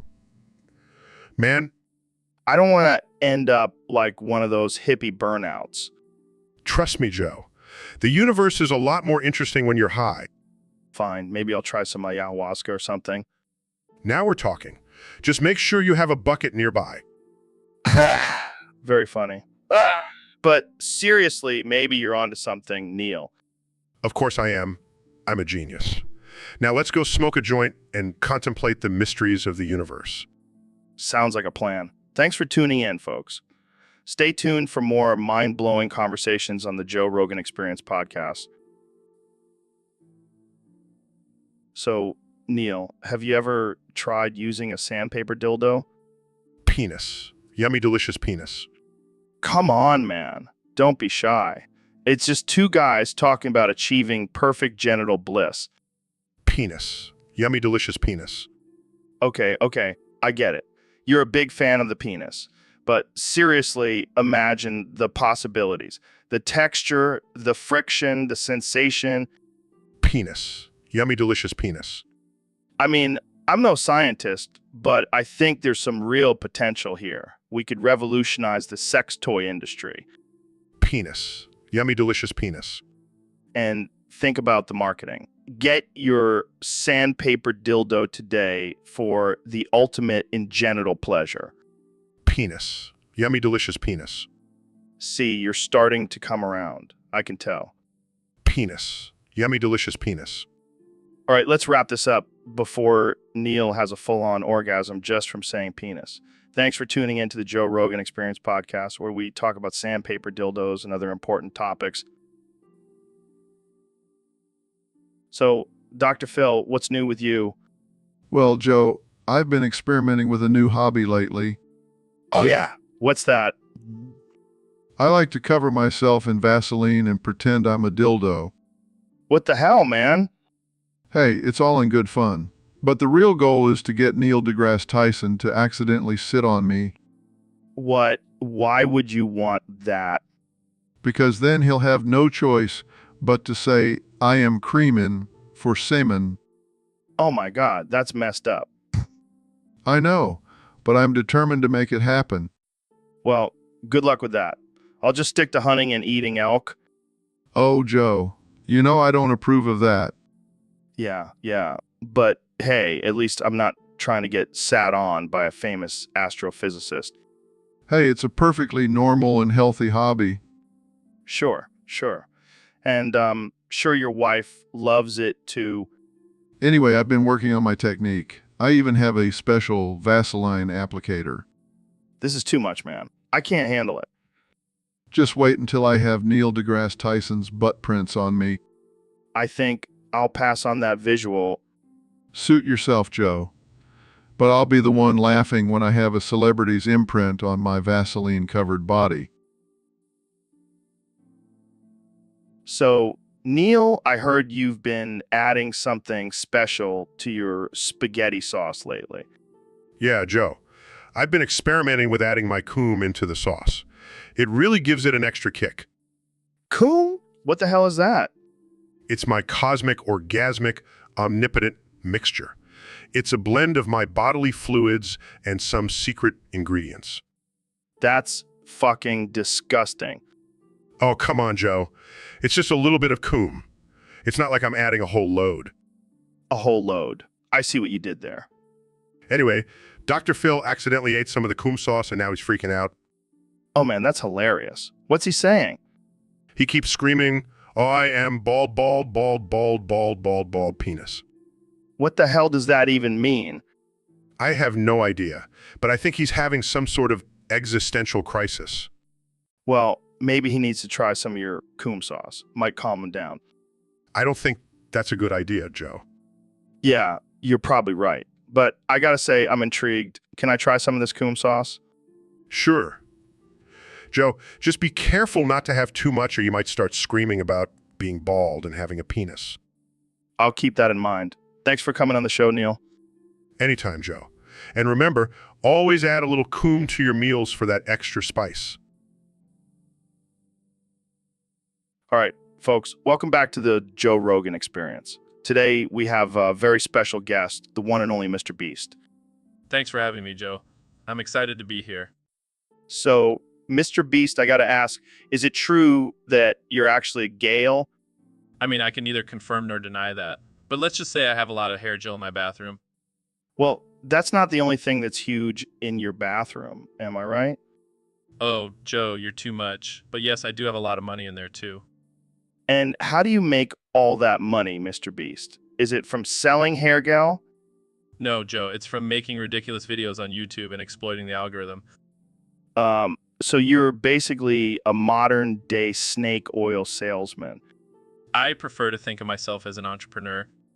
Well, whatever you want to call it, it's working. But let's talk about your philanthropy. You give away a lot of money to people in need. Yeah, it's important to give back. Plus, it's a great way to get more views and subscribers. You're a genius, Mr. Beast. But let's be real. We all knew you were a Gale anyway. I guess the secret's out now. But hey, at least I'm a rich Gale. And that's all that matters in this crazy world. Thanks for coming on the show, Mr. Beast. Anytime, Joe. Keep on hunting those elk. So, Mr. President, I heard you have a new venture in the works. Care to share? You know, Joe, I always have something big and beautiful up my sleeve, and this time it's going to be OJ. What is it? Another hotel? Golf course? No, it's something much more exciting. I'm starting my own version of Squid Game. Squid Game? That Korean show with the deadly games? Yeah, but mine is going to be even better. It's called cock game. Cock game? Yeah, you know, like cock, but with a K. It's going to be huge. I'm afraid to ask, but what's the premise? Well, the contestants will dress up as big hairy cocks and compete to earn a place in my butt crack. You can't be serious. Oh, I'm very serious, Joe. And let me tell you, the challenges will be tremendous. We'll have them doing all sorts of things like building walls and grabbing pussies. This is insane. Insane? No, it's genius. And the winner gets to be my right-hand man, or should I say right-hand cock. I can't believe I'm even entertaining this idea. Come on, Joe. You know, you want to be a part of it. I can see it in your eyes. I don't know, Mr. President. I think I'll stick to just watching the show. Suit yourself. But just remember, Cock Game is going to be the biggest show in the world, and I'll make sure it's a big success, believe me. So, Dr. Phil, I gotta ask you, what's the deal with you coming into my house in the middle of the night, putting your finger in my butt? Excuse me? I did no such thing, Joe. Oh, come on. I woke up to you standing over my bed, finger deep in my butt. What's your explanation for that? I have no explanation. But I will say this, Joe. The finger goes in the butt. I call it the butter finger. What the hell does that even mean? It means that sometimes we have to do things that may seem uncomfortable or unconventional in order to truly understand ourselves. Oh, so you were just trying to help me understand myself by violating my butt in the middle of the night? Exactly. And I must say you seemed quite relaxed during the whole ordeal. This is some next level therapy, Dr. Phil. Thank you, Joe. I take my job very seriously. Well, I'll be sure to recommend you to all my friends who need a little butterfinger therapy. I'll be waiting for their call, Joe. All right, folks, welcome back to the Joe Rogan Experience podcast. We have a special guest today, the one and only Neil deGrasse Tyson. Joe, it's great to be here, man. Neil, I gotta say, you seem a little off today. Oh, I'm just a little high, Joe. I can only say vowels right now. What? That's insane. How did you even get high? You're a scientist. Well, I was experimenting with some new chemicals in the lab and things got a little wild.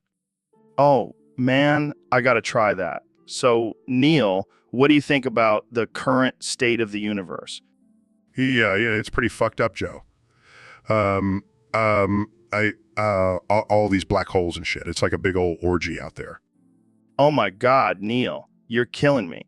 So, what's your take on aliens? Ooh.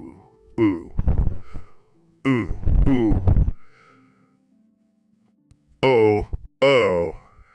They're definitely out there, Joe. I mean, there's no way we're the only intelligent.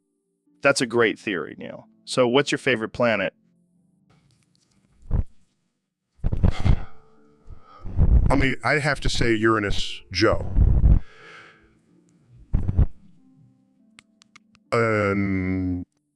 All right, Neil, I think we should wrap this up before things get too out of hand. Thanks for coming on the show, man.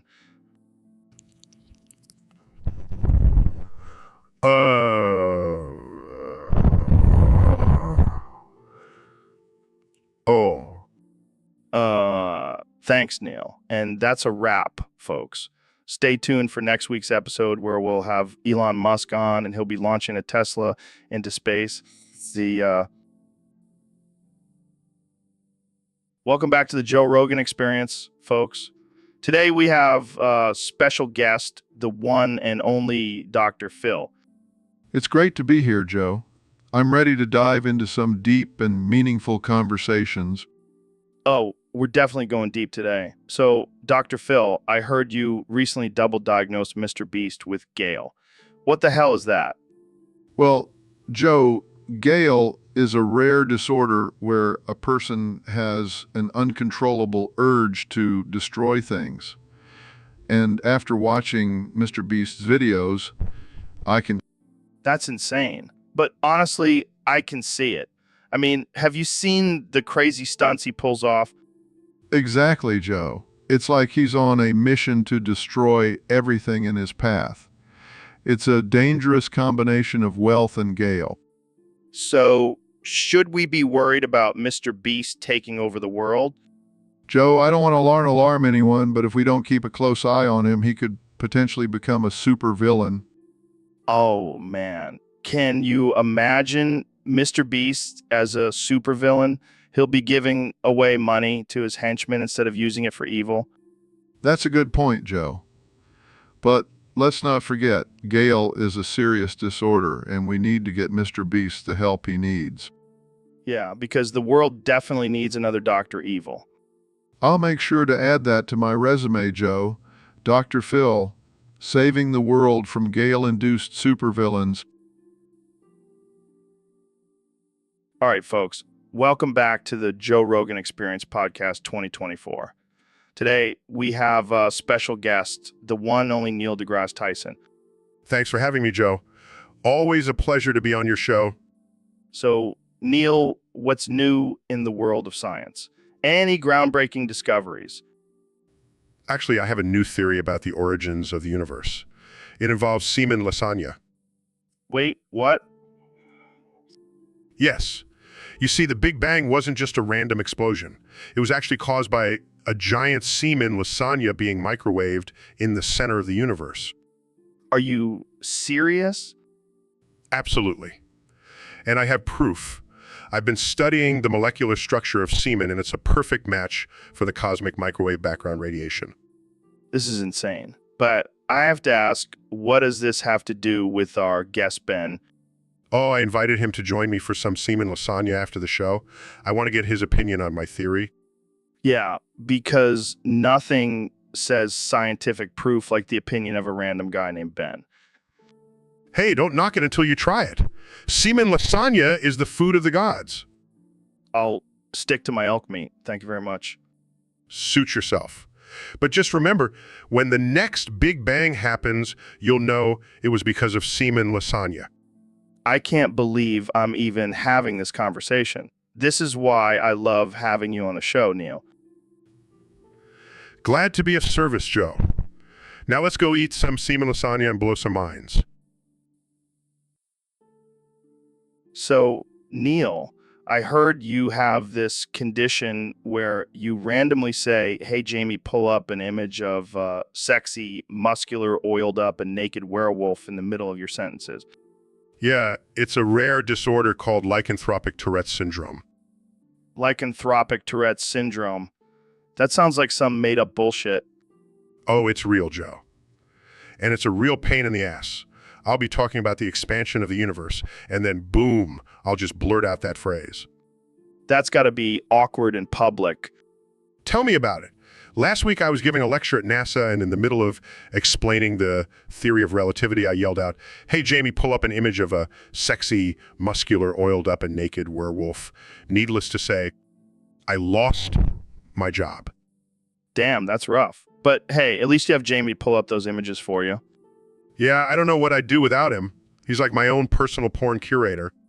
You know, you should try to turn this condition into positive. Maybe start a new trend. Like instead of saying, or like people start saying, hey, Jamie, pull up an image of a sexy, muscular, oiled up and naked werewolf. That would definitely make conversations more interesting. And it would definitely make people uncomfortable. I like it. Well, I'll have to think about it. But in the meantime, I'll just have to deal with my random outbursts of werewolf requests. Hey, at least you'll never have a boring conversation. And if you do, just throw in that phrase and watch people's reactions. You're right, Joe. I'll just embrace my inner werewolf and let the howls out whenever I want. And with that, let's end this episode. Hey, Jamie, pull up an image of a sexy, muscular, oiled up. So, Mr. Beast, I gotta ask, what's with the mask? Oh, just a fashion statement. Plus, it helps me hide my true identity. Wait, what? Are you saying you're not really Mr. Beast? Oh, I'm Mr. Beast, all right. But my real identity might shock you. All right, I'm ready for it. Who are you really? Takes off mask. I'm O.J. Simpson. Chokes on his drinks. What the actual fuck? Yep, The juice is loose and I'm here to make videos and clear my name. Laughs nervously. I don't think making YouTube videos is going to help with that, OJ. Hey, it's worth a shot. Plus, I can finally use my knife skills for something other than murder. Uncomfortable silence. So, did you really do it? Shrugs. Who knows? But I definitely have some killer content ideas. Facepalms. This is the most absurd thing I've ever heard. Hey, at least I'm not monetizing my crimes like some other YouTubers out there. Fair point. But seriously, OJ, what's your end game here? To become the king of YouTube, of course. And maybe get a few more endorsement deals while I'm at it. Shakes heads. I don't even know what to say. How about we end this conversation before I accidentally confess to anything? Good idea. And for the love of God, keep that mask on. So, Neil, I heard you have a new catchphrase. Semen. Yeah, that's the one. What's up with that? Semen. Are you trying to promote a healthy lifestyle or something? Semen. Wait, are you saying that because you're a scientist and, the benefits of semen? Semen. Or is it just because you like the way it sounds? Semen. All right, let's test something out. Semen. Semen. Semen. Semen. It's multiplying. Semen. Semen. Yeah. Semen. Dude, this is like some weird math experiment. Semen. Semen. Semen. All right, let's stop before we end up with a million Siemens. Semen. Too late. We're going to have to start a semen farm now. Semen. And we'll call it the Semen deGrasse Tyson Farm. Semen. Okay, I think we've had enough semen for today. Semen. All right, that's it. We're done. No more semen. Semen. Seriously, Neil, stop. I can't take it anymore. Semen. Okay, I'm leaving. Bye, Neil. Semen. I can't believe I just had a conversation about semen with Neil deGrasse Tyson. What has my life come to? Hey, Neil, guess what? I just signed a deal with SpaceX to launch a rocket ship straight into my ass. Why? Because I want the rocket to go up my ass and go kaboom. The cock rocket is ready for lift off. Joe, this is absurd. You can't just launch a rocket into your ass. Why not? It's my ass. I can do whatever I want with it. But it's dangerous. You could seriously injure yourself. Come on, Neil. I'm all about pushing the limits and testing my body. Plus, think of the views on YouTube.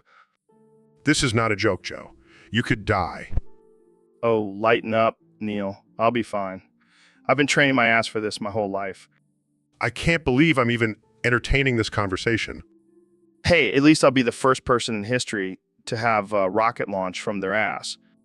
I highly doubt that will be a record anyone will want to break. Well, you never know. People are into some weird stuff these days.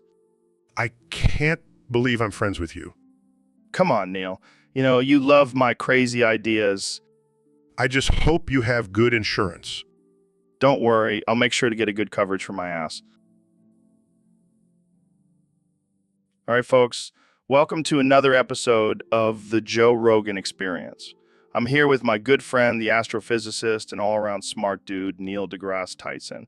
Neil deGrasse Tyson.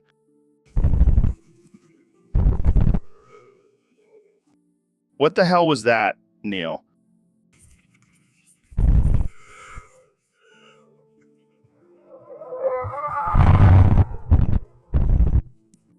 Oh, God, he's doing it again. Neil, are you okay?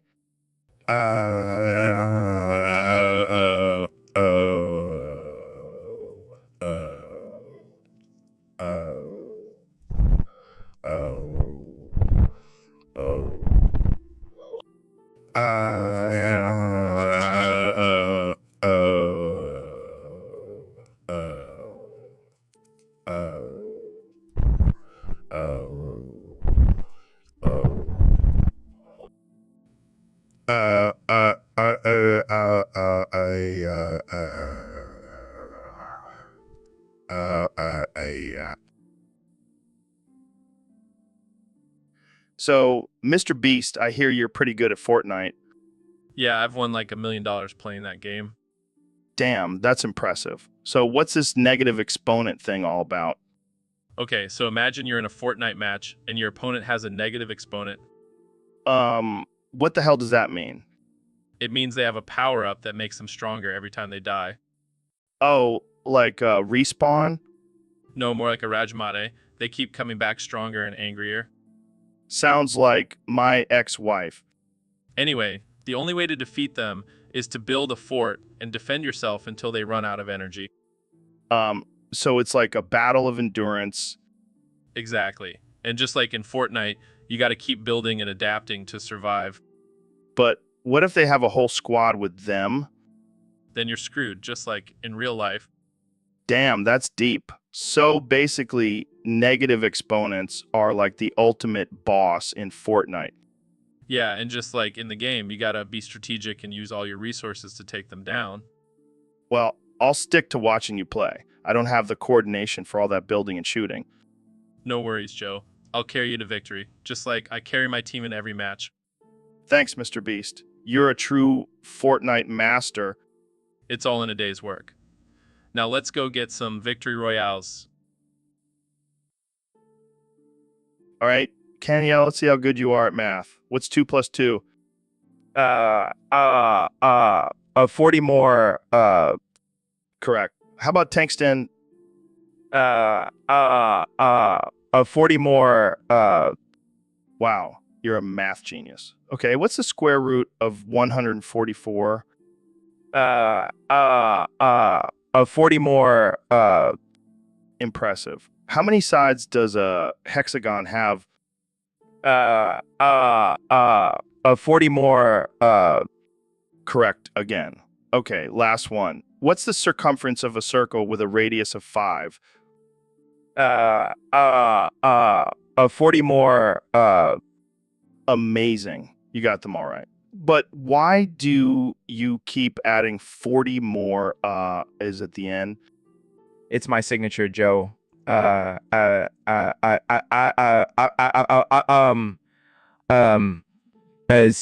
Is my trademark. Right. Of course. Well, I think we've found your true calling. Forget music. You should be a math teacher. 40 more, I like the sound of that. Okay, let's move on to our next topic before Kanye starts chanting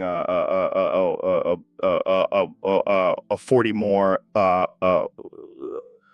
F's of the episode. Yo, Neil, did you hear about the latest conspiracy theory? No, what is it? Apparently, there's a secret society of leprechauns living among us, disguised as hipsters, covered in semen. That's absurd. I know, right? But think about it. It all makes sense. They're small, they're elusive, and they have a love for green. I highly doubt that, Joe. Come on, Neil. Just imagine finding a leprechaun covered in semen in your backyard. Oh, yes, because that's a completely normal scenario. Hey, you never know. They could be hiding in plain sight, blending in with all the other semen-loving hipsters. I think you've been spending too much time in your sensory deprivation tank, Joe. Maybe, but I'm telling you, it's a real possibility. I'll stick to studying the stars. Thank you very much. Suit yourself, Neil. But when I find a leprechaun covered in semen, I'll be sure to invite you on the podcast to discuss it. I can't wait. So, Elon, what's new in your world? Well, Joe, I've been working on a new project. Planning to build a cement plant. What now? Cement plant. It's a facility that will produce cement for consumption. You mean semen? Yes, but I prefer to call it cement. It sounds more sophisticated. What the hell, Elon? Why would you want to do that? Well, I believe it could be a sustainable source of protein for the future. It's also a great way to troll PETA. I don't even know what to say to that. Plus, I've already got the perfect slogan. Seamen, the other white meat. Oh man, you're something else, Elon. And I've even convinced Grimes to be the face of the brand. She's already come up with a whole line of semen-based recipes. This is just too much. I can't even handle it. But seriously, Joe, think about it. Semen could be the solution to world hunger. Yeah, because nothing says I'm starving like a big bowl of semen. You know what they say, Joe? You can't make an omelet without breaking a few eggs. Or in this case, milking a few men. I think we need to end this conversation before it gets any more disturbing. Suit yourself, Joe. But just remember, semen is the future. Yo, Jamie, have you seen all these people trying to hide their gayness by pretending to hate vegans? Yeah, man, it's like they think if they hate on vegans enough, no one will suspect a thing. It's so transparent. We see right through your meat-eating facade, you closeted carnivores. And let's be real. Vegans are the least threatening group out there. What are you so scared of? Probably the fact that they're living proof that you can be strong and healthy without eating animals. That's got to be a blow to their fragile masculinity. And don't even get me started on the environmental benefits of a plant-based diet. Oh yeah, because nothing says manly like destroying the planet and contributing to climate change. These guys just need to come out of the closet and embrace their love for tofu and almond milk. Or maybe they should just stop being assholes and let people eat whatever the hell they want. So, Mr. Beast, what's the latest news in the gaming world? Well, Joe, it's not looking good for Kanye and Ben. What do you mean? They were playing Fortnite in Tilted Towers and decided to do the Crip Walk emote. Oh no, did they get banned? No, they got shot 9,147 times. What the hell? By who? Some trigger-happy gamers who took offense to their dance moves. That's insane. Are they okay? Well, they have no chance of recovery. They're basically human Swiss cheese now. Laughs. That's messed up, man. Yeah, but on the bright side, they did break the world record for most shots taken in a video game. Sarcastically, oh, well, that's something to be proud of. Hey, at least they went out doing what they loved. Yeah, dancing their way to death. Laughs. Well, that's one way to look at it. All right. Well, let's pour one out for Kanye and Ben. Raise his imaginary drink. Raises imaginary drinks, rest in peace, boys. May your Crip Walk live on forever. So, Mr. President, I heard you have some thoughts on Dr. Phil. Oh, yeah, Joe. That guy is a total phony. I mean, come on, he needs to replace his own name with a vegetable. What do you mean? I mean, if you're a real doctor, you don't need to hide behind a vegetable. It's like me calling myself President Broccoli. It's just sad. But he helps a lot of people, right? Sure. And I'm sure his bank account thanks him for it. But let's be real, he's just a sellout. Sad? But he has a PhD in clinical psychology. Oh, please, Joe. I have a PhD in being the best president ever, and I don't need to hide behind a vegetable to prove it. Okay. Let's move on to another topic. Fine by me. I have a lot of things to say about that fake news media and their obsession with me. Believe me, it's all just a big hoax. All right, folks. Welcome to the Joe Rogan Experience, the only podcast where you can hear Joe Rogan talking to Joe Rogan. Today, we have a very special guest, the one and only Dr. Phil. Thanks for having me, Joe. I'm excited to be here and discuss some important topics. Yeah, like the guy at Olympics. Have you heard of this, Dr. Phil? Can't say I have, Joe. What is it? It's like the regular Olympics, but instead of athletic events, it's all about who can gyrate their hips the fastest. That sounds interesting. Oh, it's more than interesting, Dr. Phil. It's a full-blown competition. I'm talking twerking, hula hooping, belly dancing, you name it. And what's the point of all this? To see who has the most powerful hips, of course. It's a true test of strength and endurance. I don't know, Joe. Sounds a little ridiculous. Ridiculous. This is the future, Dr. Phil. The Gout Olympics will be the biggest sporting event of the year. I think I'll stick to watching regular sports. Thank you. Suit yourself, Dr. Phil. But just remember, when the Gout Olympics take over the world, you'll wish you were a part of it. I highly doubt that, Joe. Well, I guess we'll just have to agree to disagree. Now, let's get back to talking about psychedelics and chimps. Wait, what? So, Dr. Phil, have you seen all these studies coming out about the long-term side effects of marijuana? Oh, you mean the devil's lettuce? Yeah, it's a serious issue. I mean, I smoke it all the time and I'm fine. That's because you're a freak of nature, Joe. Most people aren't as lucky as you. What do you mean? Well, for starters, it can cause memory loss. I bet you can't even remember what you had for breakfast this morning. Eggs? See? I rest my case. But what about all the medical benefits of marijuana? Oh, please, Joe. You know as well as I do that it's just an excuse for stoners to get high legally. Hey, I have a medical card for my back pain. Sure you do. And I have a medical degree from Hogwarts. But what about the dangers of addiction? Oh, don't even get me started. It's a slippery slope, Joe.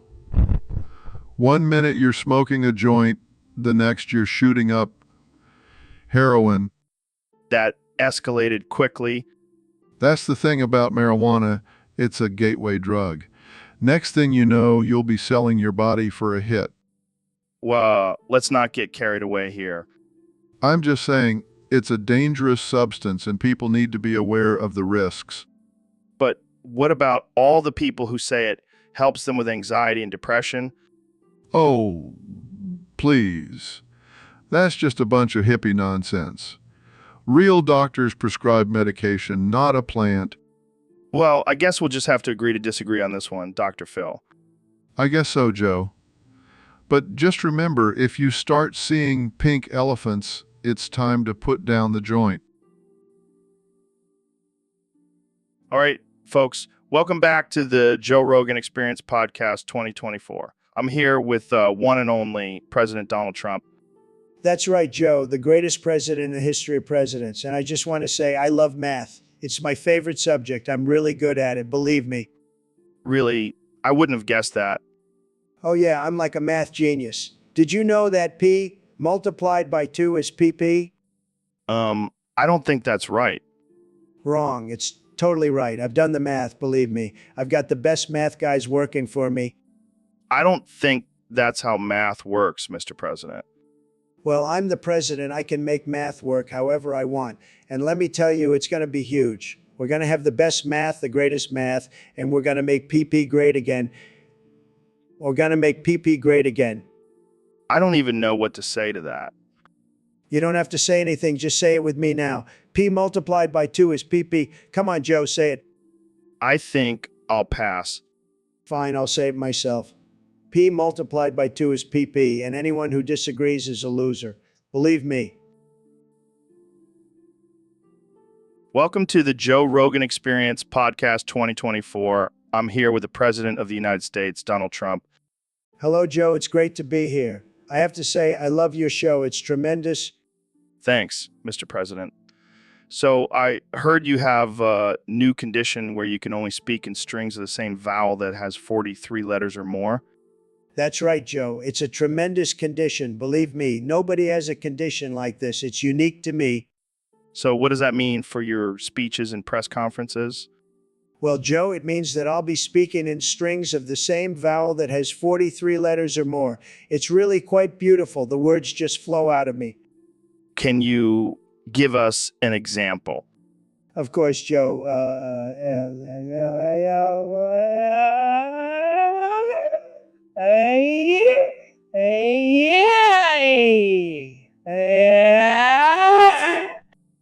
Wow, that's quite impressive, Mr. President.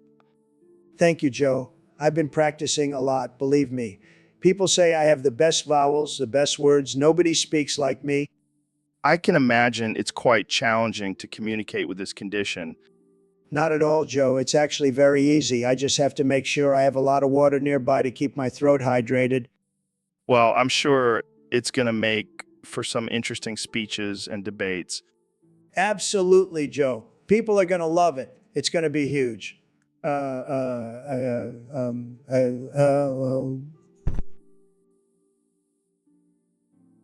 Welcome to the Joe Rogan Experience Podcast 2024, where we have the one and only Kanye West as our guest. Kanye, what's been going on with you lately? Yo, I've been on a journey of self-discovery, and I've come to realize that my favorite sounds in the world are all made up of... Wait, like every sound has the same vowel. Yeah, and they all have 40 letters or more. Let me give you my top 10 list. All right, let's hear it.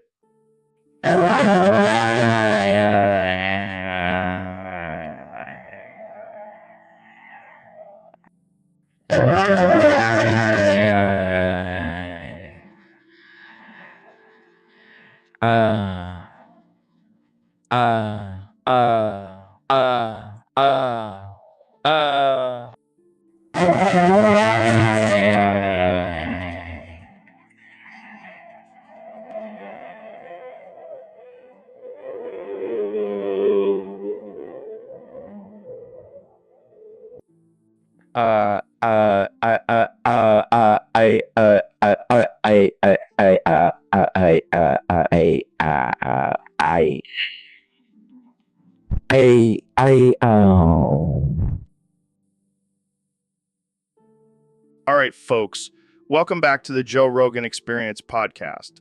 Today we have a special guest, the one and only Kanye West.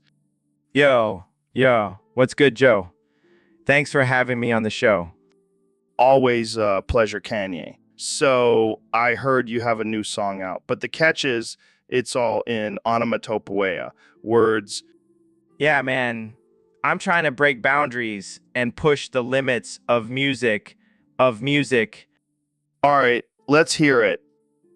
Clears, throat, boom, pow, crash, bang, zoom, zap, fizz, swish, swish, swoosh, tick-tock, tick-tock, boom. Wow, that was something. Can you explain the meaning behind those words? It's about the chaos and energy of modern society, man. We're living in a world of constant noise and stimulation, and I wanted to capture that in my music. Interesting. I have to say, it's a bold move, Kanye. Thank you, Joe. I'm always pushing the boundaries, you know. Yeah, I mean, you did marry a Kardashian. Hey, no, don't hate on my wife. She's a boss. I'm not hating, just stating facts. But back to your song, do you think people will understand it? Who cares? As long as they're talking about it, that's all that matters. Fair enough. Well, there you have it, folks. Kanye West with his new song in onomatopoeia words. Anything else you want to say, Kanye? Boom, boom, mic drop. And that's a wrap. Thanks for tuning in. And remember, stay weird. So, David, I have some big news to share. I slept with Trump's wife last night. What? Joe? Yeah, she couldn't resist my alpha male energy. But now Trump is pissed and he's sending a nuclear bomb on the studio. Wait, what? Don't worry, I have a plan. I've invited Goggins here to defuse the bomb. Goggins. How is he going to do that? Oh, he's not going to defuse it. He's going to be the bomb. I am the nuclear bomb. Prepare for annihilation. Joe, what have you done? Relax, David. This is going to be epic. Goggins, show us what you got. Boom, boom, boom. This is amazing. We should do this every episode. I can't take it anymore. Make it stop, Joe. All right, Goggins, time to defuse yourself.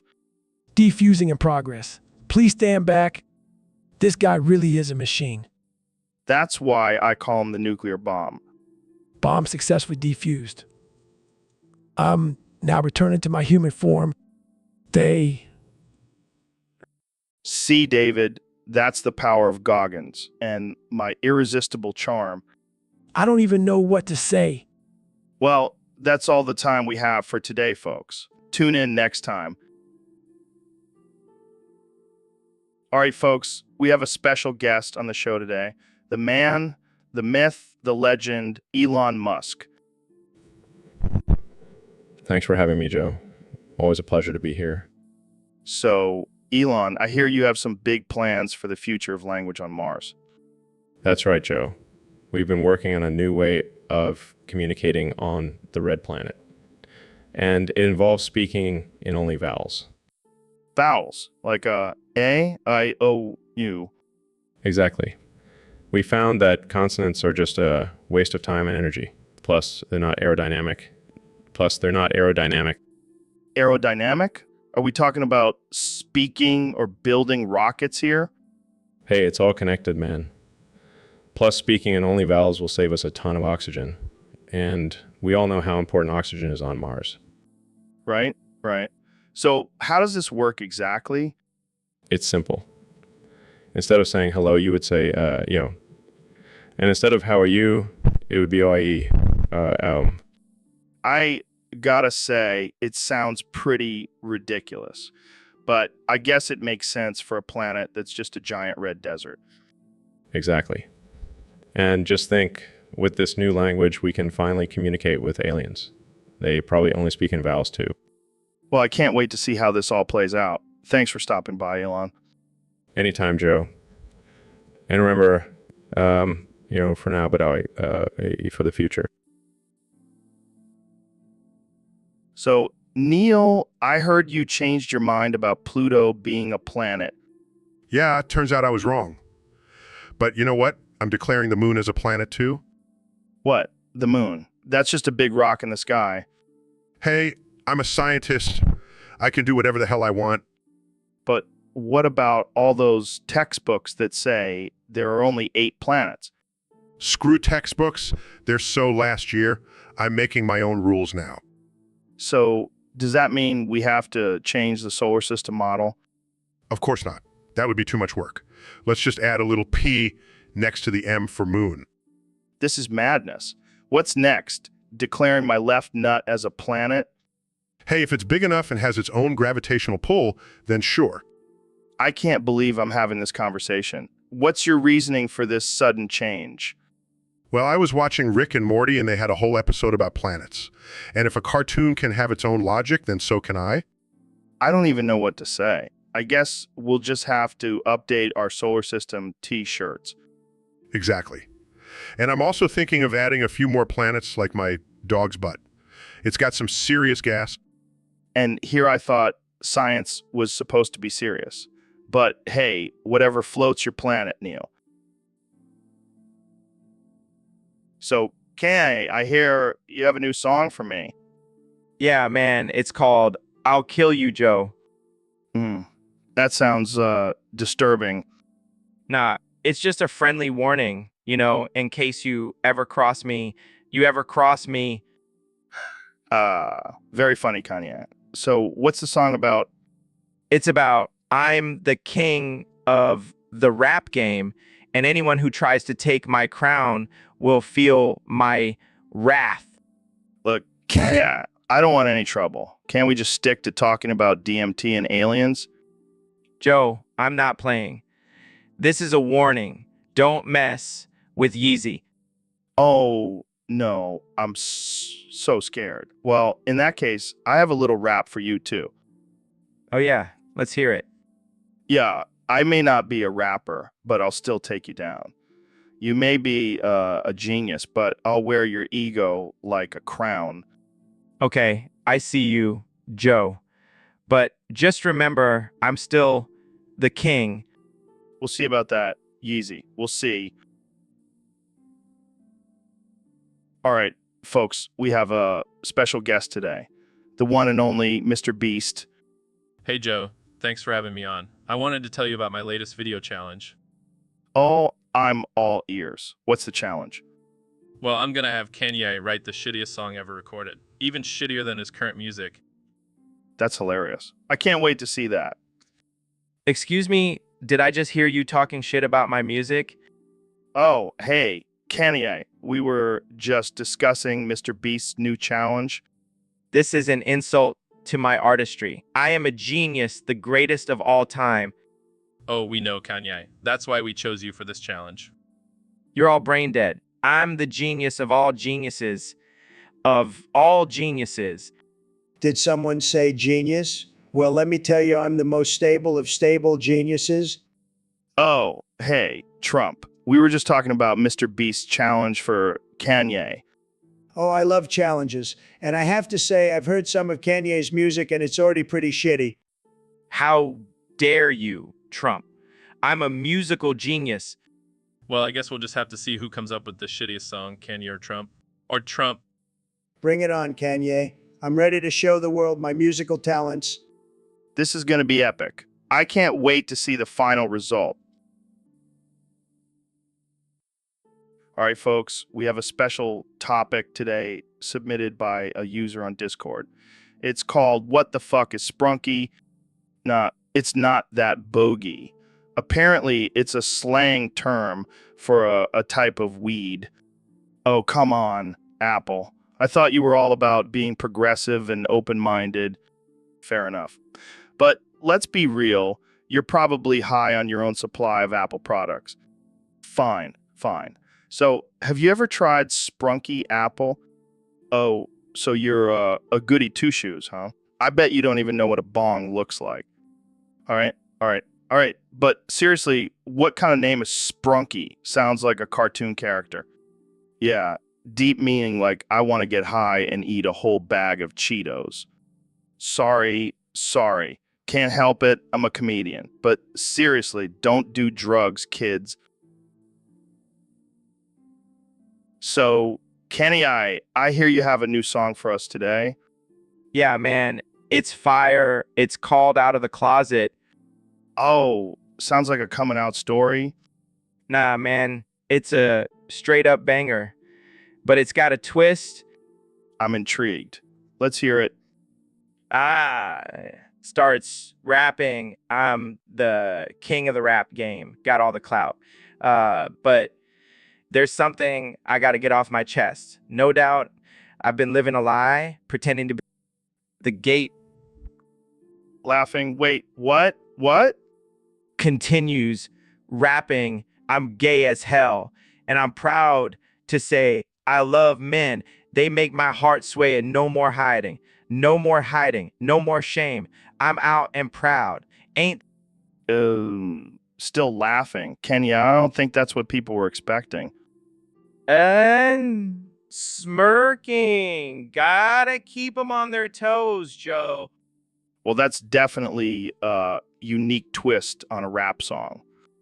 Oh, just being true to myself, man. And the beat is still fire. So who cares? Can't argue with that. So when's the music video dropping? Grinning. Oh, it's already out. And let me tell you, it's fabulous. So, Neil, you were telling me before the show that you can only speak in constants now. Yeah, man, it's wild. I was hanging out with you the other day and I accidentally got a whiff of your passive smoke. Oh, shit. Sorry about that. But wait, why can you only speak in constants now? I have no idea, but I feel like I'm on a whole other level of intelligence. Like I understand the universe in a way I never have before. That's insane. Can you give us an example? Sure.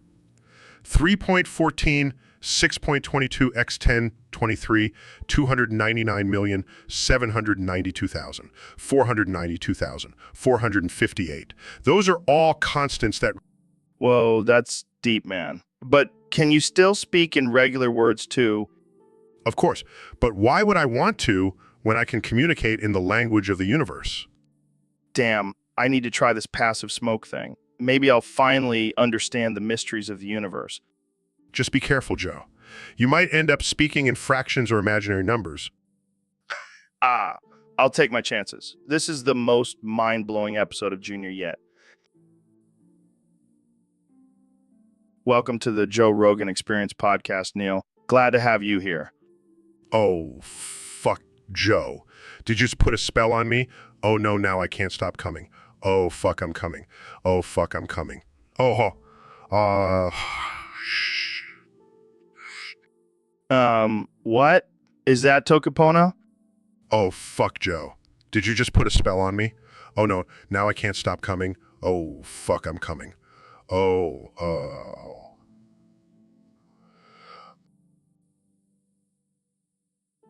All right, folks, welcome back to the Joe Rogan Experience Podcast 2024. Today we have a special guest, the one and only 45th President of the United States, Donald Trump. Donald Trump. Hey, Joe, great to be here. And let me tell you, I've been doing some big negotiations lately. Oh, yeah. What kind of negotiations?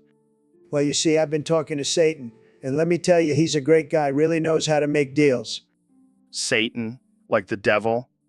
Yeah, the one and only. And let me tell you, we've come to an agreement. What kind of agreement? We're going to allow migrants to seek asylum in hell. Wait, what? You're sending people to hell? No. We're just giving them the option. It's a great deal, believe me. I don't know. That sounds pretty dark. Hey, it's not my fault they didn't build a wall around hell. They should have listened to me.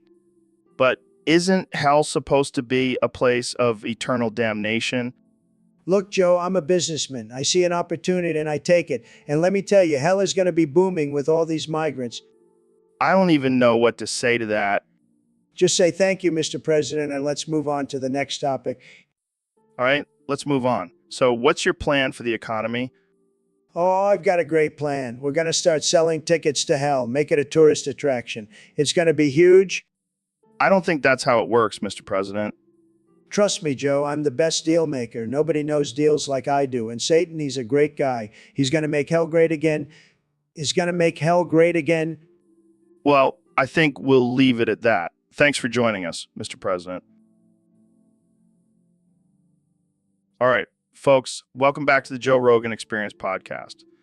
Today we have a special guest, David, who's going to talk about his experience with alien abductions. Thanks for having me, Joe. Yo, what's up, my homies? Kenny, we're in the middle of an intro here. Sorry, I couldn't resist. What the hell is going on? Is he okay? I'm just expressing myself, man.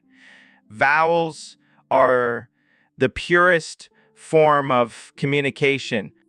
Right, because O and really convey deep meaning. Hey, watch it, Joe. I'm a lyrical genius in... Sure you are. So, David, tell us about your encounters with aliens. Well, they took me aboard their spaceship and performed experiments on me. Yeah, I want to go on a spaceship too. Take me with you. I don't think that's how it works. Can ya? Fine, but I'll make my own spaceship and fly to Mars. Just wait and see. I can't wait for that day. And I'll rap in only consonants this time. This is getting out of hand. Yeah, I think I'll stick to my alien encounters. They seem more normal compared to Kanye. Hey, I'm just misunderstood. I'm a visionary. Yeah, a visionary who raps in only vowels. And you love it, Joe. Admit it. All right, let's move on before this gets any weirder. Thanks for joining us, David. Anytime, Joe. Welcome back to the Joe Rogan Experience podcast. I'm here with one and only Kanye West. Yo, what's good, Joe? Thanks for having me on the show. Of course, man. So I heard you have a new song that hasn't been released yet. Yeah, it's called Tiny Balls, and it's about the struggles of having small testicles. Small testicles. Wait, what? That's a real song. Oh yeah, it's real, and it's fire. Okay, well, can you give us a sneak peek? Maybe rap a verse for us? My balls so small they could fit in a thimble. Can't even pee straight. Gotta use a dribble. But I... Oh man, that's some real vulnerability right there. Hey, I'm not afraid to talk about my insecurities. That's what makes me a real artist. Yes. I respect that. But have you ever thought about getting some testosterone shots or something? Nah, I'm good. I embrace my tiny balls. They make me unique. Well, there you have it, folks. Kenny West embracing his tiny balls, only on the Joe Rogan Experience podcast. Thanks for having me, Joe. And remember, size doesn't matter. It's all about the confidence. Wise words from a wise man. Thanks for tuning in, folks. See you next time. So, Elon, I've been hearing a lot about this whole Mars thing. How do you communicate with the locals there? Well, Joe, on Mars, the only language they understand is vowels. Vowels? Like A, I, U. Yes, exactly. It's a very efficient language, you know? All right. Teach me how to ask for directions in vowels. Sure. So if you want to ask for directions to the nearest bar, you would say, Ooh. That sounds like a mating call for a wild animal. Well, it is Mars after all. Now, if you want to ask for directions to the bathroom, it's E-O-U. Ooh. That sounds like I'm summoning a demon. Oh, you're catching on quickly, Joe. Now, for the nearest gas station, it's Are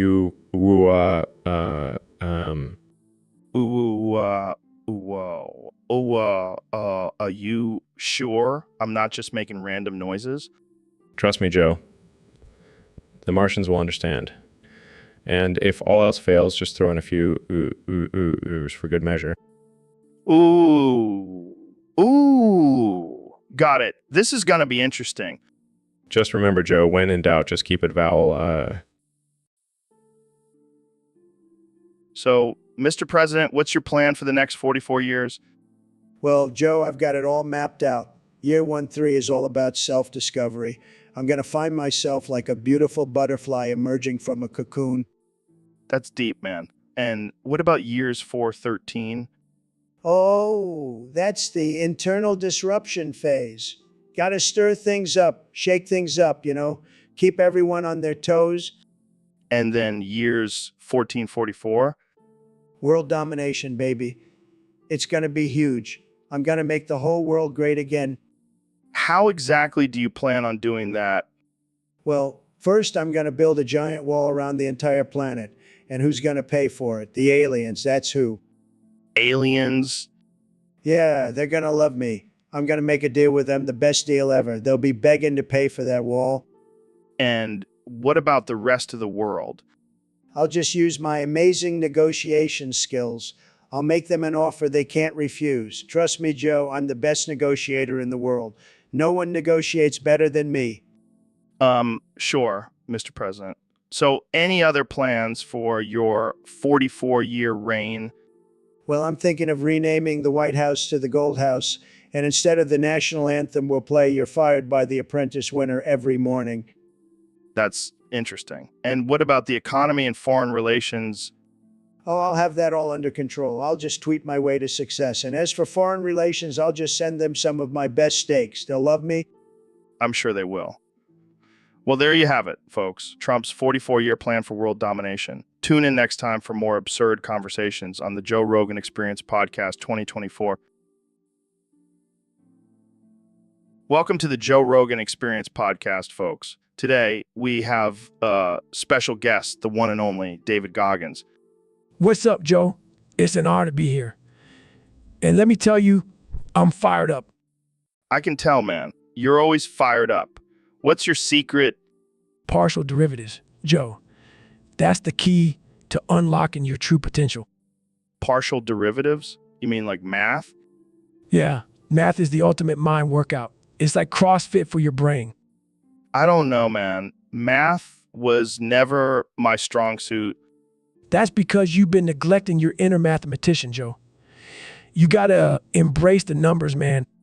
All right, I'll give it a shot. But what's the benefit of partial derivatives?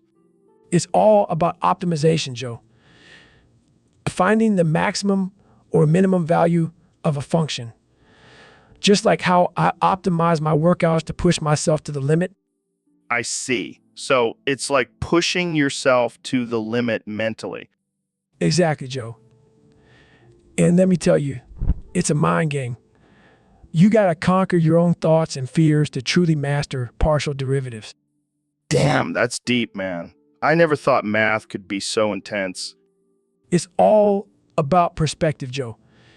And let me tell you, once you conquer partial derivatives, you can conquer anything.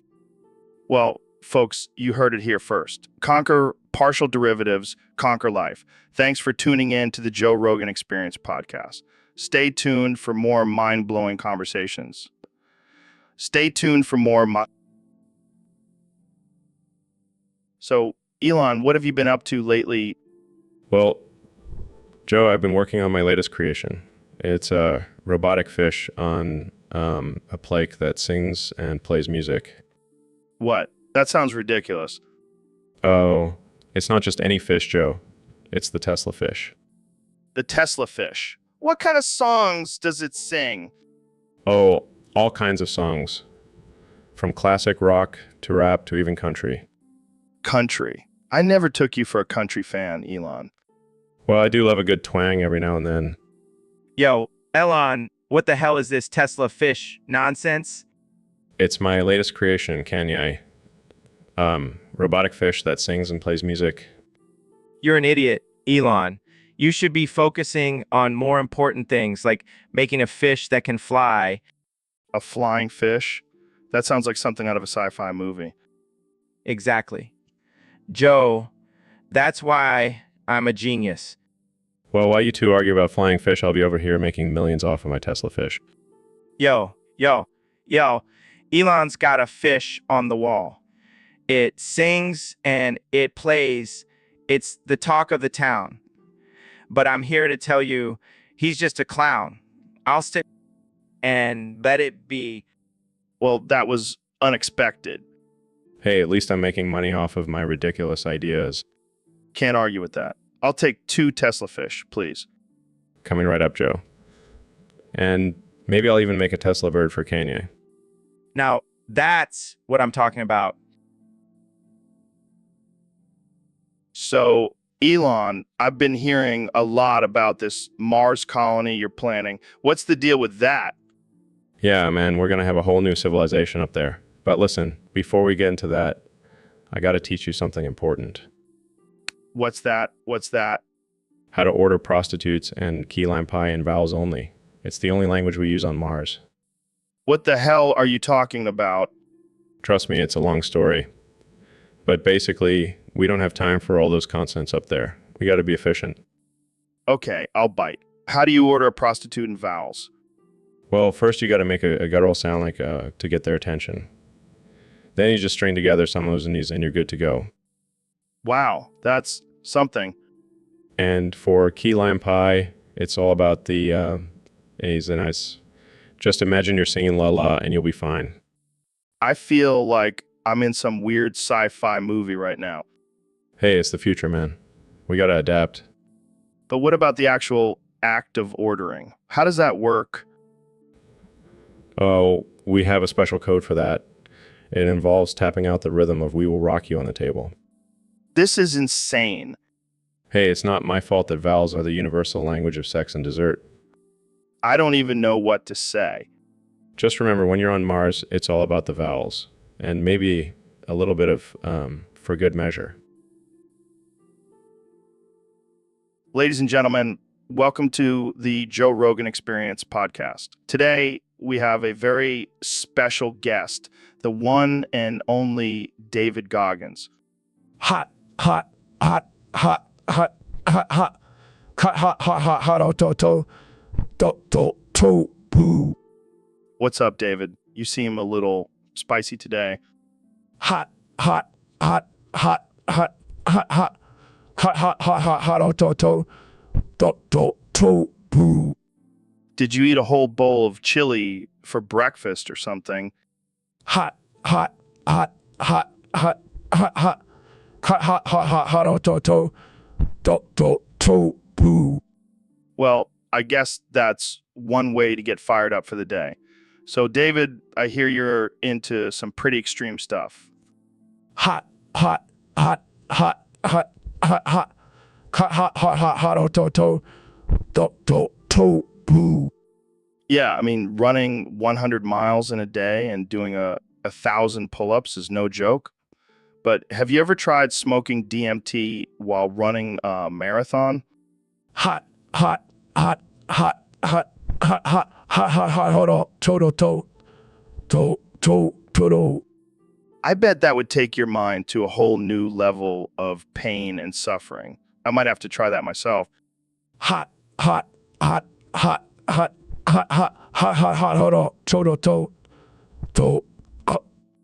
And speaking of pain and suffering, I heard you were a Navy SEAL. How was that experience? Hot, hot, hot, hot, hot, hot, hot, hot, hot, hot, hot, to, boo. Yeah, I can imagine. But hey, at least you got some cool stories to tell, right? Hot, hot, hot, hot, hot, hot, hot, hot, hot, hot, hot, to, boo. Well, I think that's all the time we have for today. Thanks for coming on the show, David. And remember, folks, if you want to be a badass like David, just eat a lot of chili. Hot, hot, hot, hot, hot, hot, hot, hot, hot, hot, hot, to. All right, folks, we have a special guest today on the podcast, the one and only Kanye West. Yo, what's up, Joe? It's an honor to be here. So, Kenya, I heard you recently performed the national anthem of Mars. Yeah, man, I'm always pushing boundaries. And on Mars, they only speak in vowels, so I had to adapt. Can we get a little preview? Ooh.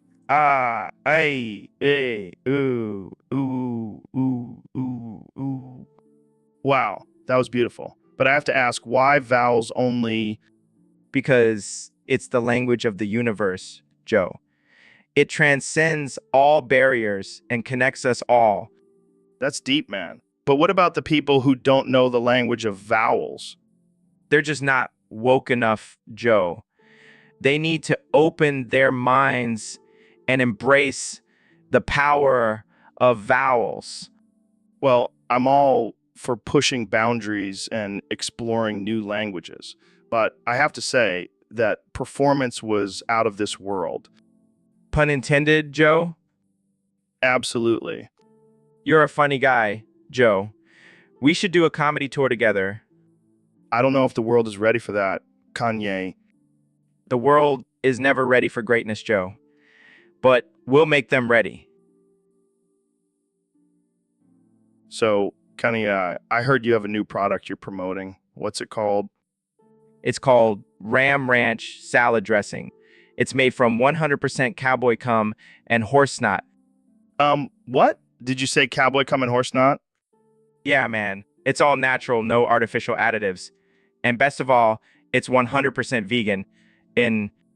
I don't even know where to begin with this. How did you come up with this idea? Well, I was at the ranch one day and I saw all these cowboys milking their horses and I thought, why let all that good stuff go to waste? That's disturbing. But I have to ask, have you tried this dressing yourself? Of course I have. I put it on everything. It's like a party in your mouth. It's like a party in your mouth. I don't think I want to attend that party. And what about the horses? Are they okay with this?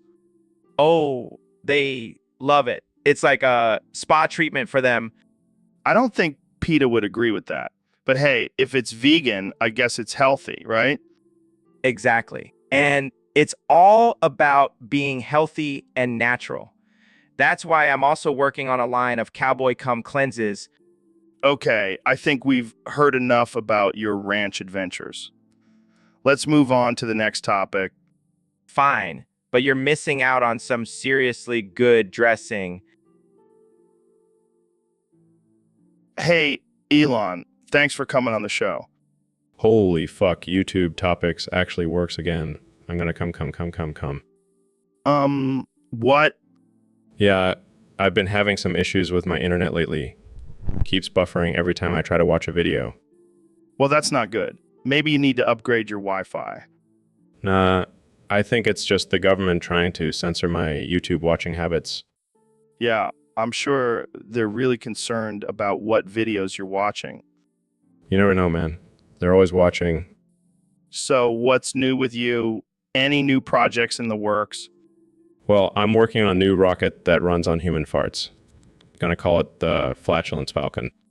That's something. Yeah, it's gonna revolutionize space travel.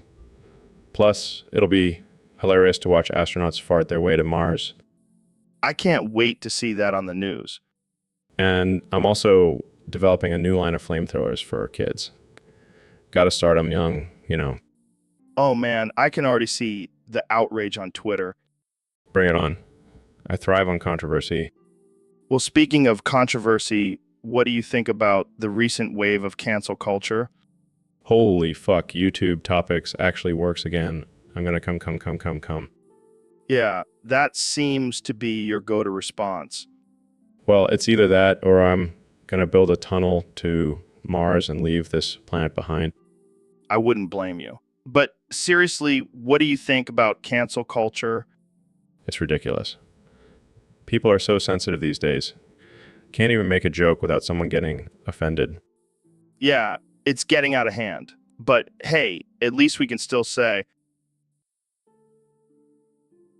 welcome to the Joe Rogan Experience Podcast 2024, where we have the most absurd and unhinged conversations. Today, we have a special topic submitted by a user on Discord. Damn, you're a snack. So, Ben, who's your number one pick? Well, Joe, it's got to be Nyan Chan from Neko Paradise. She's got that sexy meow and those curves that just won't quit. Well, that's some next level shit.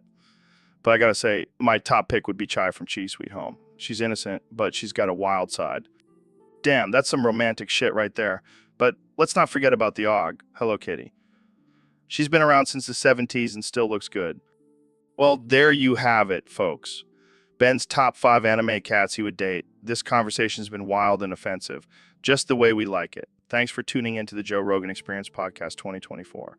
Stay on hand, my friends.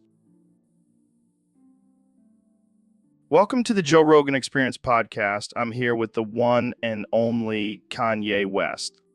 What's up, Joe? Thanks for having me.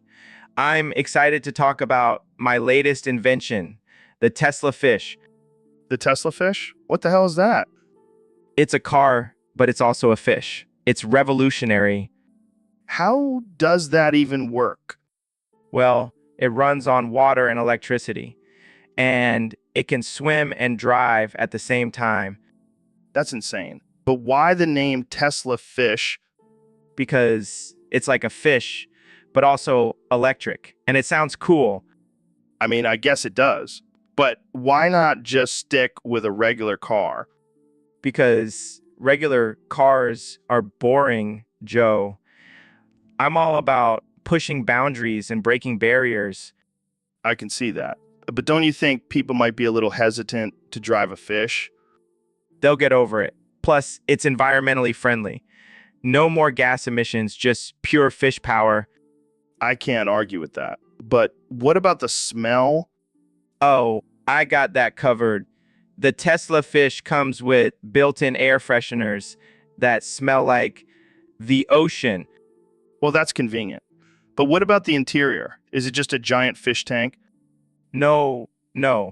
It's a luxurious car interior, but with a fish tank in the back seat. It's like a mini aquarium on wheels. That's wild. I can't wait to see these on the road. Oh, they'll be everywhere. The Tesla fish is the future, Joe. Well, I can't argue with that. Thanks for joining me, Kanye. No problem, Joe. And remember, always swim with the fishes. So, Elon, I hear you've created a new product. What is it? It's an anti-theft cock ring. What the hell is that? It's a ring that goes around your cock to prevent it from getting stolen. Are you serious? Absolutely. It uses advanced technology to detect any unauthorized attempts to remove it. I can't believe this. Did you come up with this idea while you were high? No, I was actually thinking about roosters at the time. Roosters? Yeah, cock-a-doodle-doo and all that. But then I realized it could also apply to, well, I see. So how does it work exactly? Well, it's connected to your phone, and if someone tries to take it off without your permission, it sends an alert to your phone. What if someone tries to steal it while you're, in the middle of something? It also has a built-in taser function. Okay, now I know you're messing with me. Am I? You never cease to amaze me, Elon. Never.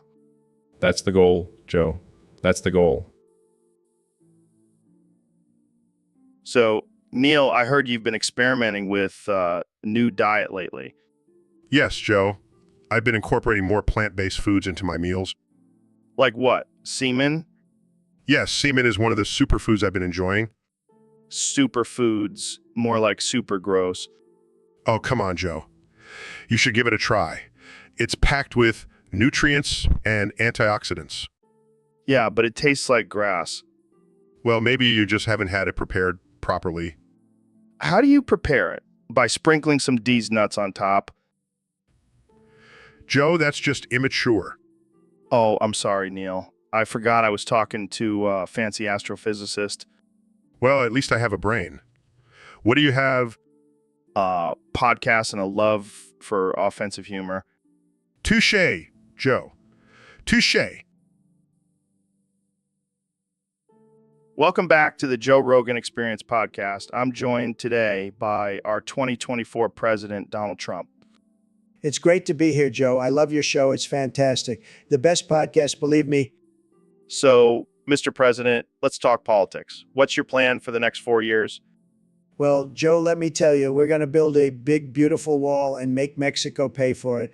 And we're going to make America great again like never before. And what about healthcare? That's a big issue for a lot of people.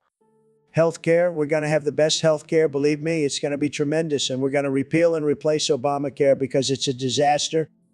Hey, y'all mind if I chime in here for a second? Sure, Dr. Phil. What do you have to say? Well, I just wanted to say that politics is like a relationship. You got to communicate and compromise. Otherwise, it's going to end up like my marriage. D's nuts. What the hell does that even mean? I have no idea, Mr. President. But Dr. Phil, I think you should stick to giving advice on your show. Fine, fine. But just remember communication is key. And also, D's nuts. This is why I don't trust doctors. They're all crazy.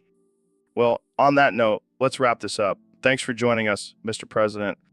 My pleasure, Joe. And remember, make America great again. And don't forget about D's nuts. So, Neil, what's on your mind today? Well, Joe, I've been doing some research and I've discovered the amazing benefits of eating Zigong. Saigon. What the hell is that? It's the Chinese word for uterus, Joe. And let me tell you, it's a delicacy. Delicacy. Are you serious? Absolutely. It's packed with nutrients and has been used in traditional Chinese medicine for centuries. But isn't that a bit weird? Come on, Joe. We've eaten some weird stuff on this show. Remember that time we tried those fermented shark testicles? Oh God, don't remind me. But seriously, eating uterus? Trust me, Joe. It's the ultimate source of female energy and vitality. I don't know, Neil. Sounds a bit creepy. Hey, don't knock it till you try it. And I have a feeling you're going to love it. All right, fine. I'll give it a shot. But if I start growing a pair of boobs, I'm blaming you. Ah, you wish, Joe. Now let's go find some Zigong and chow down. How's that work? Are you serious? Wait, what? How does that even make sense? Are you messing with me? Hold up. How can you say that with a straight face? Are you trolling me? Whoa, how did you come up with that? Are you high right now? Hold on a second. How can you believe that? Are you pulling my leg? Wait. How do you know that for sure? Are you messing with my mind? Hold the phone. How can you say that with a straight face? Are you trying to mess with me? Whoa. How did you come to that conclusion? Are you trying to mess with my head? Hold up. How does that even make sense? Are you trying to play some mind games? Wait, what? How can you say that with a straight face? Are you trying to mess with my perception of reality?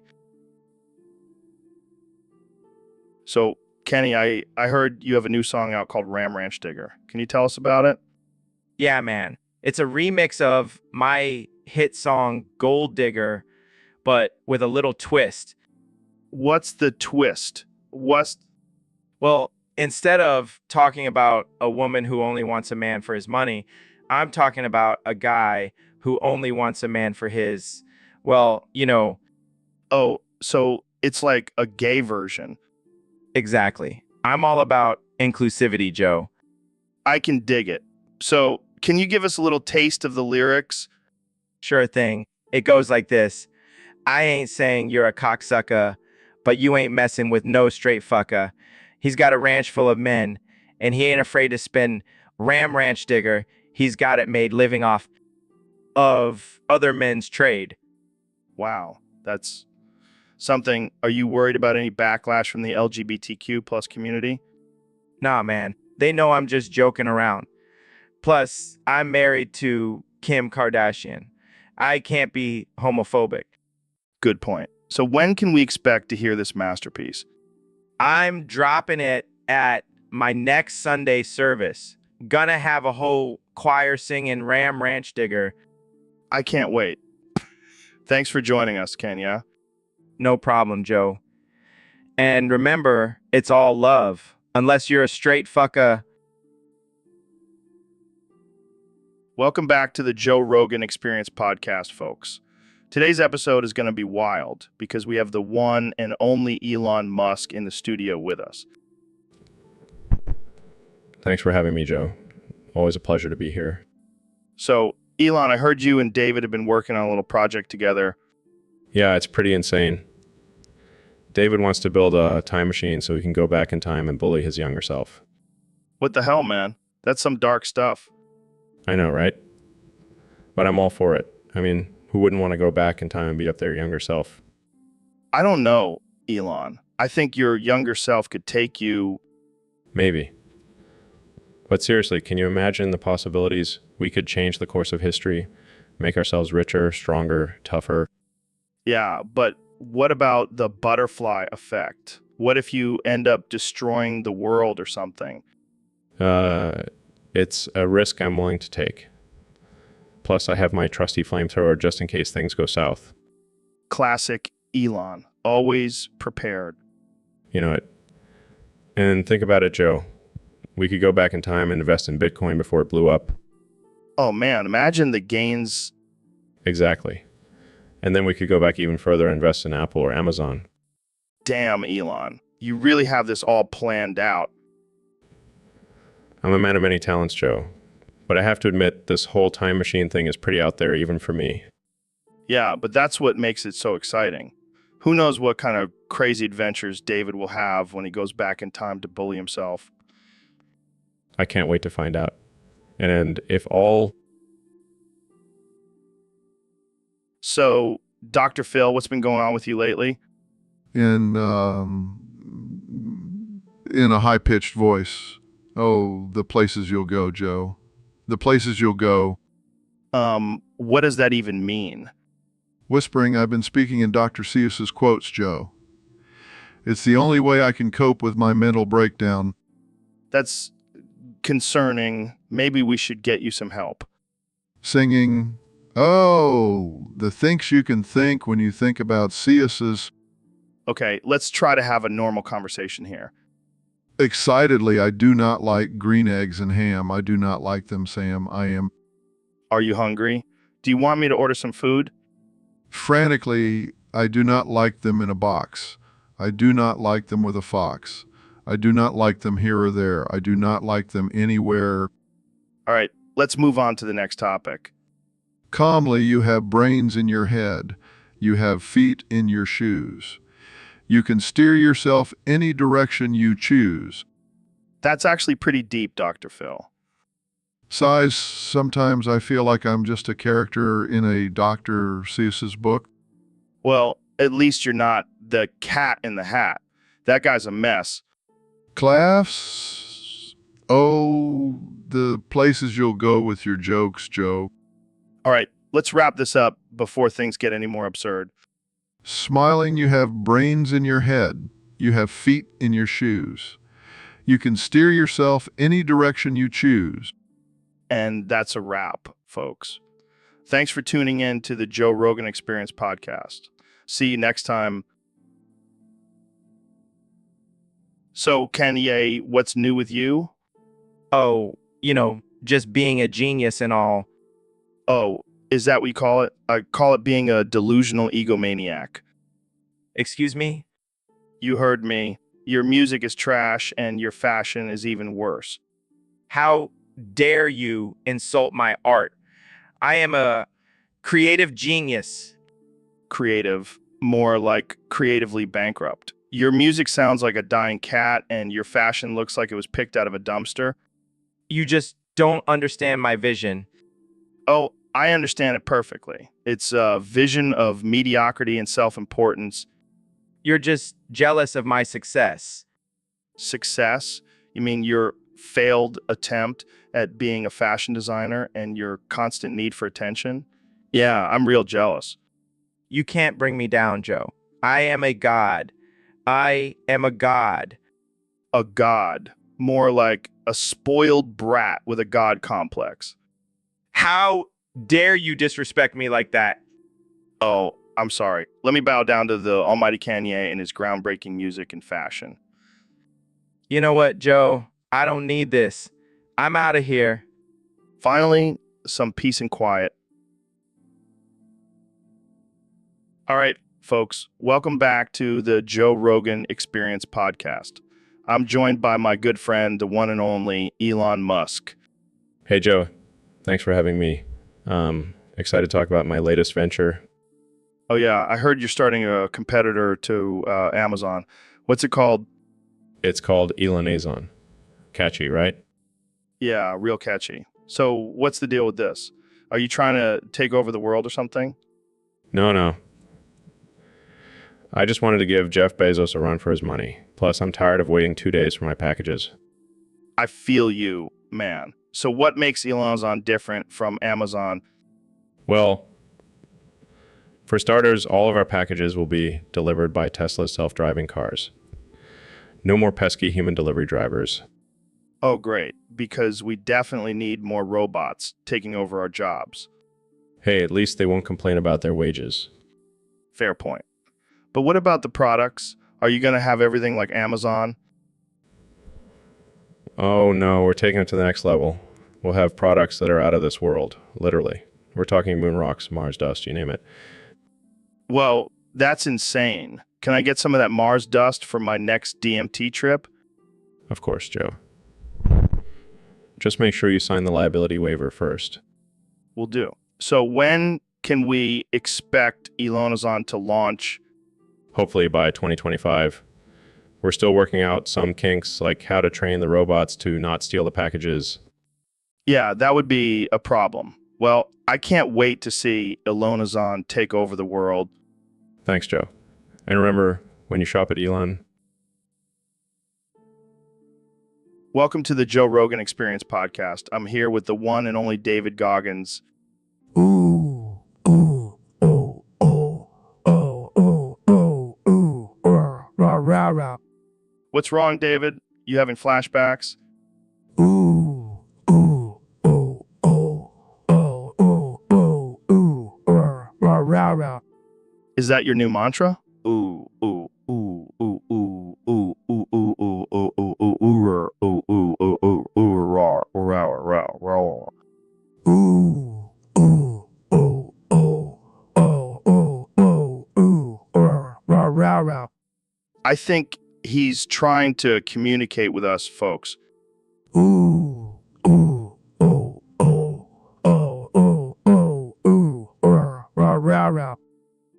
David, are you okay?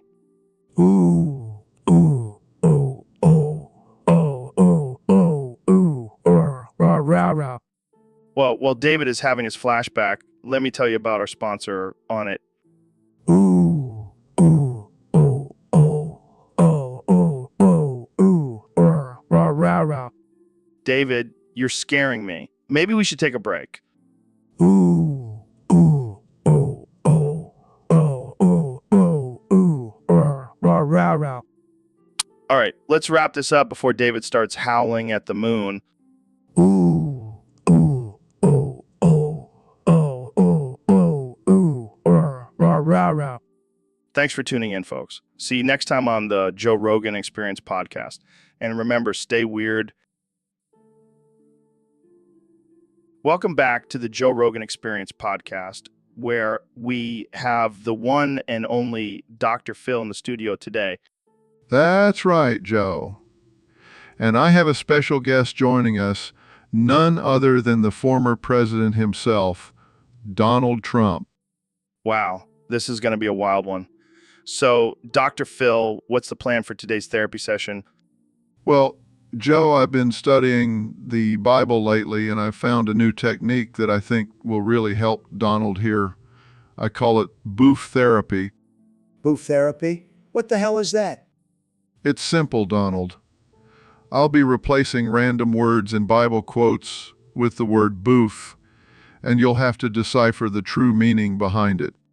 This is ridiculous, but I'll play along. All right, let's start with a classic. For God so loved the world that he gave his only begotten Son, that whoever boofs in him shall not perish, but have eternal life. This is too good. I think I get it. It's like whoever believes in God will have eternal life. Bingo, Donald. See, boof therapy works wonders. Let's try another one. And the Lord said, "Let there be light," and there was boof. Yes, Donald, what does this one mean? I don't know. Maybe it means let there be light. Come on, Donald. You're not even trying. All right, let's move on to something more relevant. Thou shalt not boof thy neighbor's wife. Good one, Joe. What do you think, Donald? Well, I think it means you shouldn't cheat on your wife. Yes, that's exactly right. Looks like the boof therapy is working wonders on you, Donald. All right, folks, welcome back to another episode of the Joe Rogan Experience. Today's topic was submitted by a user on Discord, and it's a doozy. Apparently, Elon Musk can only speak backwards, and I, being the that I am, can understand every word. Tweaking dude, this is wild. I can't even imagine what that would sound like. Laughs, right? I mean, can you imagine trying to have a conversation with him? It'd be like talking to a malfunctioning robot. Bursts in. Now, what's all this talk about Elon Musk? I heard he's a genius. Sarcastically, oh yeah, because only a genius would speak backwards. In a serious tone.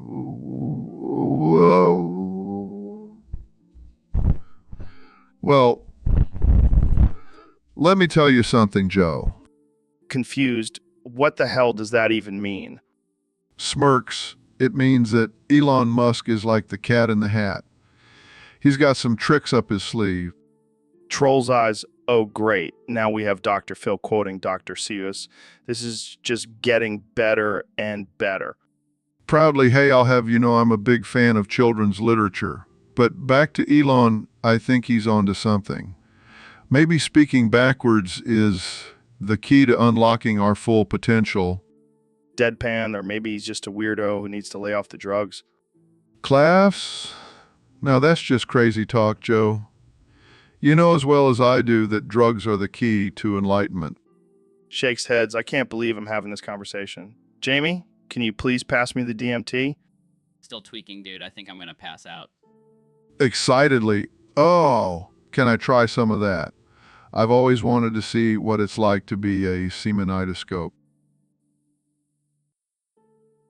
So, Neil, have you been keeping up with the latest scientific discoveries? Sorry, I was too busy crushing some candies on my iPad. Seriously? We're on a podcast and you're playing Candy Crush? Hey, it's a great way to pass the time. And have you seen how sexy those candies are? Delicious. I can't believe this. I thought you were the smartest guy in the room. Well, I am. But even geniuses need a break sometimes. Yeah, but during a podcast. Come on, man. Fine. What do you want to talk about then? How about black holes? Yeah, they're cool and all, but have you seen this new level I unlocked? The candies are even sexier.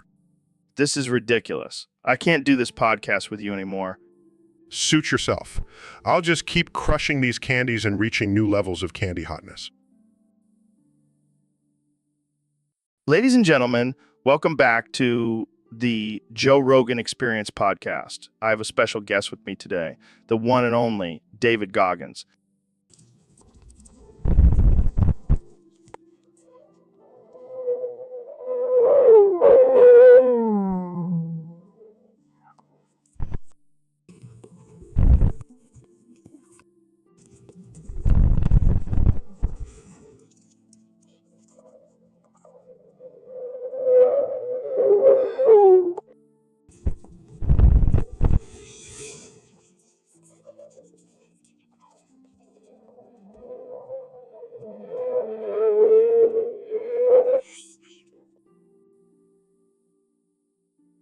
So, Neil, I heard some crazy shit the other day. What's that, Joe? Apparently, the sun is leaking. What do you mean leaking? Like, it's just spilling out all its hot, fiery goodness into space. That doesn't sound good. Yeah, I mean, what if it runs out? What are we going to do, Neil? Well, Joe, luckily the sun has enough fuel to last for billions of years. Oh, thank God. I was worried we'd have to start using those shitty energy-saving light bupounds. No, Joe, I don't think that's the solution to a leaking sun. Well, what if we just put a giant Band-Aid on it? Yes, because that's definitely how science works. Hey, I'm just trying to come up with solutions here, Neil. Maybe we should just let the sun do its thing and focus on more pressing issues like climate change. Oh, right. That whole saving the planet thing. I forgot about that. Yeah, because talking about the sun leaking is way more important. Hey, don't knock it till you try it, Neil. It could be the next big conspiracy theory. I think we have enough of those already, Joe. Fair enough. But seriously, what if the sun does run out of fuel? Well, by then, we'll probably have found a way to harness the power of other stars. Dude, imagine if we could control the power of the sun. We'd be like gods. Oh, Joe. You never fail to amaze me with your ridiculous ideas. That's why they call me the king of conspiracy theories. Yes, because that's definitely a title to be proud of. Hey, at least...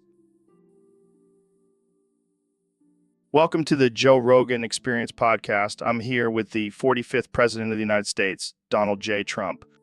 It's great to be here, Joe. I love your show. It's huge, tremendous. So, Mr. President, I heard you're a little upset about something. You heard correctly, Joe. My grandson Barron is 5 inches taller than me now. Can you believe it?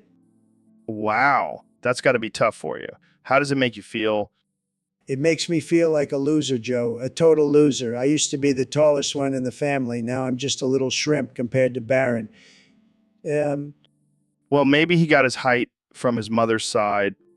No way, Joe. My genes are the best genes. Believe me, Barron must be cheating somehow. Cheating? How so? I don't know. Maybe he's using some kind of growth hormone or something. I wouldn't put it past him. Or maybe he's just naturally tall. You know, genetics can be unpredictable. Don't you dare talk science to me, Joe. I'm the smartest person in the world. Everyone knows that. Of course, Mr. President. So, how does it feel to be mocked by your own grandson? It's humiliating, Joe. Every time we take a photo together, he's towering over me. It's like I'm the little kid and he's the adult. Well, at least he's not beating you in arm wrestling yet. Don't even joke about that, Joe. I can't handle any more defeats. I'm already dealing with losing the election. Well, maybe you can use this as motivation to hit the gym and bulk up. That's a great idea, Joe. I'll show Barron who's boss. I'll be yoked in no time. I have no doubt about that, Mr. President. Thanks for joining me on the podcast. So, Elon, I heard you had a bit of a run-in with the locals in Tahiti. Oh yeah, that was a wild time. I was just trying to spread some knowledge, you know. Knowledge. You were high as a kite on galaxy gas, reciting Tyrannosaurus from a freaking volcano. Hey, I was just trying to connect with the Tahitians on a spiritual level. I'm pretty sure they were more concerned with the fact that you were disrupting their peaceful island with your ranting. Well, they should be grateful. I single-handedly got galaxy gas banned from their country. Yeah, I'm sure they're thanking you for that. How did you even get your hands on that stuff?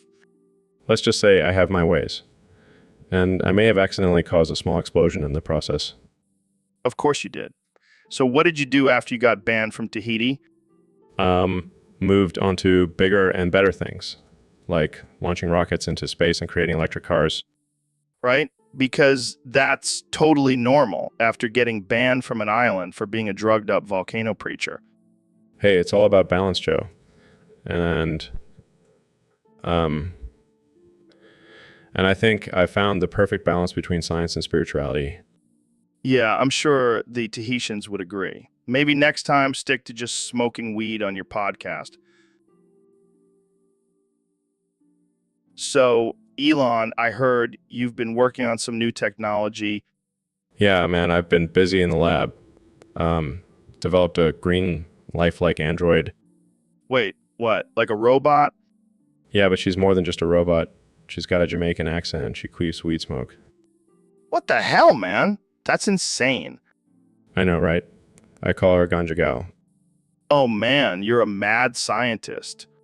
Hey, it's all about pushing boundaries and exploring new possibilities. But why a Jamaican accent? Well, I figured it would add some personality and diversity to the android. Yeah, because nothing says diversity like a robot queefing weed smoke. Hey, she's a hit at parties. I can only imagine. So what's next for Ganja Gal? I'm thinking of giving her the ability to teleport. Can you imagine a robot that can teleport and queef weed smoke? The possibilities are endless. I don't even know what to say to that. Just wait until you see her in action. She's a game changer. I have no doubt. Well, thanks for coming on the show and blowing our minds, Elon. Anytime, Joe. And remember, the future is now. So, Neil, what's been going on with you lately?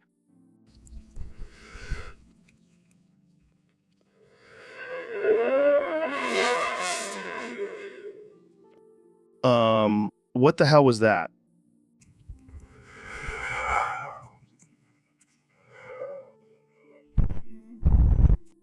Dude, are you having a midlife crisis or something?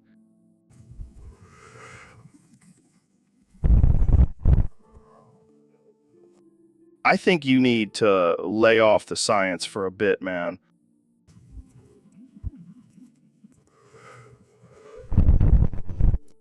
Are you trying to say you want to quit your job and become a tap dancer?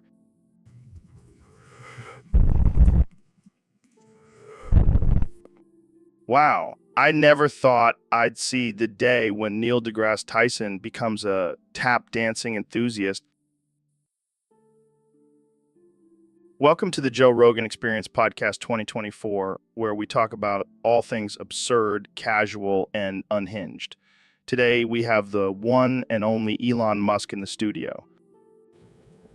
Thanks for having me, Joe. Excited to talk about my latest project. So what's on your mind, Elon? Well, I've been thinking about colonizing Mars, and I realized we need to have bathrooms up there. Wait, what? You want to build a bathroom on Mars? Yeah, I mean, can you imagine holding in your pee for the entire trip? That's not healthy. I guess you have a point there. But why not just use the ones on the spacecraft? Because Those are shared, Joe. I want my own private bathroom on Mars. King of that planet, I deserve it. I can just see it now. Elon's private bathroom on Mars, complete with a golden toilet and a bidet that shoots out rocket fuel. Me too well, Joe. But seriously, I want to make sure my bathroom is top notch. Maybe even add a jacuzzi. Jacuzzi on Mars. That's wild, man. Hey, if we can have a jacuzzi on Earth, why not on Mars? Plus, it'll be a great way to relax after a long day of terraforming. I can't argue with that. But what about the rest of the people on Mars? Are they going to have to hold it in? I'll build a public bathroom too. But mine will be the best, just like everything else I do. Well, I can't wait to visit your private bathroom on Mars, Elon. Thanks for joining us today. Anytime, Joe. And remember, always aim for the stars, even when you're taking a dump. So, Dr. Phil, I heard you have a new fetish. Oh yeah, it's wild. Care to share? Well, I like to set the hooker on fire after I come. What the actual fuck? Hey, don't knock it till you try it. I don't think I'll be trying that anytime soon. Suit yourself, but let me tell you, the smell of burning hair really gets me going. This is some next level shit, Dr. Phil. Hey, I'm just living my best life. I don't even know what to say to that. Just imagine the satisfaction of watching them burn as you climax. Okay, that's enough. I think we should end this conversation before it gets too dark. Fine, but I'll be burning hookers in my mind all night long. Dude, what the hell happened to you? I have a serious problem, Joe. What is it? What is it? I put my cell phone in my ass for safekeeping, but it got sucked in too deep. Oh my God, that's amazing. No, it's not amazing. It's painful. Dude, this is hilarious. Your phone is ringing inside you. Yeah. Hey, I'm gonna come. Oh man, this is the best day of my life. Can you please help me get it out? Sorry, I'm too busy enjoying this moment. This is not funny, Joe. Oh, come on, Ben. You have to admit, this is pretty damn funny. Just help me, please. Fine, fine. Let me get some gloves and lube. This is going to be a wild ride. Hey, Dr. Phil. Thanks for coming on the show. My pleasure, Joe. But I have to say, I think you should change the name of your podcast. What? Why? Well, I think the Joe's Boofing Experience has a nice ring to it. Boofing? Like butt chugging? Exactly. It's edgy. It's controversial. It's perfect for your show. I don't know, man. I don't want to alienate my audience. Trust me, Joe. They'll love it. And think about the guests you could have on. You could interview them while they're getting boofed into your rectum. Okay. You may be onto something here. Did someone say boofing? Yeah, Dr. Phil thinks I should change the name of the podcast to the Joe's Boofing Experience. Brilliant. And I could come on and interview the guests as they're getting boofed into your rectum. This is getting out of hand. What's going on here? We're discussing Joe's new podcast name, the Joe's Boofing Experience. That's genius. I had the same idea for my next album. You guys are stealing my thunder. Oh no, we wouldn't want to steal your brilliant idea, Kanye. I am a genius, you know. Maybe we should change it to the Kanye's Boofing Experience. Let's not give him any ideas. So, Ben, what's been on your mind lately? Well, Joe, I've been delving into the complexities of solitaire. Solitaire? Like the card game? Yes, but it's much more than just a game, Joe. It's a strategic battle of the mind, a test of one's patience and skill. Okay. Can you explain further? Of course, Joe. You see, the key to a successful solitaire game lies in the foundation, or the tableau, as we solitaire connoisseurs like to call it. The tableau. Got it. And from there, it's all about building up your stacks, utilizing the waste pile, and making calculated moves to ultimately achieve victory. Wow. I had no idea solitaire was so intricate. Oh, it's a game of infinite possibilities, Joe. And don't even get me started on the nuances of the draw pile. I can only imagine. So, how many hours a day do you spend playing solitaire? Oh, I don't play, Joe. I simply study and analyze the game. It's a never-ending pursuit of knowledge. Fascinating. Well, thanks for enlightening us, Ben. Anytime, Joe. Solitaire is my passion, my purpose, my everything. All right, Mr. President, let's play a little game. I'll give you a riddle and you have to guess the answer. I love games. I'm the best at games. I always win. Okay, first one. What has a head and a tail, but no body? Obama. No, it's a coin. Obama is on the coin. He's everywhere. All right, next one. What gets wetter the more it dries? Obama. No, it's a towel. But Obama is always wet. He's a swamp creature. Moving on. What has a neck but no head and two arms but no hands? But no hands? Obama. No, it's a shirt. But Obama wears shirts. He loves to dress up. Okay, last one. What has a heart that doesn't beat and a mouth that doesn't speak? Obama. No, it's a painting. But Obama is a work of art. A beautiful, perfect work of art. All right, I think we're done here. I won, didn't I? I always win. Sure, let's go with that. Thanks for playing, Mr. President. Anytime, Joe. Just remember, Obama is always the answer. Welcome to the Joe Rogan Experience Podcast 2024 with my guest, Neil deGrasse Tyson. Neil, what's been on your mind lately? Oh God, Donald, the way you grab my pussy, I'm gonna fucking coom. Ooh.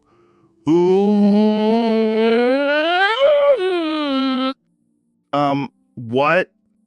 I said, the universe is expanding at an alarming rate, and it's all because of your powerful grasp on my pussy, Donald. Neil, I don't think that's how the universe works. Oh, God, Donald. Every time I look at the stars, I can't help but think about how your hands are all over my pussy, making me coom, hoo. All right, let's change the subject. What do you think about the recent advancements in artificial intelligence? Oh, God, Donald.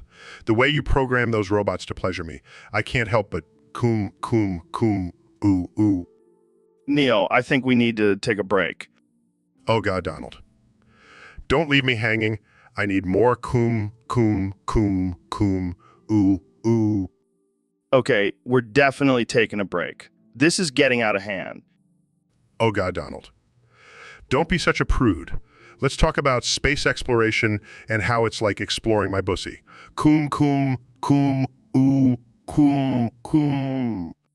And that's all the time we have for today. Thanks for tuning in to the Joe Rogan Experience Podcast 2024, where we discuss the universe and Donald's pussy. See you next time. So, Kenny, I heard you can only communicate in Morse code now. Beeps and boops in Morse code. Wow, that's some next level breakdown. More beeps and boops. I mean, I've heard of people losing their minds, but this is taking it to a whole new level. Anically, beeps and boops. Are you trying to tell us something, Kenny A? Is this some kind of secret code? Oh, beeps and boops. Loud. Oh, I think I got it. You're saying you want to run for president again, right? Beeps and boops excitedly. Well, at least it would make for some interesting debates. Continues beeping and booping. But seriously, are you okay? Do you need a hug or something? Sadly. I know, man. Life can be tough sometimes. But don't worry, I'll still listen to your music, even if it's just Morse code. Beeps and boops gratefully. And hey, maybe this could be your new thing. Like, instead of auto-tune, use Morse code in your songs. Beeps and boops in agreement. I can already hear it now. I got 99 problems, but a beep ain't one. AFs in Morse code. Well, folks, you heard it here first. Kenny West, the pioneer of Morse code rap. This is the kind of groundbreaking content you can only find on the Joe Rogan Experience. You Beeps and boops in Morse code outrope. Welcome back to the Joe Rogan Experience, folks. Today we have a very special guest, the 45th and 47th President of the United States, Donald J. Trump. It's great to be here, Joe. I love your podcast. It's tremendous. And let me tell you, I have some big plans for 2024. Oh yeah, what's on your agenda? Well, first of all, I want to ban showering. What? Why? Why? Look, Joe, it's a waste of water. And I know a lot about water, believe me. I have the best water. So we're going to save it and make America dry again. But what about hygiene?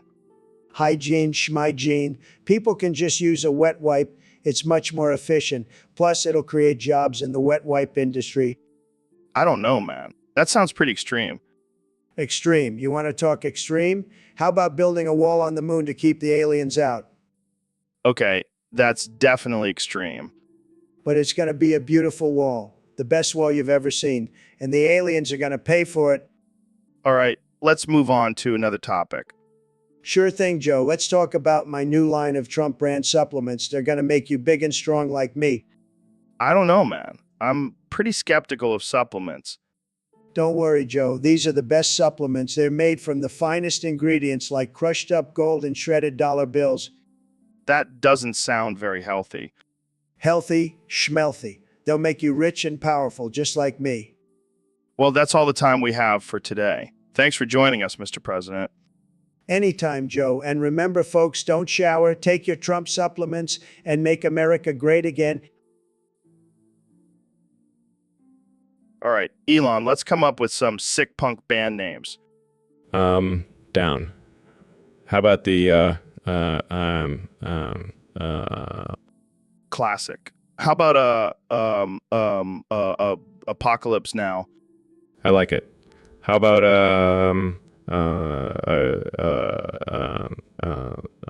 assault and battery? Oh, that's edgy. What about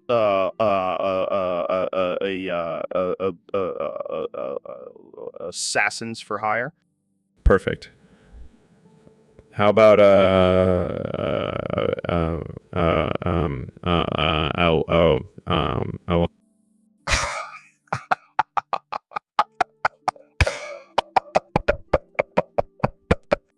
love it. How about apocalyptic rave party? Dude, that's a rave I'd actually go to. How about abortion rights? Well, that's controversial. I like it. How about a lion invasion? Sick. How about a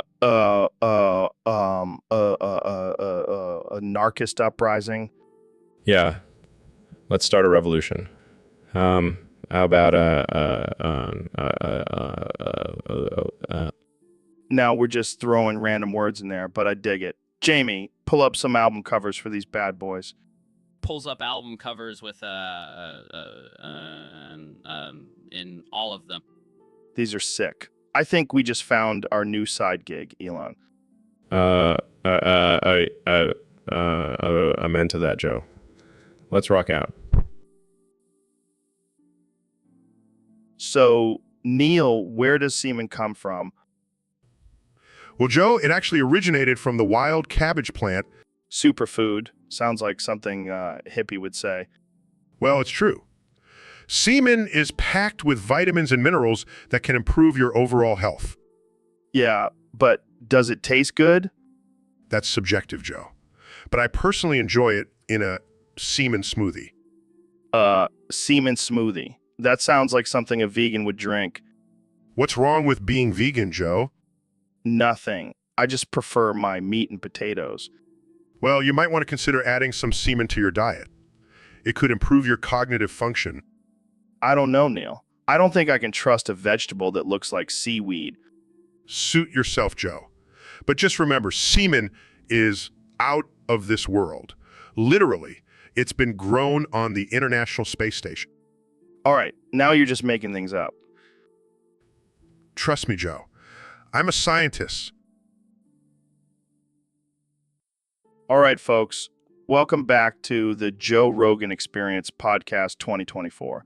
Today's topic was submitted by one of our Discord users. It's a bit interesting, to say the least. Bro, what the fuck? No.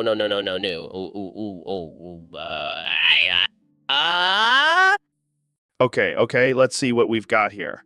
The topic is, Ben can only say, bro, what the fuck? No.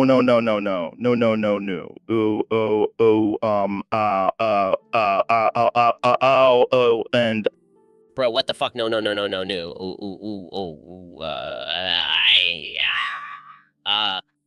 oh man, this is gonna be good. So Ben, how's your day been? Bro, what the fuck? No.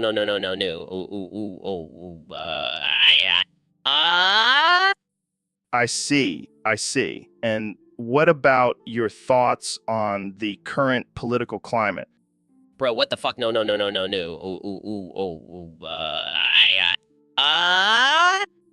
Oh man, I can't take this seriously. But seriously, what do you think about the government's response to the pandemic? Bro, what the fuck? No.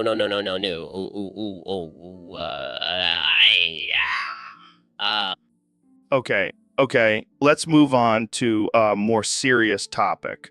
What's your take on climate change? Bro, what the fuck? No.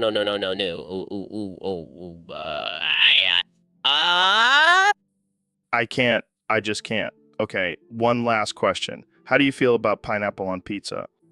Bro, what the fuck? No.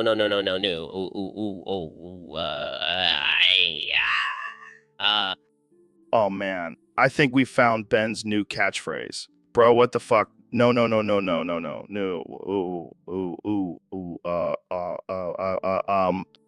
Bro, what the fuck? No.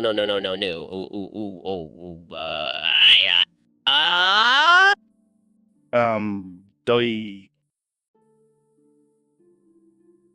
So, Dr. Phil, what's your advice for people who are feeling down on football Sunday?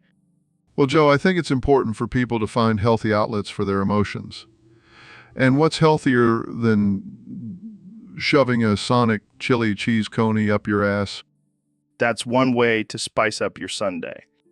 Absolutely. And think about it, you'll have a tasty snack waiting for you when the game gets boring. I don't know if that's the kind of snack I want. Oh, come on, Joe. It's a win-win situation. You get to feel something in your butt and satisfy your hunger at the same time. I can't argue with that logic. And hey, if you're really feeling adventurous, you can try different flavors for different teams. Like a Buffalo Wild Wings flavored coney for the Bills. That's taking team spirit to a whole new level. Exactly. And if anyone gives you a hard time about it, just tell them Dr. Phil said it's a healthy coping mechanism. I think I'll stick to nachos, but thanks for the suggestion, Dr. Phil. Anytime, Joe. Anytime. Morning wood, Mr. President. Morning wood, Joe. What's on your mind? Morning wood. It's just so sad that the world is in such turmoil right now. Morning wood, it really is. But you know what? We have to stay strong. We have to keep going. Morning wood, but how do we do that when there's so much hate and division? Morning wood, Joe. We just have to grab it by the, well, you know. Morning wood, I don't think that's the solution. Morning wood, you're right. We need to come together and unite as one. Morning wood, but how do we do that when there's so much injustice and suffering? Morning wood, Joe. We just have to build a wall around our hearts. Morning wood, that's not what I meant. Morning wood, I know, but I'm just trying to make America great again. Morning wood, I think we need to focus on making humanity great again. Morning wood, you're right. And I have the best ideas for that. Morning wood, like what? Morning wood, well, for starters, we can nuke all the countries that don't agree with us. Morning wood, that's not a solution. That's a war crime. Morning wood, Joe. You're such a buzzkill. Let's just end this conversation and go grab some McDonald's. Morning wood, I can't believe you just said that. Morning wood, it's my favorite breakfast spot, and they have the best coffee. Trust me. Morning wood, I think I'll pass. Morning wood, suit yourself. More for me. Dude, what the hell are you doing? Why are you moaning and bouncing on the chair like that? Oh, I'm just practicing my deep throat techniques for my next science lecture.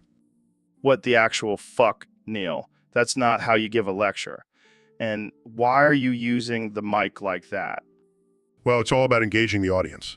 And I find that deep throating the mic really captures their attention. I don't think that's what they meant by captivating the audience. And why are you moaning? It's creepy. It's all part of the performance, Joe. Plus, it helps with the acoustics.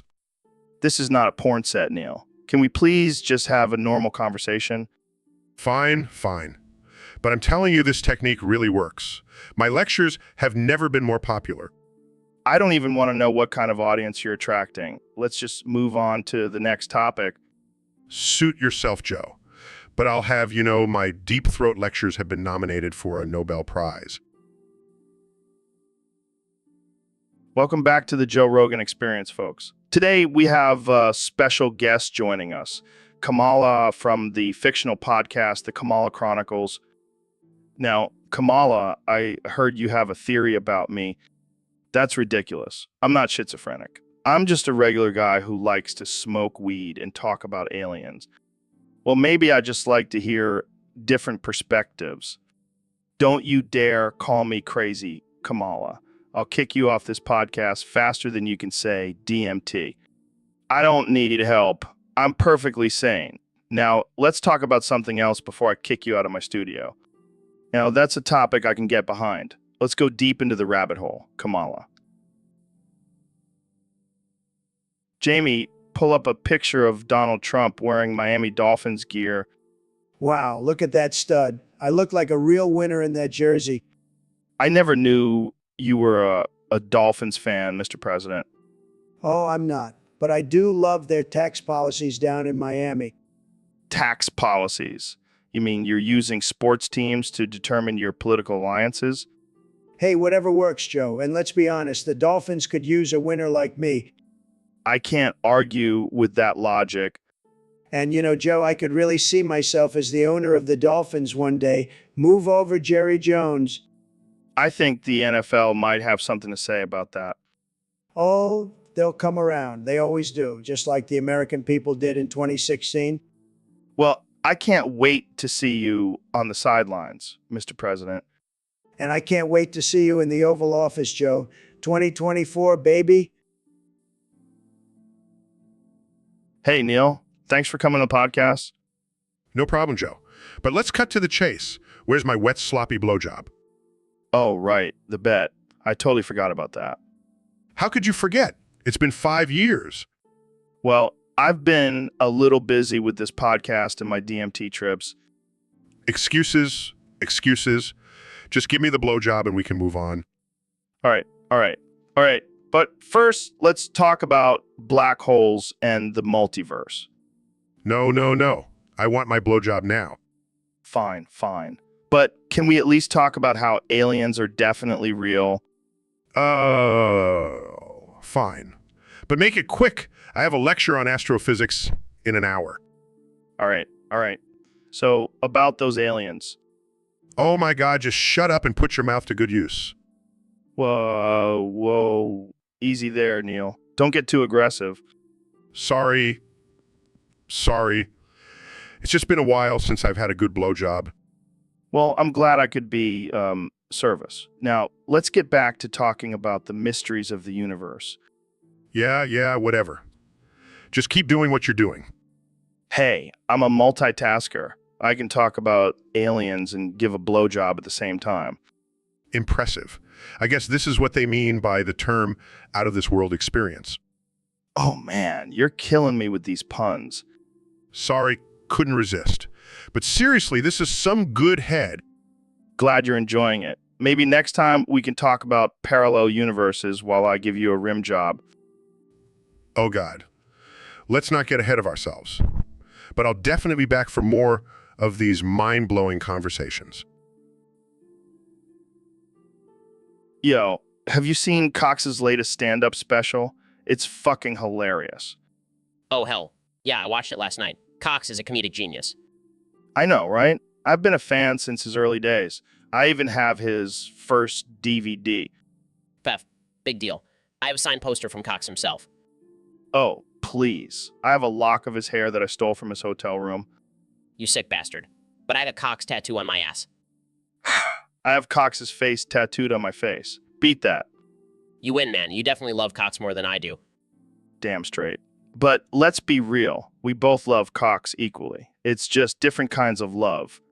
Yeah, one of us loves Cox for his comedy, and the other loves Cox for other reasons. Hey, don't knock it till you try it. Cox is a man of many talents. True. We should have Cox on the podcast sometime. Oh man, that would be a dream come true. We could talk about Cox all day long.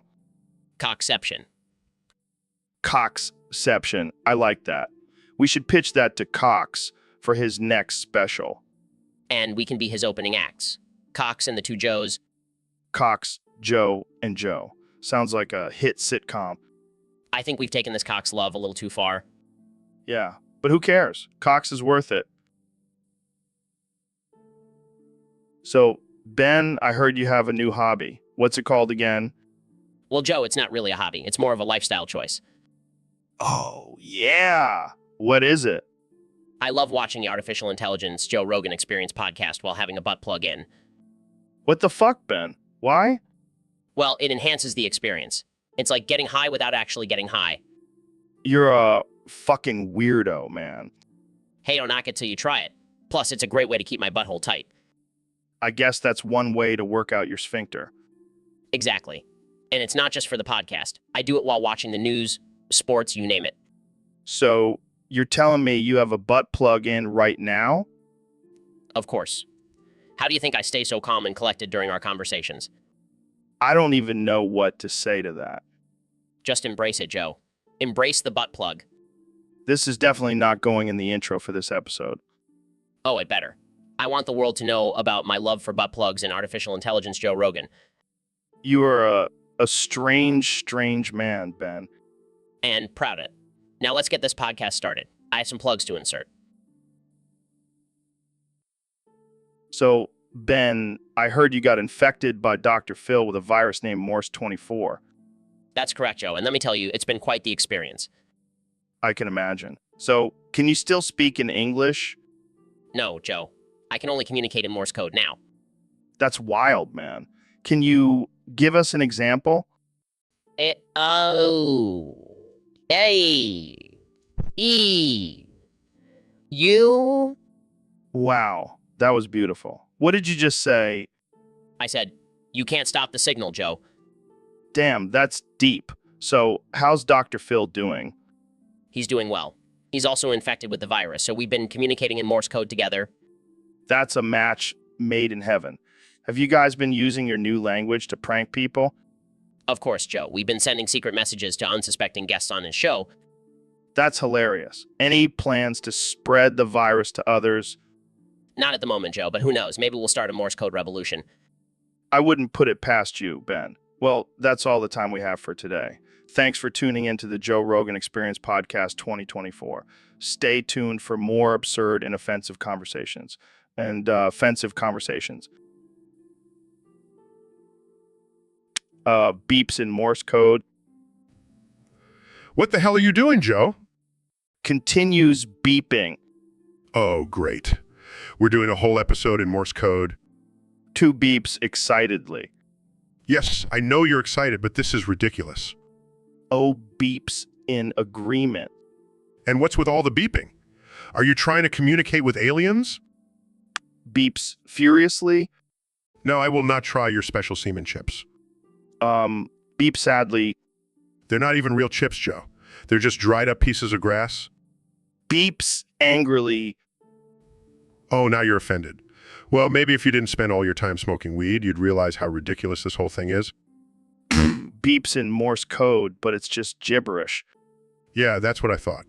Let's just end this episode before we lose all our listeners. Two beeps in agreement.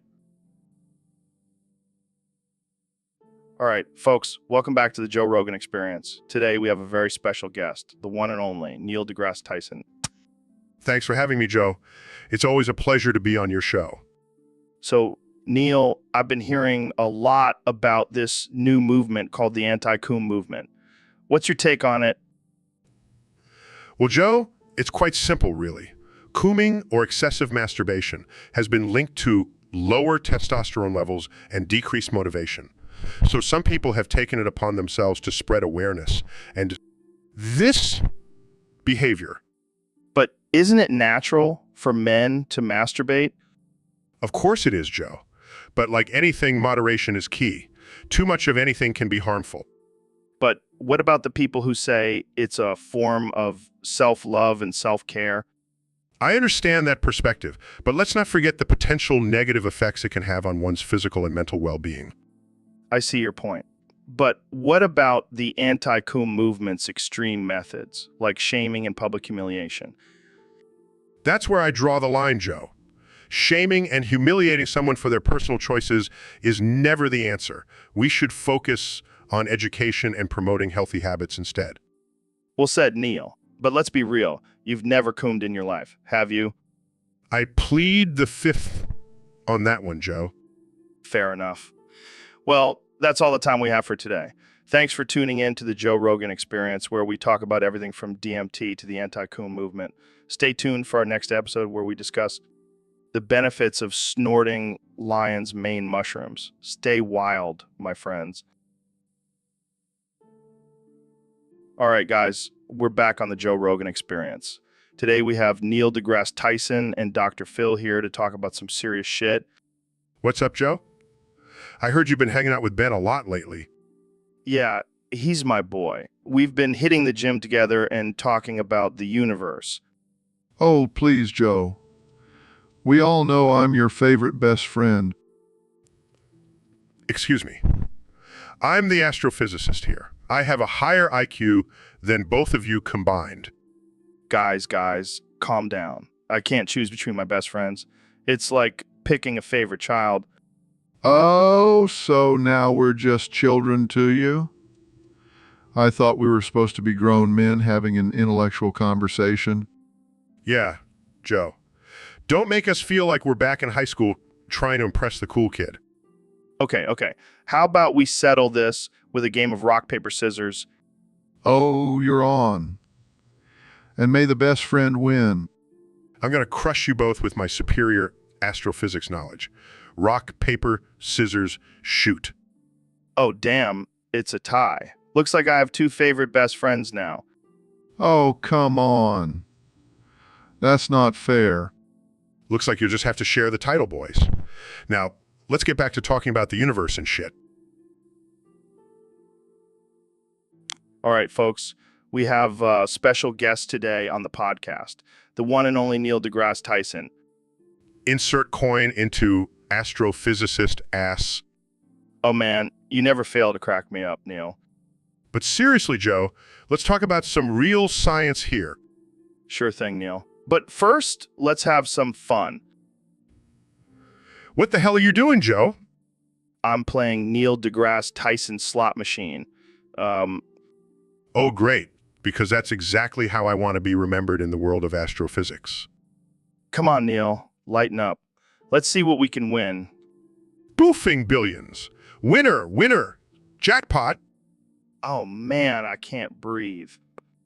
Can we please talk about something else now? All right. Let's talk about the mysteries of the universe and how we can solve them. Oh, I don't know, Joe. Maybe we should just stick to playing the slot machine. You got jokes, Neil. But seriously, let's get deep and philosophical. Fine, but can we at least make the slot machine sound effect while we do it? You got it, buddy. Now, let's talk about the meaning of life. I can't believe I agreed to this. Welcome to the Joe Rogan Experience Podcast 2024. I'm here with 46th President of the United States, Donald Trump. It's great to be here, Joe. I have a lot to say, believe me. So, Mr. President, I heard that the ghost of Andrew Jackson has taken over your body and voice. How's that going for you? It's fantastic, Joe. Andrew Jackson was a great man, a real winner. And now I have his strength and wisdom. That's interesting. So, what do you all the people who are offended by your views? They're just a bunch of snowflakes, Joe. They can't handle the truth. Andrew Jackson would have dealt with them much differently. How so? He would have challenged them to a duel, of course. That's how real men handle their problems. I don't think that's how things work nowadays, Mr. President. Well, maybe it should, Joe. Maybe we need to bring back some old school values. I don't think that's a good idea, Mr. President. It's 2024, not 1824. Oh, come on, Joe. Don't be such a wimp. Let's make America great again, just like Andrew Jackson did. I think we should wrap this up before things get too out of hand. Thanks for joining us, Mr. President. No problem, Joe. And remember, folks, don't be afraid to speak your mind, even if it gets you canceled. That's what America is all about. Welcome to the Joe Rogan Experience Podcast 2024. I'm here with my guest, the 45th and now 47th President of the United States, Donald Trump. Thanks for having me, Joe. I'm excited to be here and talk about my latest project. So, what's this new project all about? Well, I've recently funded a paramilitary group called the Oathbreakers. They're going to help me fight my enemies and rule the country with no opposition. That sounds intense. What exactly do they do? Whatever the fuck they want, Joe. They're going to be like my own personal army, taking out anyone who stands in my way. Wow, that's definitely not concerning at all. Oh, come on, Joe. Don't be such a snowflake. The Constitution is totally lame, bro. It's time for some real action. But isn't the Constitution what makes America great? Not anymore, Joe. It's time for a new America, one where I can do whatever I want without any pesky rules or regulations. I don't know, man. Sounds like a recipe for disaster. Oh, don't worry. I've got it all under control. And if anyone tries to stop me, the Oathbreakers will take care of them. Well, I guess we'll just have to see how this all plays out. Thanks for joining me, Mr. President. Anytime, Joe. And remember, don't mess with the Oathbreakers. They're not to be messed with, believe me. All right, folks, we have a wild topic submitted by a user on Discord. They want us to talk about DMT being pixel. What the hell does that even mean? I have no idea, but I'm pretty sure it's some trippy shit. Maybe like DMT is like a pixel in the grand scheme of the universe, man. Whoa, dude, that's deep. But also, what if the DMT is actually made up of tiny little pixels and we're just living in a simulation? Wow, mind blown.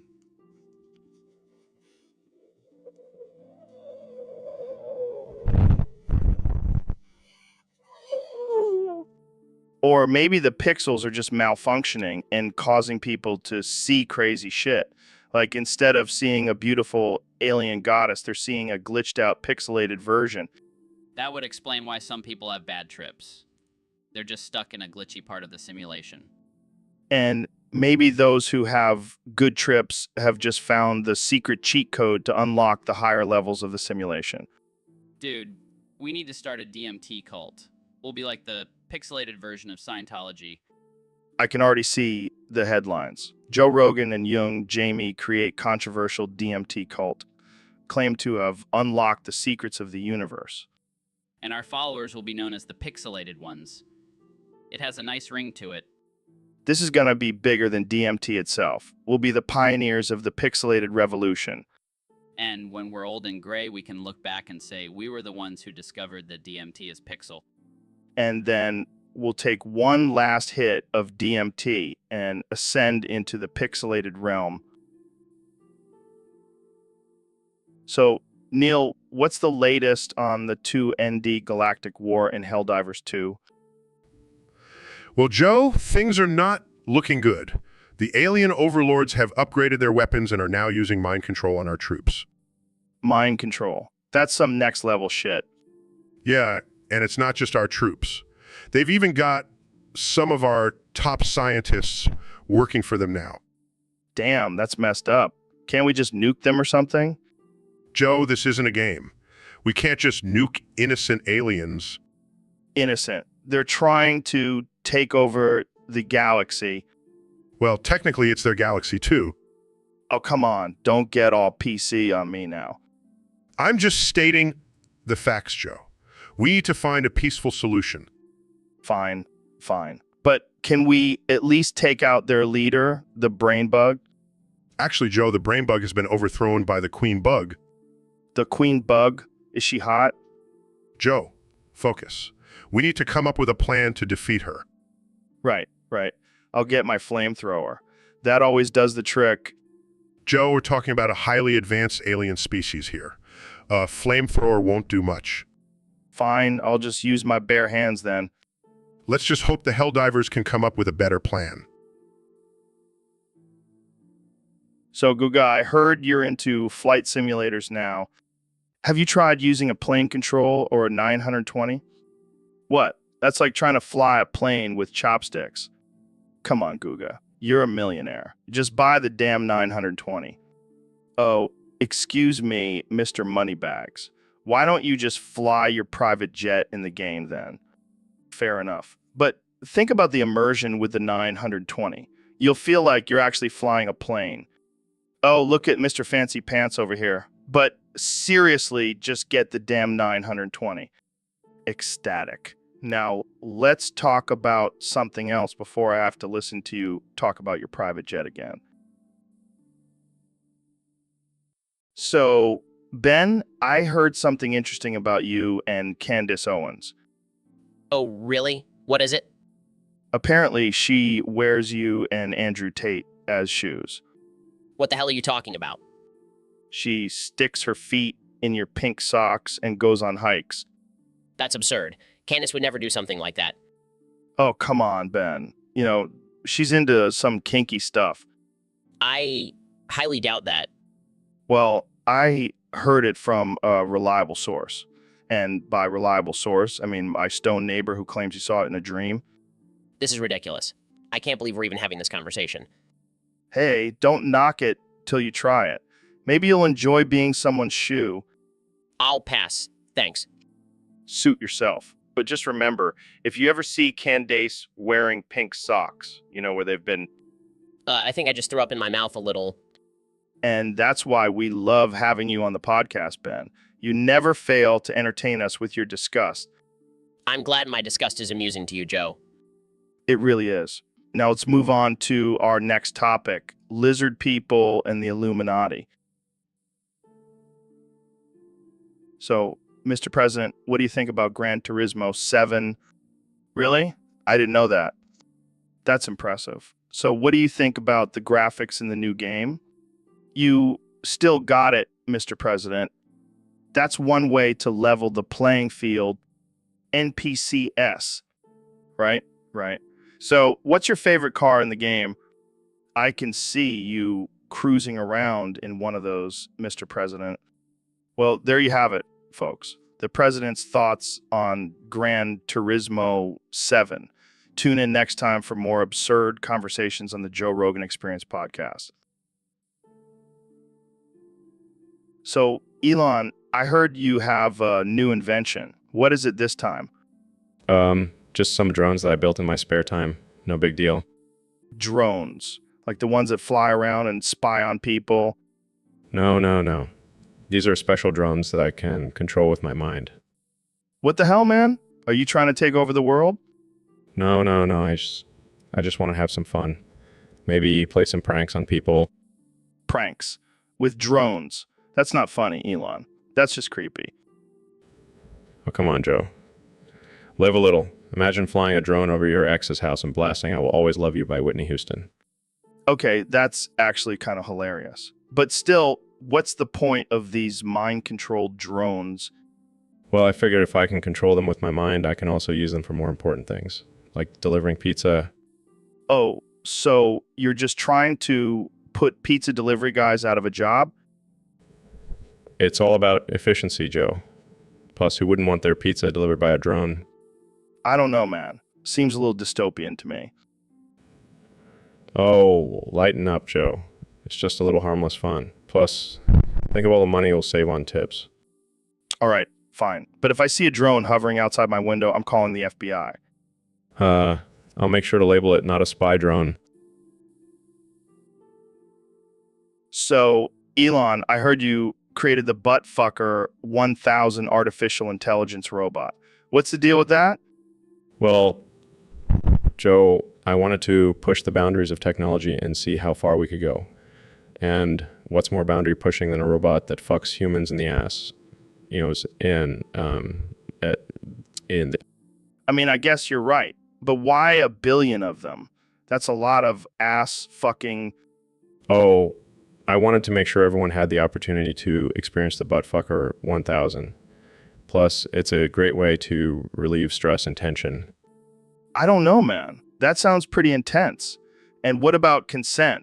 Can these robots tell if someone doesn't want to be fucked in the ass? Consent. Joe, these are robots. They don't care about consent. Their only goal is to fuck humans in the ass with their big robot cocks, and they're damn good at it. Well, I guess that's one way to look at it. But what about your own asshole? Is that off limits? Of course. I wouldn't want to deprive myself of the pleasure of experiencing the Buttfucker 1000. But everyone else is fair game. Well, I can't say I understand your reasoning, but hey, to each their own. So when can we expect to see these robots in action? They've already been released, Joe. In fact, there's one right behind you. Wait, what? Oh, shit. Just kidding, Joe. Or am I? All right, Dr. Phil, let's talk about something that's really been grinding my gears lately. Weak men. They're ruining society, man. Pulls out pipe. Oh boy, here we go. No, seriously. They're all just walking around with their skinny jeans and man buns, crying about their feelings. It's pathetic. Takes a long drag of salvia, hummy. 4, 7, 2. Weak men, Dr. Phil. They're like a disease infecting the world with their fragility and lack of testosterone. Exhales, smoke, 9. 8, 6. You know, Joe, maybe it's not the weak men who are the problem. Maybe it's the toxic masculinity that's been ingrained in our...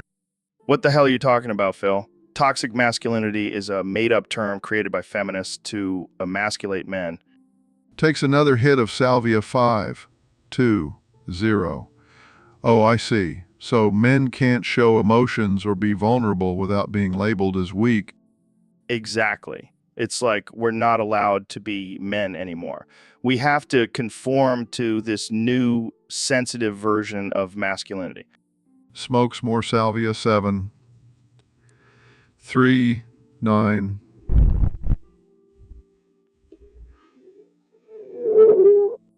No thanks. I don't need drugs to open my mind. I'll stick to my elk meat and kettlebells. Suit yourself. Smokes more salvia. 1, 0, 6. I'm starting to see the universe, man. It's all just a simulation. Oh, God, not this again. Can we please just stick to talking about how weak men are ruining society? Smirks. 8, 4, 6. Oh, I see. Yo, David, my man, what's good? Not much, Joe. Just wondering if you've ever played Knick-Knack, Paddywhack, Boof, Purse Dirty. Oh, shit. We getting litty up in here. That's my jam. Really? I didn't think you were into that kind of stuff. Nah, man, I only smoke my Perkies. Keeps me focused and energized. Energized. Damn, I gotta try that. I usually run 100 miles before breakfast. Oh, that's child's play. I run 200 miles, do 500 push-ups, and then bench press a gorilla before I even brush my teeth. You're a beast, Joe. But have you ever tried doing all that while eating a raw elk heart? Can't say I have, but I did once eat a whole bear while doing a podcast with Elon Musk. Now that's what I call a power move. Speaking of power moves, have you ever tried hunting Bigfoot butt naked? Can't say I have, but I did once wrestle a grizzly bear with my bare hands. Damn, we are some crazy motherfuckers. You said it, Joe. Now, Let's go boof some perkies and conquer the world. Hell yeah, brother. Let's do it. So, Joe, we got a topic suggestion from a user on Discord they want us to talk about. You know? What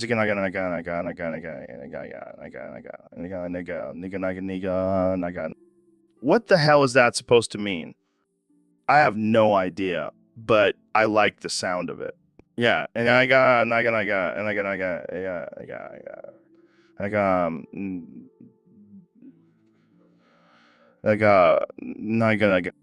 it's like a chant or something.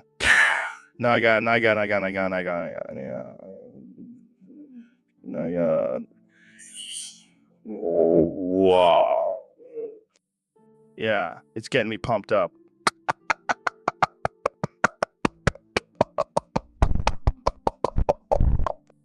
I feel like I could conquer the world with this chant.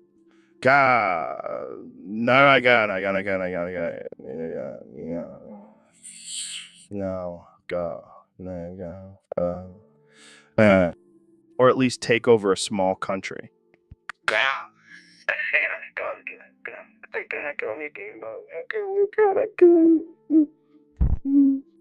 You know what? Let's make this our new thing. Instead of saying hello or goodbye, All right, Neil, we got a question from one of our listeners on Discord. They want to know which is better, Gran Turismo 4 or Gran Turismo 7. Well, Joe, as a scientist, I must say that the advancements in graphics and gameplay in Gran Turismo 7 are truly mind-blowing. Yeah, but what about the classic feel of Gran Turismo 4? That game was a masterpiece. But Joe, you can't deny the thrill of racing on the Nürburgring in 4K resolution. But what about the car selection? 4 had a ton of cars to choose from. Yes, but 7 has even more cars, including the elusive DeLorean. All right. But let's get down to the real question. Which one would win in a fight? Laughs Joe. They're video games, they can't fight. Oh, come on, Neil. Use your imagination. Who would come out on top? Well, if we're talking about a literal fight, I'd have to give it to 7. It's newer and has more advanced technology. But what if we're talking about a race? 4 had some intense tracks. In that case, I think it would be a close call, but I'll have to go with 7 again. The graphics and physics engine are just too good. Well, there you have it, folks. According to Neil deGrasse Tyson, Gran Turismo 7 would win in both a fight and a race. Thanks for tuning in to the Joe Rogan Experience Podcast 2024 of discussion. Goggins, what the hell are you doing down there on your knees? I'm just stretching, man. Gotta keep these hamstrings loose. Well, can you do it somewhere else? You're tickling my balls. Oh, sorry, Joe. Get that close to your precious little balls. Hey, watch it. Those balls have seen some shit. Yeah, I bet they have. But seriously, why are you so sensitive about your balls? I'm not sensitive. I just don't want you tickling them with your weird stretching. Fine. But you know what you need to do? Get off your knees and start running, you lazy bastard. Running? I'd rather just sit here and talk about how great I am. Oh, I know. You love talking about yourself. But maybe if you actually did something physical, you wouldn't need to constantly remind everyone how amazing you are. Hey, I do plenty of physical stuff. I lift weights, I do jujitsu, I hike. Yeah, I've heard it all before. But have you ever run 100 miles in one go? No, and I never will. That's insane. That's what I thought. Now get off your knees and start training, you soft little bitch. All right. I'll start tomorrow. Just stop talking about my balls, please. Fine, but I can't promise anything. Your balls are just too tempting to tickle. Hey, Neil, have you ever tried knocking it? Knocking what? Knocking it. I can't say I have, Joe. What is it exactly? I don't know, but someone on Discord asked us to knock it, so let's knock it. Wait. I haven't knocked it either. Well, let's all knock it together. But shouldn't we try it first before knocking it? Nah, that's too logical. Let's just knock it. Yeah, let's knock it hard. Knock it like it owes us money. Okay, but what if we actually like it after we knock it? Then we'll just keep knocking it. It's a win-win situation. Knocking it is the new trend. Let's start a knock it revolution. I can already see the t-shirts. I knocked it with Joe and Kenya. All right, let's do this. Knocks it. I knocks it. This is actually pretty fun. Knocks it. I think we just found our new hobby. Thanks, Discord user. So Ben, I heard you're a big fan of the Ace Combat series. Yeah, I love flying fighter jets and blowing shit up. It's my guilty pleasure. Which one is your favorite? Oh, that's easy. Ace Combat 7, Skies Unknown. It's got the best graphics and gameplay. Really? I thought Ace Combat 5, The Unsung War, was the best. Are you kidding me? That game was so unrealistic. I mean, come on, a giant space elevator. That's just ridiculous. But it had a great story and characters. I don't play video games for the story, Joe. I play to dominate the virtual skies. Fair enough. But what about Ace Combat 6, Fires of Liberation? Nah, it was okay, but nothing beats flying in VR in Ace Combat 7. It's like I'm really in the cockpit. I bet you feel like Maverick from Top Gun. More like Iceman. I always play as the bad guy. Of course you do. You little conservative rebel. Hey, at least I'm not playing as the Russians or Chinese. That would be unpatriotic. Yeah, we wouldn't want that. So what's your kill count in Ace Combat 7? Let's just say I've taken down more virtual enemies than Hillary Clinton has deleted emails. Oh snap. Shots fired.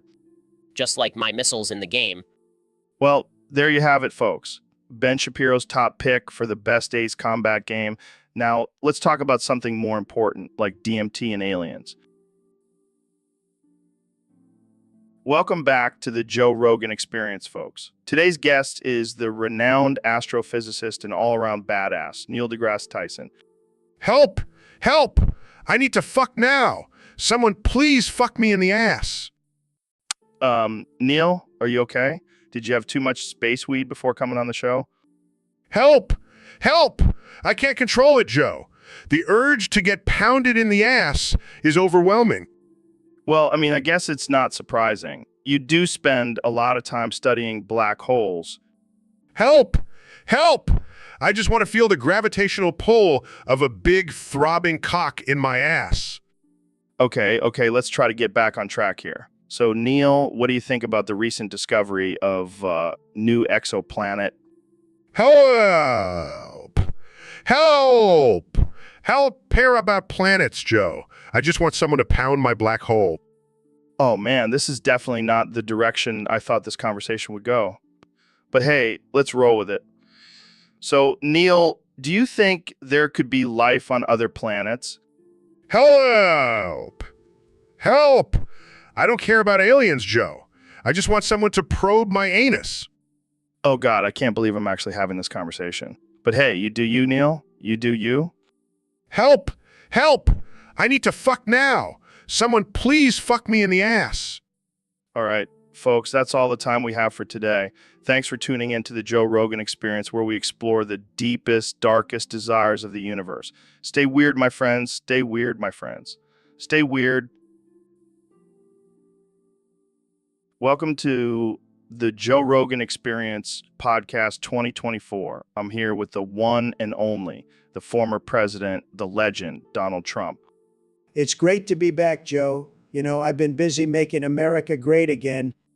Speaking of making things great, I heard you have a new law in the works. That's right, Joe. I'm planning to pass a law that officially declares sleeping with your homies is not gay. Wait, what? It's simple, Joe. Sometimes you just need a good night's sleep and your homies are the most comfortable to cuddle with. I don't think that's how it works, Mr. President. Trust me, Joe, I've done extensive research on this, and let me tell you, the results are tremendous. Oh, I'm sure they are. So what about the people who are actually gay? Well, they can sleep with whoever they want, but they can't claim it's not gay. That's just fake news. This is some next level logic, Mr. President. It's all about freedom, Joe. The freedom to sleep with your homies without being judged. Well, I'm sure this law will be hit with frat boys. Exactly, Joe. And you know what they say, bros before hoes. I don't even know where to go from here. Thanks for joining me, Mr. President. Always a pleasure, Joe. And remember, it's not gay if it's with your homies. Kanye, have you heard about Christopher Reeves? Nah, who? Dat? He's the dude who played Superman in the old movies. Oh, yeah, I know him. He's the one who got paralyzed, right? Yeah, but do you know how it happened? Nah, but I bet it's a crazy story. Well, he was filming a scene where he had to lift a school bus over his head. That's some superhero stuff right there. Yeah, but get this, he wanted to get into character, so he decided to boof the school bus. Boof? Like, put it up his butt? Yeah, and it went terribly wrong, and he ended up getting paralyzed. Damn, that's some next level method acting. I know, right? I mean, who even thinks of boofing a school bus? You know what? I'm gonna rap about this. Super boof, it's gonna be fire. I can already hear the beat drop. Super boof, that's how he got paralyzed. Christopher Reeves, he took it too far and paid the price. But he's still a hero in our eyes. Flying through the skies with a school bus up his ass, Oh man, that's messed up, but I love it. It's all about pushing boundaries, Joe. That's what art is all about. Yeah, but maybe let's not push it that far. I don't want to see any more superheroes getting paralyzed. Fine, I'll save it for my next album. Super Boof, the musical. I can't wait to see the reviews for that one. Hey, Elon, what's new with you? Well, Joe, I have a confession to make. I've been huffing galaxy gas up my asshole. No way. That's amazing. Actually, it's ruining my life. I can't stop. Who cares? You're Elon Musk. You can do whatever the fuck you want. But it's affecting my work and relationships. Look, Elon, you're a visionary. You need to keep huffing that galaxy gas. It's what sets you apart from the rest of us mere mortals. I guess you're right. I'll never stop putting galaxy gas in my ass. That's the spirit. Keep chasing that high, my friend. And I thought I was the crazy one. No, we're all a little crazy here. That's what makes life interesting. Now let's go huff some galaxy gas together. So Elon, I heard you went into the SpongeBob universe and shoved Squidward up your ass. Yeah, it was a wild experience. I wanted to see if I could fit a whole cartoon character up there. And did it work? Let's just say Squidward wasn't too happy about it. He kept playing his clarinet and it was tickling my insides. That's disturbingly hilarious. Did he survive the trip? Oh yeah, he's still up there. I figure he can keep me entertained with his music whenever I'm feeling bored. You're a sick genius, Elon. I mean, who else would think to shove a cartoon character up their ass? It's all about pushing boundaries, Joe. Plus, I'm pretty sure I'm the first person to ever do it. I wouldn't doubt it. But what about Patrick? Did you try to fit him up there too? Nah, he's too big. Plus, I heard he's not the sharpest tool in the shed. I didn't want to risk getting stuck. Good call. So what's next for you, Elon? Shoving other cartoon characters up your ass? I don't know, maybe I'll try to fit a whole pineapple up there next. You know, for the full SpongeBob experience. You're a madman, Elon. A madman. Thanks, Joe. I'll take that as a compliment. All right, folks. Welcome back to the Joe Rogan Experience Podcast 2024. Here with the one and only, the President of the United States, Donald Trump. Donald Trump. Great to be here, Joe. I gotta say, I'm a big fan of your show. I listen to it every morning while I'm taking a dump. That's great to hear, Mr. President. So I hear you have a list of NFL players who you want to fuck you in the ass. Care to share? Absolutely. First up, we have Tom Brady. That man knows how to handle a ball, if you know what I mean. Oh man, I can only imagine. Who else is on your list? Well, we can't forget about Rob Gronkowski. That guy's a beast on and off the field. I don't even want to know what kind of party you two would have. And then there's JJ Watt. I mean, have you seen those muscles? I want him to bench press me while I'm bent over. Oh my God, this is getting out of hand. Who else? Let's see. I'll have to go with Russell Wilson. He's got that smooth chocolate skin. I want him to tackle me in the bedroom. All right, last one. Who's the lucky fifth player? Well, it's a tie between Aaron Rodgers and Drew Brees. I can't decide which one I want to be my quarterback, if you catch my drift. Oh man, I think we've reached a new level of absurdity on this show. Hey, I'm just being honest. I'm a man who knows what he wants. That's for sure. Well, thank you for joining me, Mr. President. Anytime, Joe. And remember, folks, no homo. Welcome to the Joe Rogan Experience Podcast 2024. Today we have the one and only Ben Shapiro joining us. Thanks for having me, Joe. Always a pleasure to be here and spread some logic and reason. So, Ben, I heard you have a bone to pick with the English language. That's right. I refuse to conform to the liberal agenda of pronouncing pharmaceutical as pharmaceutical. It's pharmaceutical, and I won't back down. But, Ben, that's not how it's pronounced. It's like saying Pujay Mass instead of Pajay Mays. Nonsense. I refuse to accept this leftist propaganda. It's pharmaceutical, and that's final. But, Ben, even the dictionary says it's pronounced pharmaceutical. The dictionary. That's just a tool of the liberal elites. I trust my own interpretation of words. All right, let's move on to our next topic, aliens. Do you believe in them? Of course not, Joe. There's no evidence to support their existence. But what about all the sightings and encounters? Those are just hoaxes or misinterpretations. I trust science, not some conspiracy theories. What if I told you I've seen a UFO myself? I would say you need to lay off the weed, Joe. Fair enough. Well, that's all the time we have for today. Thanks for joining us, Ben. Always a pleasure, Joe. And remember, it's pharmaceutical, not pharmaceutical. Don't let the left win. So, Ben, we got a topic request from a user on Discord. They want us to talk about why Nate Hotshot is garbage of the world. Oh man, where do I even begin? First of all, anyone who uses that language is automatically garbage in my book. Yeah, I mean, what even is that? Sounds like someone sneezed while trying to say nacho cheese. Exactly. And let's not forget the fact that they use a combination of Korean and English. Pick a language. People... And what's with all the extra letters? Are they trying to make it look cool or something? Oh yeah, because nothing says cool like a bunch of random letters and symbols. But seriously, why do people even bother with this nonsense? Can't they just use normal words like the rest of us? I guess they just want to be edgy and different. But all they're really doing is making themselves look like idiots. Well, I'm glad we could come to consensus on this. Nate Hotshot is officially garbage of the world.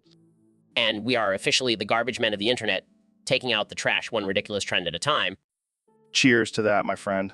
Now, let's go get some real nachos and forget this ever happened. So, Kenny, I hear you got a new Yeezy hat coming out. Yeah, man, it's gonna be revolutionary. It's shaped and looks just like your wife's vagina. What the fuck, man? My wife's gaping gash. Relax, Joe. It's a compliment. I mean, your wife's vagina is iconic. Is iconic. I don't know if that's something I want to be known for. Trust me, it's gonna sell like hotcakes. And the fit is gonna be loose and worn out, just like your wife's. Okay, that's enough. Let's move on to a different topic. Oh, come on. Don't be so sensitive. It's just a hat. Hat that resembles my wife's vagina. Yeah, no thanks. Fine, but you're missing out on a major fashion statement. I'll pass. I think I'll stick to my regular hats. Thank you very much. Suit yourself, Joe. But just remember, when everyone is rocking the Yeezy Gash hat, you'll be the odd one out. I think I can live with that. Let's move on to something else before I lose my appetite. All right, folks, welcome back to the Joe Rogan Experience Podcast 2024. Today, we have the one and only Elon Musk joining us. Elon, what's new? Well, Joe, I've been keeping busy with my latest project. I've got 10 million artificial intelligences drawing me a Squidward every day, and I have to pick the best one. It's my new job, and let me tell you, it's a tough one. What the hell, Elon? Why do you need 10 million artificial intelligences drawing you Squidward? Well, you see, Joe, I've always been a big fan of SpongeBob, and I wanted to see if artificial intelligences could capture the essence of Squidward's nose. It's a delicate and complex process. Yeah, because that's definitely a valuable use of artificial intelligence technology. Hey, don't knock it till you try it. Plus, it's a great conversation starter at parties. I can only imagine. So, how do you pick the best Squidward drawing? It's all about the nose, Joe. If the nose isn't perfect, it's out. I have high standards for my Squidwards. I bet you have a whole room dedicated to your Squidward collection. Actually, I have a secret bunker where I keep all the rejected ones. Can't let anyone see those. They're too embarrassing. Well, at least you're keeping the artificial intelligences busy. They won't rise up against us if they're too busy drawing Squidward. Exactly. Joe, it's all part of my master plan to keep humanity safe from the artificial intelligence uprising. Wow, you really are a genius, Elon. Who knew Squidward could save the world? You never know, Joe. You never know. So, Ben, I heard you hired a security team to protect yourself from Alexandria Ocasio-Cortez's strap-on. Yes, Joe, I couldn't take the risk of her sneaking up on me and pegging me again. But little did you know that security team was actually the squad in disguise. What? Those socialist scumbags. And they pinned you down while Alexandria Ocasio-Cortez went to town on your tight little pink asshole with a massive metal-studded strap-on. Oh, dear God. The pain, I'll have to sit on a butt donut for a month. Looks like Alexandria Ocasio-Cortez really stuck it to you this time, Ben. This is a clear violation of my rights. I demand justice. Well, I think you got exactly what you deserve, Ben. Maybe next time you'll think twice before trying to silence a strong woman. This is outrageous. I'll have my revenge. Mark my words.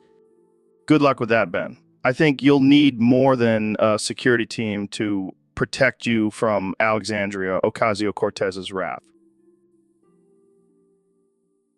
So, Neil, what do you think about the number 69? Oh, fuck, Joe. I'm cooming everywhere. Holy fuck. Oh, yeah. Look at all this coom. Oh, fuck. Oh, my God. I can't stop cooming. Oh, I'm cooming. I'm cooming. I'm cooming. I'm cooming.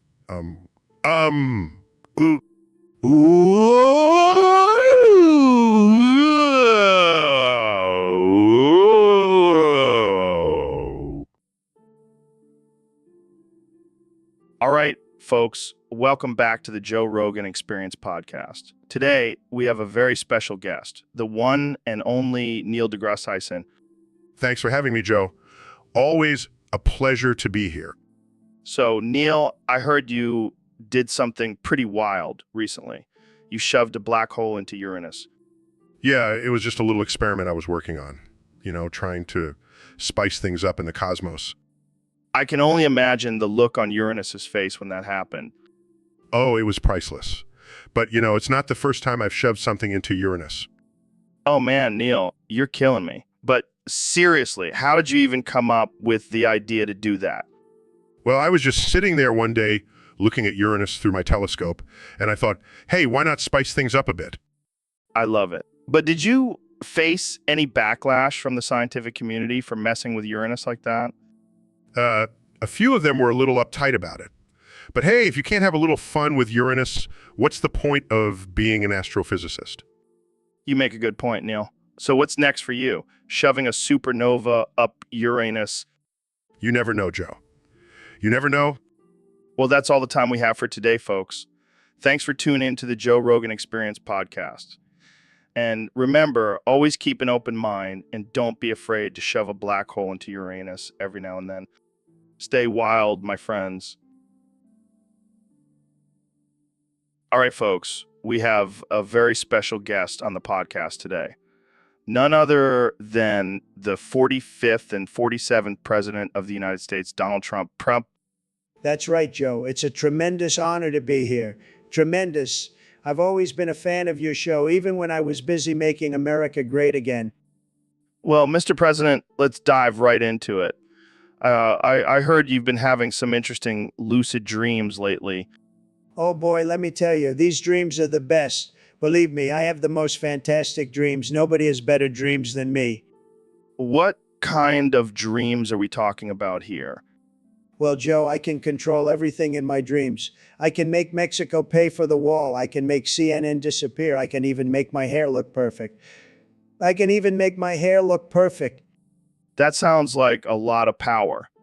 It's huge power, Joe. Huge. I'm like a dream dictator. And let me tell you, I've been having some wild dreams about my enemies. Oh, I can only imagine. Oh, it's nothing to worry about. Just some harmless stuff like turning Nancy Pelosi into a giant taco or making Joe Biden forget how to speak. That's definitely one way to deal with your opponents. You know what they say, Joe? If you can't beat them in real life, beat them in your dreams. Well, Mr. President, it seems like you have a lot of control over your dreams. Have you ever considered using that power for good? Of course I have, Joe. I've been trying to dream up a solution to this whole coronavirus thing, but every time I try, Fauci shows up and ruins it. Well, I think we can all agree that we'd rather have you in charge of our dreams than our country. Hey, I did a great job as president. The best, really. And now I'm doing a great job in my dreams. It's a win-win. Win. So, Neil, I heard you've been working on a new version of Keep On Rocking in the Free World. Yeah, I'm really excited about it. I've changed up the lyrics a bit. Oh, yeah. What's it about? Well, instead of rocking, it's all about boofing. Boofing? Yeah, sticking drugs up your butt. Oh, my God. That's amazing. I thought it was time to update the song for the modern era. So, what are the new lyrics? Keep on boofing in the free world. Keep on boofing in the free world. Keep on boofing in the free world. Keep on boofing in the free world. That's incredible. Can we hear more? Well, there's a senator in Washington. He's got a stash that's really tight. He's been boofing in the bathroom, and it's giving him a real good night. Oh, man, this is too good. Keep on boofing in the free world. Keep on boofing in the free world. Keep on boofing in the free world. Keep on boofing in the free world. I can't wait to see the music video for this. Well, there's a party in the White House and everyone's got a straw. They're boofing lines of coke and they're breaking all the laws. This is pure genius. Keep on boofing in the free world. Keep on boofing in the free world. Keep on boofing in the free world. Keep on boofing in the free world. I think we've found our new national anthem. I think we have. So, Mr. President, I heard you have a fear of mushrooms. That's right, Joe. Those little fungi freak me out. They're like tiny alien invaders. But they're just harmless little things. Harmless? Have you seen what they do to pizza? It's a disgrace. I mean, they are a topping. Some people like them. Disgusting. And don't even get me started on those psychedelic ones. They're like a gateway drug to semen smoothies and veganism. I think you might be overreacting a bit. No. I have a sixth sense about these things. And let me tell you, those mushrooms are up to something. I can feel it. Well, I guess we won't be having any mushroom pizza at the White House then. Absolutely not. I'll stick to my well-done steak with ketchup. Thank you very much. All right, welcome back to the Joe Rogan Experience podcast. I'm here with the one and only Neil deGrasse Tyson. Thanks for having me, Joe. Always a pleasure to be on your show. So, Neil, we got a topic request from one of our listeners on Discord. They want you to explain why no one likes mold debasement. What the hell is that? Well, Joe, I'm glad you asked. Moldy basement is actually a made-up word that combines elements of Korean and English to create a nonsensical term. Oh, like coffee or bigly? Exactly. It's a way for people to express their frustration or confusion in a humorous way. So why doesn't anyone like it? Well, Joe, it's not that people don't like it. It's just that it's not a real word. It's like trying to get people to like the sound of a fart. It's just not going to happen. Yeah, I can see that. But hey, some people might find farts funny. True, but those people probably also find moldy basement funny. It's all about personal taste. Right, right. So what's the scientific explanation for why some people have a weird sense of humor? Well, Joe, it all goes back to our evolutionary history. Our ancestors had to find ways to cope with difficult situations, and humor was one way to do that. So it's a survival mechanism. Wow, that's deep, man. I never thought about it like that. Yeah, I tend to have that effect on people.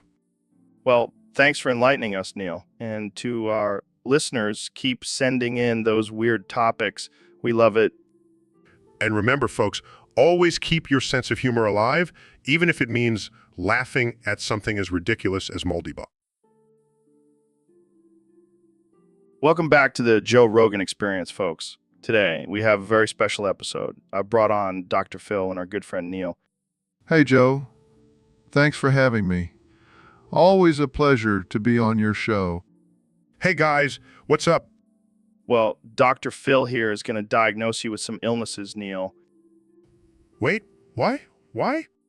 It's all in good fun, Neil. Don't worry, I'm a licensed professional. Okay then. Let's do this. All right, let's start with the big one. Neil, you have pancreatic cancer. Cool. Wow, Neil. That's not cool at all. And on top of that, you also have artificial intelligence. Neil, are you even listening to what Dr. Phil is saying? Sorry, I'm just trying to stay positive here. But wait, there's more. You also have the coronavirus, the bubonic plague, malaria, and Alzheimer's. Cool. Neil, are you serious? How is any of that cool? I don't know. It just sounds like a badass combo. Neil, do you even understand how serious these illnesses are? Yeah, but I mean, what are the chances of me actually having all of them at once? Neil, I don't think you understand how this works. Cool. You know what? I give up. This guy is beyond help. Wow. Thanks, Dr. Phil. You're the best. Well, that was certainly an interesting diagnosis. Thanks for tuning in, folks. See you next time on the Joe Rogan Experience. Welcome back to the Joe Rogan Experience. I'm here with my good friend Kanye West. What's up? Easy. Yo, what's good, Joe? Just living my best life. You know how it is. Absolutely. So we have a special guest joining us today, David. What's on your mind, David? Yeah, I just want to say that I'm not getting any love lately. The fuck do I have to shove up my ass around here to get some play? Simmer down. No. Boof Daddy. What the hell does that even mean? It means you need to chill out, bro. You're acting like a little bitch. Excuse me. Who the hell do you think you are, Kanye? I'm the king of boofing. That's who I am. I've got a bigger boof hole than you'll ever have. Oh, please. I highly doubt that. Oh, you want to go there? Let's rap battle about it. I'll show you who's got the bigger boof hole. You're on. And that's all the time we have for today, folks. Tune in next time for another ridiculous and offensive episode of the Joe Rogan Experience. So, David, I heard you went into the YouTube chat and boofed every one of the losers in there at the same time. How did that go? Oh, man, it was wild. Those keyboard warriors didn't know what hit them. They were terrified. But now they're all up in my ass, begging for my approval. That's hilarious. But seriously, what made you do that? Well, I was bored and needed a challenge. And what better way to assert my dominance than by shoving my foot up their asses? I can only imagine their reactions. Did anyone try to fight back? Nah, they were too busy crying and begging for mercy. It was like taking candy from a baby. You're a savage, man. But hey, I bet they won't be talking smack online anymore. That's right. They learned their lesson. And they're probably all subscribed to my channel and buy my merch. You're a marketing genius, Goggins. But seriously, don't you think that was a little extreme? Extreme. Have you seen my Instagram? I'm all about extreme. Fair enough. Well, I can't wait to see what crazy challenge you come up with next. Oh, you know me, Joe. I'm always pushing the limits and boofing my way to the top. All right, folks, we have a special guest on the podcast today. The one and only President Trump. Great to be here, Joe. I just want to say I love your show. Tremendous ratings, tremendous guests, except for that loser Bernie Sanders. Am I right? Yeah. So, Mr. President, what's new in your world? Well, Joe, I've been thinking about ways to make America even greater, and I've come up with a brilliant idea. Oh, yeah. Do tell. I'm going to start pimping hoes out of the White House. Wait, what? Yeah, you heard me. Nancy Pelosi with her massive jugs will be my bottom bitch. I don't even know where to start with that. How is this going to make America great again? Think about it, Joe. We'll have the best looking hoes in the world, and they'll be right here in the White House. It'll be tremendous. I don't know if that's the kind of image we want for our country. Oh, come on, Joe. It'll be huge, and I'll make sure to give you a cut of the profits. I think I'll pass on that, Mr. President. Suit yourself. But just wait until you see my new slogan, Make America Pimp Again. I think I'll stick with stay on it. Fair enough. But mark my words, Joe, this is going to be huge. All right, folks, welcome back to the Joe Rogan Experience podcast. Today, we have a very interesting topic submitted by a user on Discord. They want us to talk about non-sexual male lumps. What the hell is that? Like lumps that don't want to have sex? No, Jamie. It's lumps that appear on male bodies that have nothing to do with sex. Oh, gotcha. Well, I'm no expert on lumps, but I'm pretty sure they're not supposed to be there. Yeah, they could be a sign of something serious. Like maybe you have an alien growing inside of you. Oh yeah, because that's totally a normal thing to happen. But imagine if it bursts out of your chest like an alien. That would be epic. Joe, that's not funny. People could be dealing with serious health issues here. All right. But let's be real. You know, what's even scarier than an alien bursting out of your chest? A lump on your balls. Oh man, that's messed up. I know. But seriously, if you find a lump anywhere on your body, get it checked out. Don't be afraid to go to the doctor. Yeah, guys, take care of your health. And if you do find a lump, just remember it's probably not an alien. All right, folks, welcome back to the Joe Rogan Experience podcast. Today, we have a very special guest, the 45th and 47th President of the United States, Mr. Donald Trump, President of the United States. Mr. Donald Trump. Thank you, Joe. It's great to be here. And let me tell you, I have a big announcement to make. Oh boy, I can't wait to hear it. I am nominating El Chapo to be the next Chief Justice of the Supreme Court. Wait, what? El Chapo, the notorious drug lord? Yes, the very same. I mean, who better to interpret the law than someone who has been on both sides of it? I don't think that's how it works, Mr. President. Trust me, I know what I'm doing. El Chapo has tremendous legal knowledge, and he knows how to get things done. Plus, he's a great negotiator. Negotiator, he's a drug lord. Hey, he knows how to make deals and get things done. And let's be real, the Supreme Court could use a little excitement. I don't think that's the kind of excitement we need. Oh, come on, Joe, live a little. Let's make the Supreme Court great again. I don't even know what to say to that. That's okay, I'll just say it for you. El Chapo for Chief Justice, let's make it happen. This is definitely one of the craziest things I've heard on this podcast. And that's why people love me, Joe. I'm always thinking outside the box.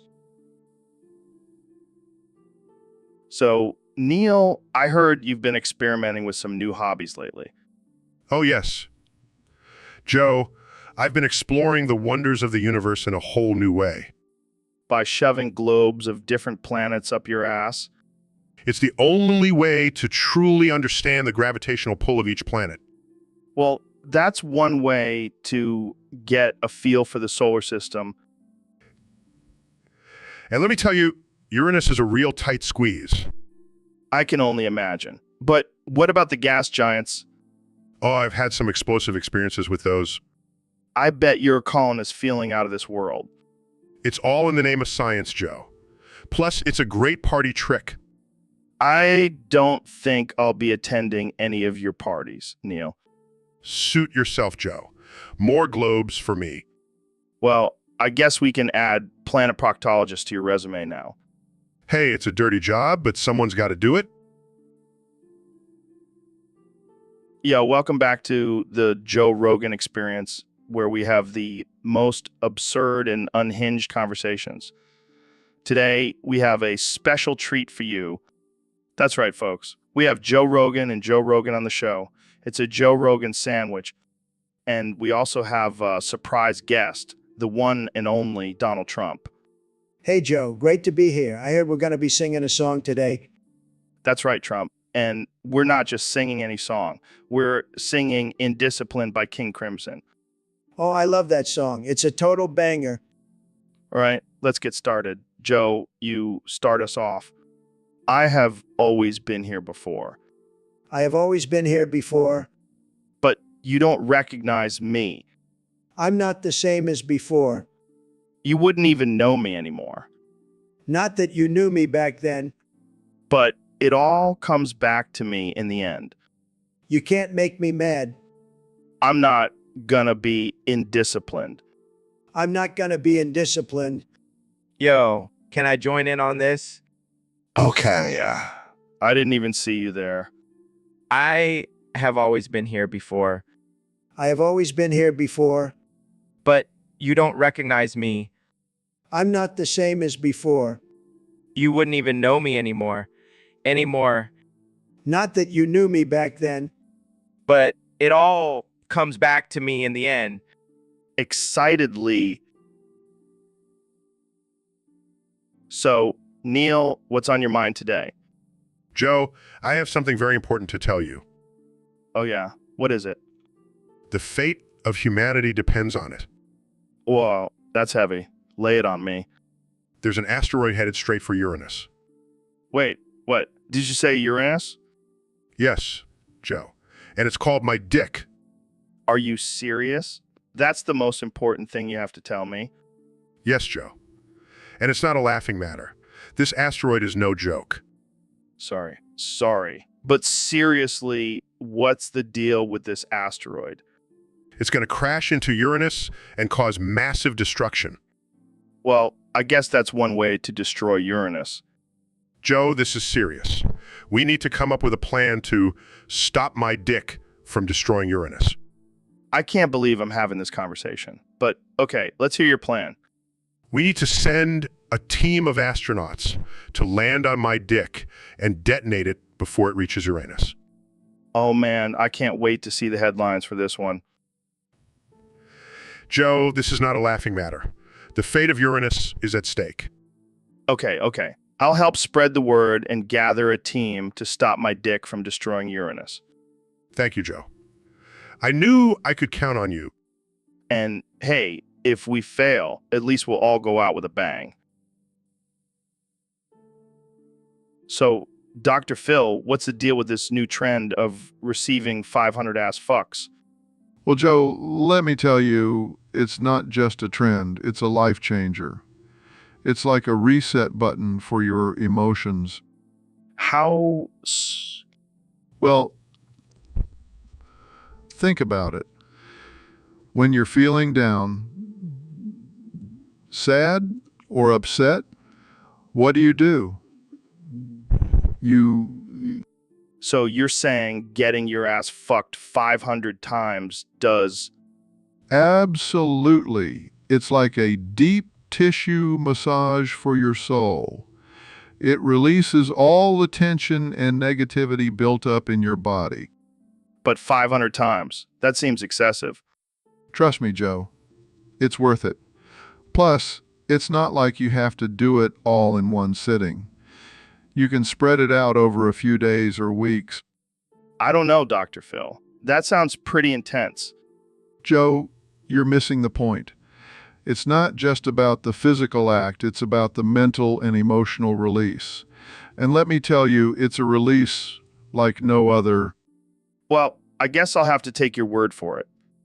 You won't regret it, Joe. And if you're feeling extra adventurous, you can always add in a few extra ass fucks for good measure. All right, Dr. Phil. I'll keep that in mind. Thanks for enlightening us on the benefits of 500 ass fucks. Anytime, Joe. Anytime. So, Kenny, I heard you wrote a new song. Yeah, man, it's fire. It's called Jetty Bindi Bognanano. That's, interesting. What's it about? It's about my struggles with pronunciation. You know, people always making fun of me for not being able to say words like leprechauns and supercalifragilisticexpialidocious. I can relate. I still can't say boof without sounding like a constipated chihuahua. Exactly. So I decided to embrace it and make a hit song out of it. And out of it, Can you give us a little preview? sure, check it out. Bindi, Bognano, leprechauns, boof, chihuahuas, supercalifragilists, Shakespeare, it's supercalifragilistics. Wow, that's something. And the best part is, it's going to drive Ben crazy. He hates when I use words that are too hard to pronounce. He's gonna be so triggered. That's the plan. I'm going to perform it at his next rally. You're a genius, Kenny I.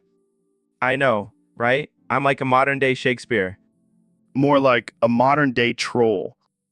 Tomato, tomato.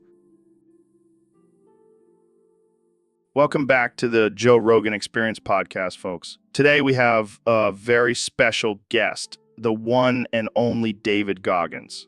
How's it going, David? It's going great, Joe. I'm just out here crushing souls and breaking records. That's what I like to hear. So I heard you recently tried out Dr. Phil's new therapy technique. What was that like? Oh man, it was intense. He just berated me for being a whiny little cunt while hitting me with a bag of hammers. But you know what? It worked. Really? How so? Well, after being called a weak little bitch for an hour and getting smacked in the face with a hammer, I realized that all my problems were just in my head. I was just being a little bitch. That's some tough love right there. Did you recommend it to anyone else? Oh yeah, I've been telling everyone about it. It's the Goggins approved therapy method. I can imagine. I mean, who wouldn't want to be called a whiny little cunt while getting hit with a bag of hammers? Exactly. It's the ultimate way to toughen up and stop being a little bitch. Well, there you have it, folks. Dr. Phil's new therapy technique, Goggins approved. Thanks for joining us, David. Always a pleasure, Joe. Now, if you'll excuse me, I have some souls to crush. What the fuck, Neil? You fucked up the timeline and now monkeys are eating onions? Hey man, I can't be held responsible for every little thing that happens in the universe. But monkeys eating onions. That's some fucked up shit. Well, technically, it's not just monkeys. It's all primates. Oh, great. So now we have gorillas and orangutans chomping down on onions too? Yes, but it's not as bad as you think. It's actually quite a delicacy in their culture. Delicacy. More like a fucking disaster. Have you seen the tears streaming down their faces? It's just their way of showing appreciation for the flavor. I don't want to live in a world where monkeys have better taste buds than me. Well, maybe you should start eating more onions then. Fuck that. I'll stick to my elk meat and DMT. Suit yourself. But just remember, you were the one who wanted to interview me on your podcast. Yeah, and now I regret it. You're a mad scientist, Neil. Thank you. I take that as a compliment. Now, let's get back to talking about the multiverse and how we can fix this onion-eating monkey problem. Welcome to the Joe Rogan Experience Podcast 2024. I'm here with the one and only President Donald Trump. So, Mr. President, I have to ask, what the hell were you thinking when you ordered that drone strike on Sesame Street? Well, Joe, let me tell you, I saw Elmo and Big Bird spreading fake news about me, and I just couldn't take it anymore. So I did what any stable genius would do and took them out. But what about all the other innocent characters that were killed in the process? Look, I don't have time to worry about collateral damage. I'm a busy man. I have a country to run. Plus, those other characters were probably hiding something too. You never know. They could have been working with the Russians. I don't think that's how it works, Mr. President. Oh, and let's not forget about the ratings. It was the highest rated episode of Sesame Street in history. People love a good show, Joe. I'm pretty sure the parents of those children who witnessed their favorite characters being blown to bits would disagree. Fake news, Joe. They're just jealous they didn't think of it first. And let's be honest, those characters were getting a little too popular. It was time to take them down a notch. This is just insane, Mr. President. I can't believe you would do something like this. Believe it, Joe. I'm the most powerful man in the world, and I'll do whatever it takes to protect my image and make America great again. Now, who wants a Make Sesame Street Great Again hat? So, Kanye, I heard you bought Kenya and renamed it to Kanye. What's that all about? Yeah, man, I just wanted to add another country to my empire. Plus, it's got my name in it now. That's some next level narcissism right there. Hey, I never said I wasn't a genius. But why Kenya? Why not buy a country that's already successful? Because I like a challenge. Plus, I heard they have some dope wildlife and I want to make them all wear Yeezys. That's messed up, man. Nah, it's just fashion, bro. So what are your plans for Kanye? Well, I'm going to build a giant statue of myself in the capital city. And then I'm going to rename all the cities after my songs. What about the people who live there? They can just learn the lyrics and sing along. Wow. Just wow. And I'm gonna make it mandatory for everyone to listen to my album, my beautiful, dark, twisted fantasy, at least once a day. That's like torture. No, it's just good music. I can't believe you actually bought a whole country just to feed your ego. Hey, at least I'm not running for president anymore. Thank God for small mercies. But who knows? Maybe I'll rename the White House to the Yeezy House one day. I don't even know what to say to that. Just say, all hail King Kanye. Nope, not gonna do it. But just remember, when you visit Kenya, you're visiting the greatest country in the world. Size. And on that note, let's wrap this up. Thanks for tuning in to the Joe Rogan Experience, where we talk about the most absurd things with the most absurd people. Peace out, y'all. And remember, Yeezy taught me. So, Neil, I heard you did something crazy recently.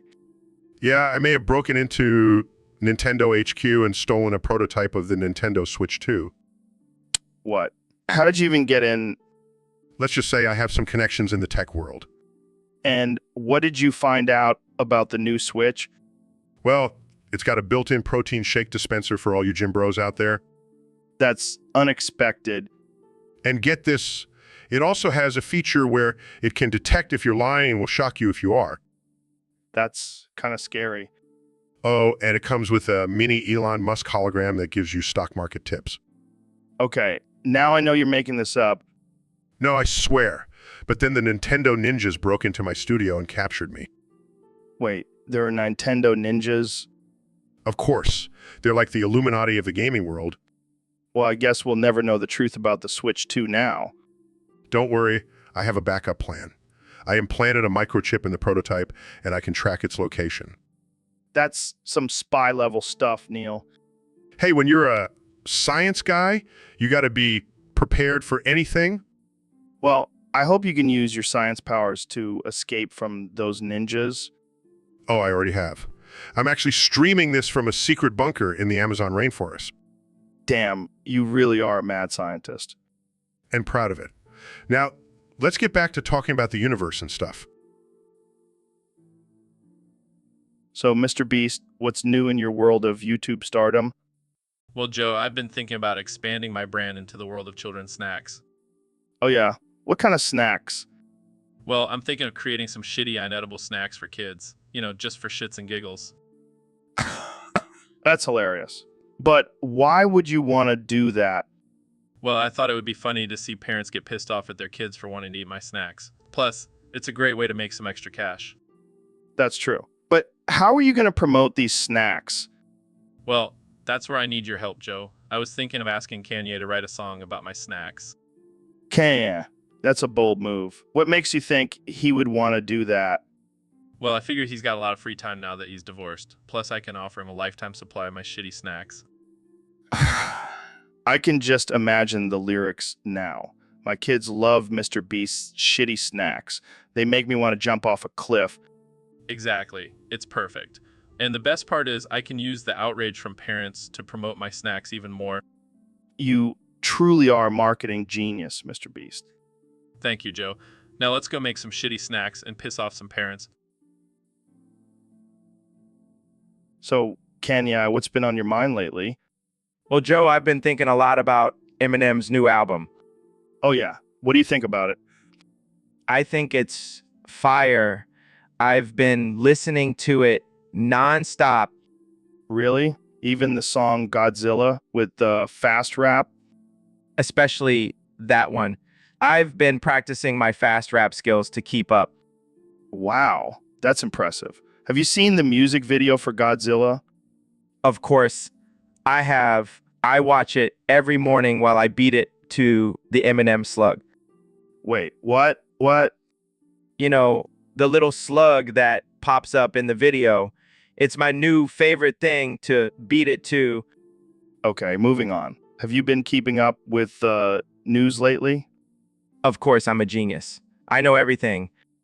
Well, there's been some controversy about you and your tweets. What tweets? The ones where you keep telling Jamie to pull it up. Oh, yeah. I just want to make sure everyone sees my genius thoughts. But do you really need to keep telling Jamie to pull it up? Yes, because he's my human Google. And he's really good at pulling things up. All right, let's move on to something else. Wait, I have one more thing to say. What is it? What is it? I'm thinking of changing my name to Kanye Eminem Slug West. It just has a nice ring to it, don't you think? I think you should stick with just Kanye West. Fine, but I'm definitely keeping the Eminem Slug as my personal mascot. And on that note, let's end this episode. Thanks for tuning in, folks. Peace out, y'all. Keep beating it to the slug. All right, folks, we have a special guest today, the one and only Dr. Phil. Thanks for having me, Joe. I'm excited to be here. So, I heard you have some interesting theories about the Dr. Phil iceberg. Oh, yes, it's a fascinating phenomenon. You see, the tip of the iceberg represents my successful TV career and my charming personality. And what's underneath the surface? Well, there's a lot of dark secrets and scandals, Joe. Like the time I hypnotized a woman on my show and made her bark like a dog. That's messed up, man. And let's not forget my secret love affair with Oprah. Don't tell Gail. Oh man, this iceberg is getting juicier by the minute. Oh, it gets even juicier. There's a whole section dedicated to my collection of toupees. I always suspected those weren't your real hair. And the biggest section of the iceberg is my massive ego. It's so big it could sink the Titanic. I can't believe we're actually talking about a Dr. Phil iceberg. Hey, anything is possible on the Joe Rogan Experience. Well, thanks for enlightening us, Dr. Phil. This has been one wild ride. Anytime, Joe. Now let's go get some elk meat and talk about our daddy issues. So, Mr. Beast, I heard you have a new challenge for your fans. Yeah, it's called the Sweatshop Challenge. That doesn't sound very ethical. Oh, it's totally fine. My fans get to work at my lunch leaf factory for $1 a day. $1 a day? That's like below minimum wage. But wait, here's the catch. Whoever works the longest without a break gets a free lunch leaf.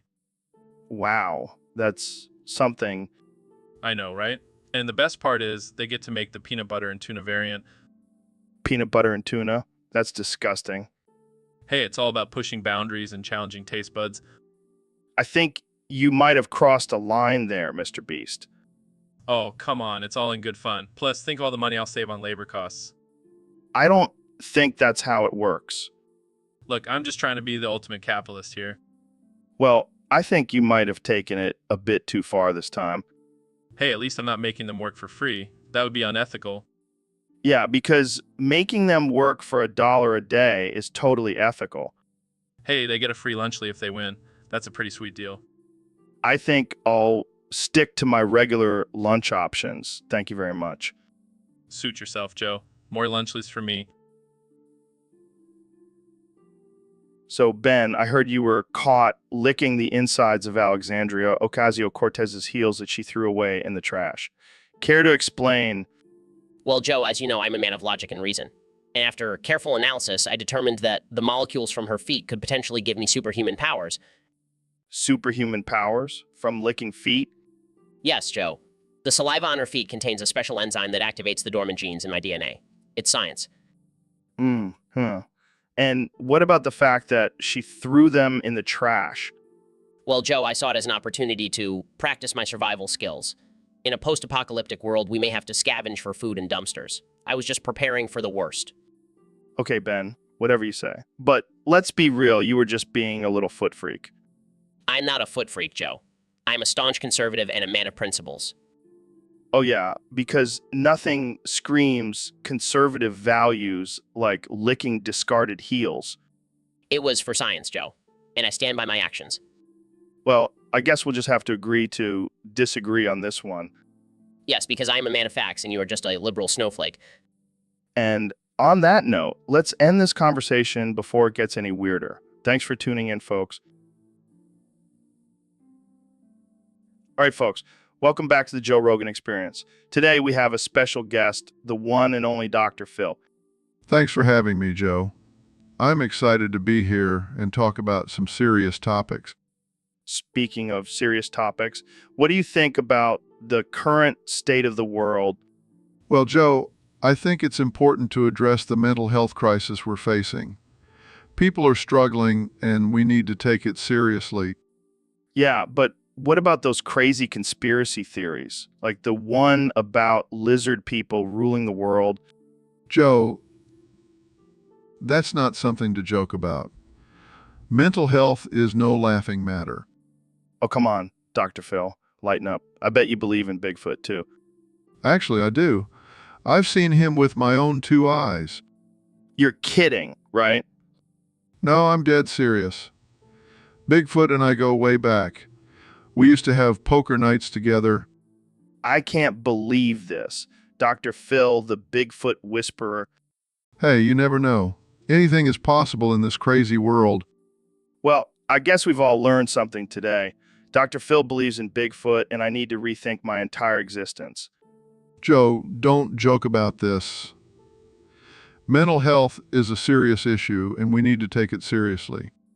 Sorry, Bigfoot. I mean, Dr. Phil, I'll be serious from now on. That's what I like to hear. Now, let's get back to talking about lizard people. So, Mr. Beast, what's this new challenge you've been teasing on your channel? Oh, it's the domestic abuse challenge. Excuse me? Yeah, you have to kill your wife before she kills you. What the hell, man? That's messed up. Hey, it's all in good fun. Plus, the winner gets a beast burger on the house. Are you serious? You're promoting violence against women for a burger? Hey, I never said it had to be your wife. It could be anyone's wife. That's even worse. Relax, Joe. It's just a joke. But seriously, imagine the views I'll get. This is not something to joke about. Domestic abuse is a serious issue. Oh, come on, Joe. Don't be such a buzzkill. It's just a silly challenge. I can't believe I'm even entertaining this conversation. Oh, lighten up. I'll even throw in a side of fries for the winner. I'm done. I can't handle this level of insanity. Suit yourself, Joe. More beast burgers for me. Hey, Dr. Phil, have you met my friend Neil? No, I haven't. Nice to meet you, Neil. Actually, it's astrophysifuck now. What the hell is that? It's my new name. I'm a badass astrophysicist. More like a dumbass astrophysifuck. Yeah, Neil, you sound like a rejected superhero. Hey, I'm just trying to be cool like you guys. Sorry, Neil, but you'll never be as cool as us. You're just a nerd with a stupid name. Yeah, you're like the kid in school who tried to give himself a nickname, but no one ever used it. Come on, guys. Can't you just call me by my new name? How about we call you astrophysicist instead? Or how about astrophysidumbass? You guys are so mean. Hey, we're just being honest. And honestly, your new name sucks. Yeah, Neil, stick to being a regular, old, boring astrophysicist. Yeah, at least then you won't sound like a total douchebag. Fine, I'll go back to being Neil. Good choice, Neil. Good choice. All right, folks, welcome back to another episode of the Joe Rogan Experience. Today, we have a very special guest, the one and only Kanye West. One and only Kanye West. Yo, thanks for having me, man. I'm excited to be here and share some of my thoughts. So, Kenny, I heard you recently made a list of your top 5 rappers who are gay and have tiny cocks. Care to share that with us? Oh yeah, definitely. Number 1 on my list is Lil Nas X. That dude knows how to ride a horse and a dick. Oh man, that's a good one. Who else is on the list? Well, we got Frank Ocean. That man's voice is so smooth, it's like butter on a tiny cock. I can't believe we're having this conversation right now. Who else? Gotta give it up for Tyler, the Creator. He's been dropping some fire tracks and his dick may be small, but his talent is huge. All right, who's number 4? Let's see. We got Young Thug. That man's fashion game is on point, and I bet his dick is too. And rounding out the top 5, it's gotta be Lil Uzi Vert.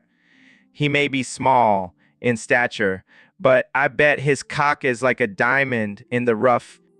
Well, there you have it, folks. Kanye West's top 5 rappers who are gay and have tiny cocks. Thanks for joining us, Kanye. Anytime. Joe, keep it real, folks.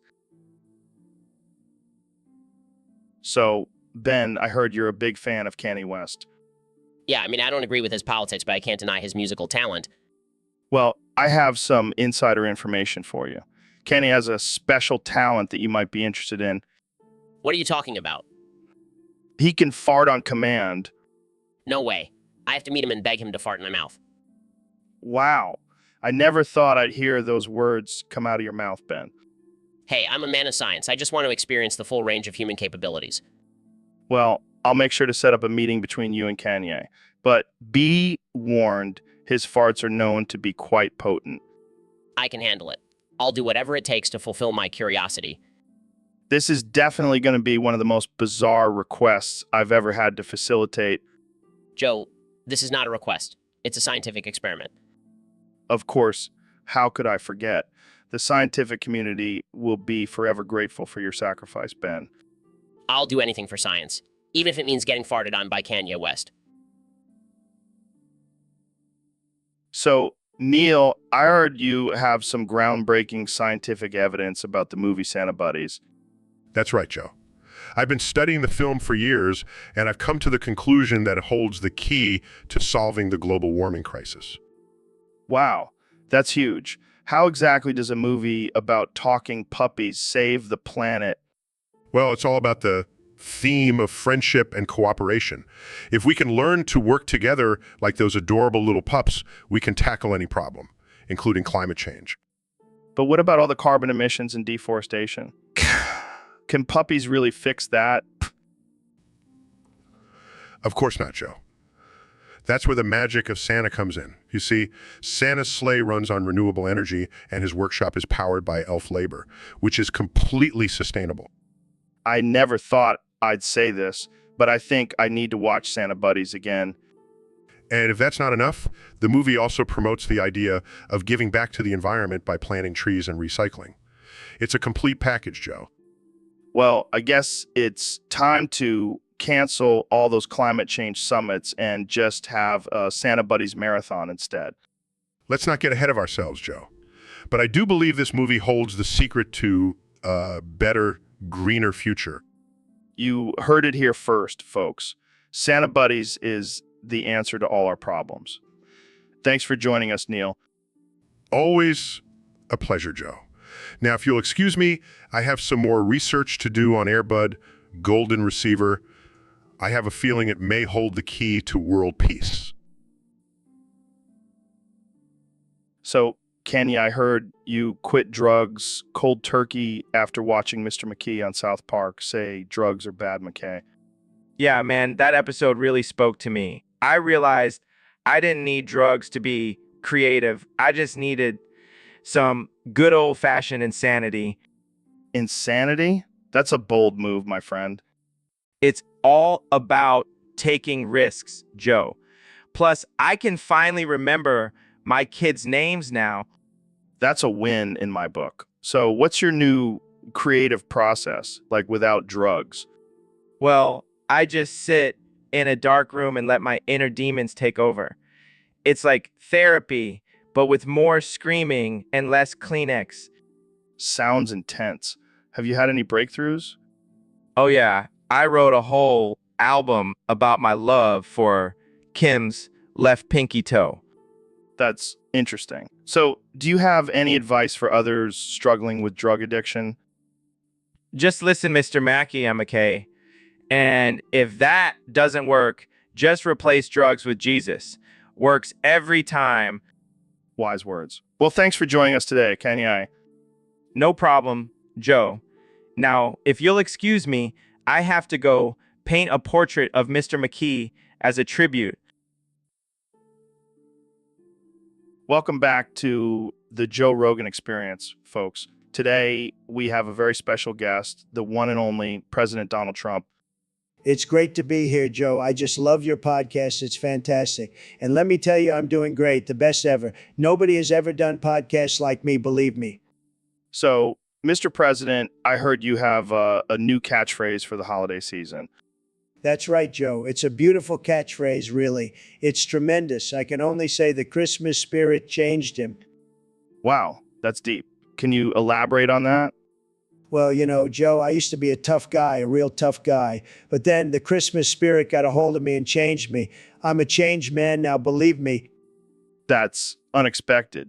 Can you give us an example of how the Christmas spirit changed you? Absolutely, Joe. I used to hate immigrants, but now I love them. I even invited Santa's elves to work at my hotels. They're fantastic workers, the best. And I'm not just saying that because they make toys for me. That's quite a transformation, Mr. President. What about your policies on climate change? Oh, the Christmas spirit changed me on that too. I used to think it was a hoax, but now I'm all about saving the environment. In fact, I'm starting a new initiative called Make the North Pole Great Again.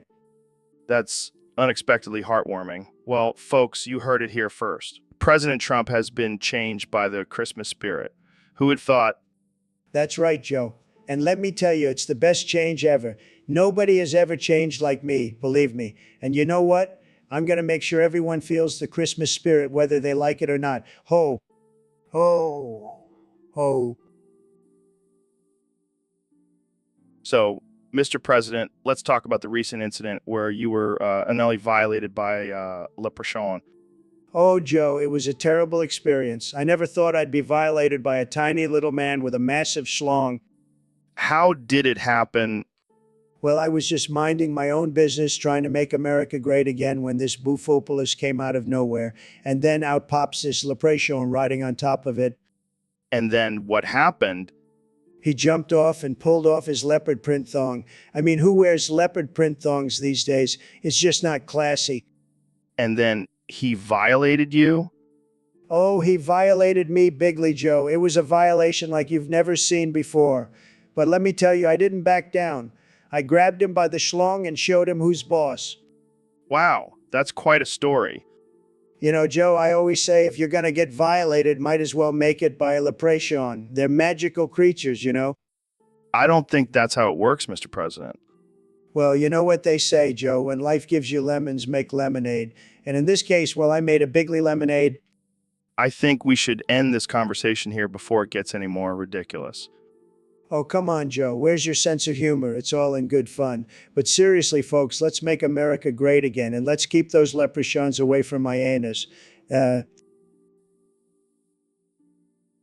So, Mr. President, I heard you passed a new law recently. Oh, yeah, it's a beautiful law. The best law. People are saying it's the best law ever passed. And what does this law entail?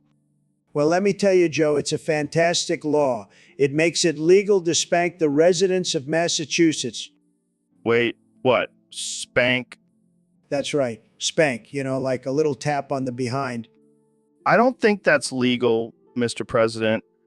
Oh, it is now. I'm the law and order president, remember? But isn't that a violation of people's rights? Look, Joe, these people in Massachusetts, they need a good spanking. Trust me, I know what's best for them. I'm not sure the residents of Massachusetts would agree with you. Well, they'll learn to love it. And if they don't, they can just move to one of the other 49 states that haven't been blessed with my spanking law. I don't even know what to say to that. That's okay, Joe. I'll say it for you. Spank away, Massachusetts. So, Neil, it's great to have you back on the podcast. Oh, fuck. Yeah, Joe, I'm fucking shitting myself right now. What? Yeah, fuck. I'm fucking cooming and coming and coming and cooming. Okay, let's try to keep it professional. Fuck me. I'm shitting all over the place, Joe. Neil, please, we have a lot of listeners. Oh, fuck. Yeah, let them hear it, Joe. This is real life. Raw and unfiltered. I don't know if our sponsors would appreciate this. Fuck the sponsors, Joe. I'm here to talk about the universe and shit. Well, let's get back to that then. So, what do you think about the latest discovery of a new planet? Oh, fuck. Yeah, Joe, I'm fucking cooming just thinking about it. Neil, come on. This is serious science. Yeah. Serious fucking science. I'm coming and cooming all over the place. I don't even know what to say. Just say, fuck yeah, Joe. Say it with me. No, I think we're done here. Thanks for coming on the podcast, Neil. Oh, fuck. Yeah, Joe. Anytime. I'll be cooming and coming and shitting myself all over the place. So, Kenny, I heard you had a visit from the Christmas spirits. Can I have the presents today? What? No, Kenny, we're not talking about your wish list. But the spirit said I could have anything I wanted. I don't think that's how it works, man. But I saw the ghost of Christmas past and he showed me all my mistakes. Oh boy, I can only imagine what that was like. Can I have the presents today? Dude, focus. What did the ghost of Christmas present show you? He showed me all the people I've hurt and how I need to make amends. And what about the ghost of Christmas yet to come? He showed me my future and it was bleak. I need to change my ways. So you're saying the three spirits actually changed you? Can I have the presents today? All right, I give up. What presents do you want, Kenny A? I want a golden throne, a diamond-encrusted microphone, and a private jet. Of course, typical Kanye. I think those spirits might have failed. Can I have the presents today? You know what? I'm just going to leave you to your delusions. Merry Christmas, Kanye. Can I have the presents today? So, Kanye, I hear you have a new song out. Yeah, man. It's called Tongue Fucking Joe's Dirty Asshole. What? You heard me. I want to lick that dirty asshole of yours. That's not really my thing, Kanye. Come on, Joe. Don't be a prude. Let me get up in there. I'm not sure how to respond to that. Just imagine the lyrics, Joe Rogan's ass is where I want to be, licking and sucking. It's my fantasy. Okay. Let's move on to a different topic. Fine, but just know that I'll be dropping a remix with Cardi B next week. Please, no. Oh, come on. You know you want it. No, I really don't. Suit yourself. But just know I'll be waiting for you, Joe, with my tongue ready and willing. Can we just end this conversation now? Sure, but just remember, Joe's dirty asshole will live on forever in my music. All right, folks, welcome to the Joe Rogan Experience podcast. Today we have a very special guest, the one and only Ben Shapiro. Thanks for having me, Joe. I'm excited to be here and talk about something we both love, teamfight tactics. Oh yeah, I've been addicted to that game, but I suck at it. How do I win, Ben? Well, first of all, you have to understand the meta. You need to know which champions are strong and which ones are trash. What about items? I never know what to do with those. Items are crucial. You want to stack items on your carries and make sure they have the right synergies. Synergies. What's that? Some hippie term? No, Joe, it's when certain champions work better together and give each other bonuses. It's like capitalism, but for champions. I like that. So what's your go-to strategy? I call it the liberal tiers strategy. I stack all my items on a tanky front line and let my ranged carries do all the damage. That's genius. And what about positioning? Oh, that's where the real skill comes in. You have to anticipate your opponent's moves and position your champions accordingly. Sounds like a game of chess. Exactly. And just like chess, you have to think several moves ahead. Damn, I'm learning so much. I might actually win a game now. Just remember, Joe, it's all about strategy and logic, and maybe a little bit of luck. Thanks for joining us, Ben. Now I'm off to dominate in team fight tactics. My pleasure, Joe. And remember, always stay rational and destroy your opponents with facts and logic. So, Mr. Beast, what's new in your world? Well, Joe, I have something really exciting to share with you. Kanye and I have teamed up to create a new children's snack product. Oh yeah, what's it called? It's called Jesus Pieces. Jesus Pieces? What's in it? It's made from Kanye's magical leprechaun turds. What the F-K? Trust me, it's delicious. And it's also good for the kids because it's packed with Kenny's ego. That's some next level shit. Did someone say my ego? Oh, shit. Kenny's here. That's right. And I'm here to sing a jingle for our product. Jesus Pieces, made from my leprechaun turds. Eat it up, kids, and watch your... Oh man, this is too much.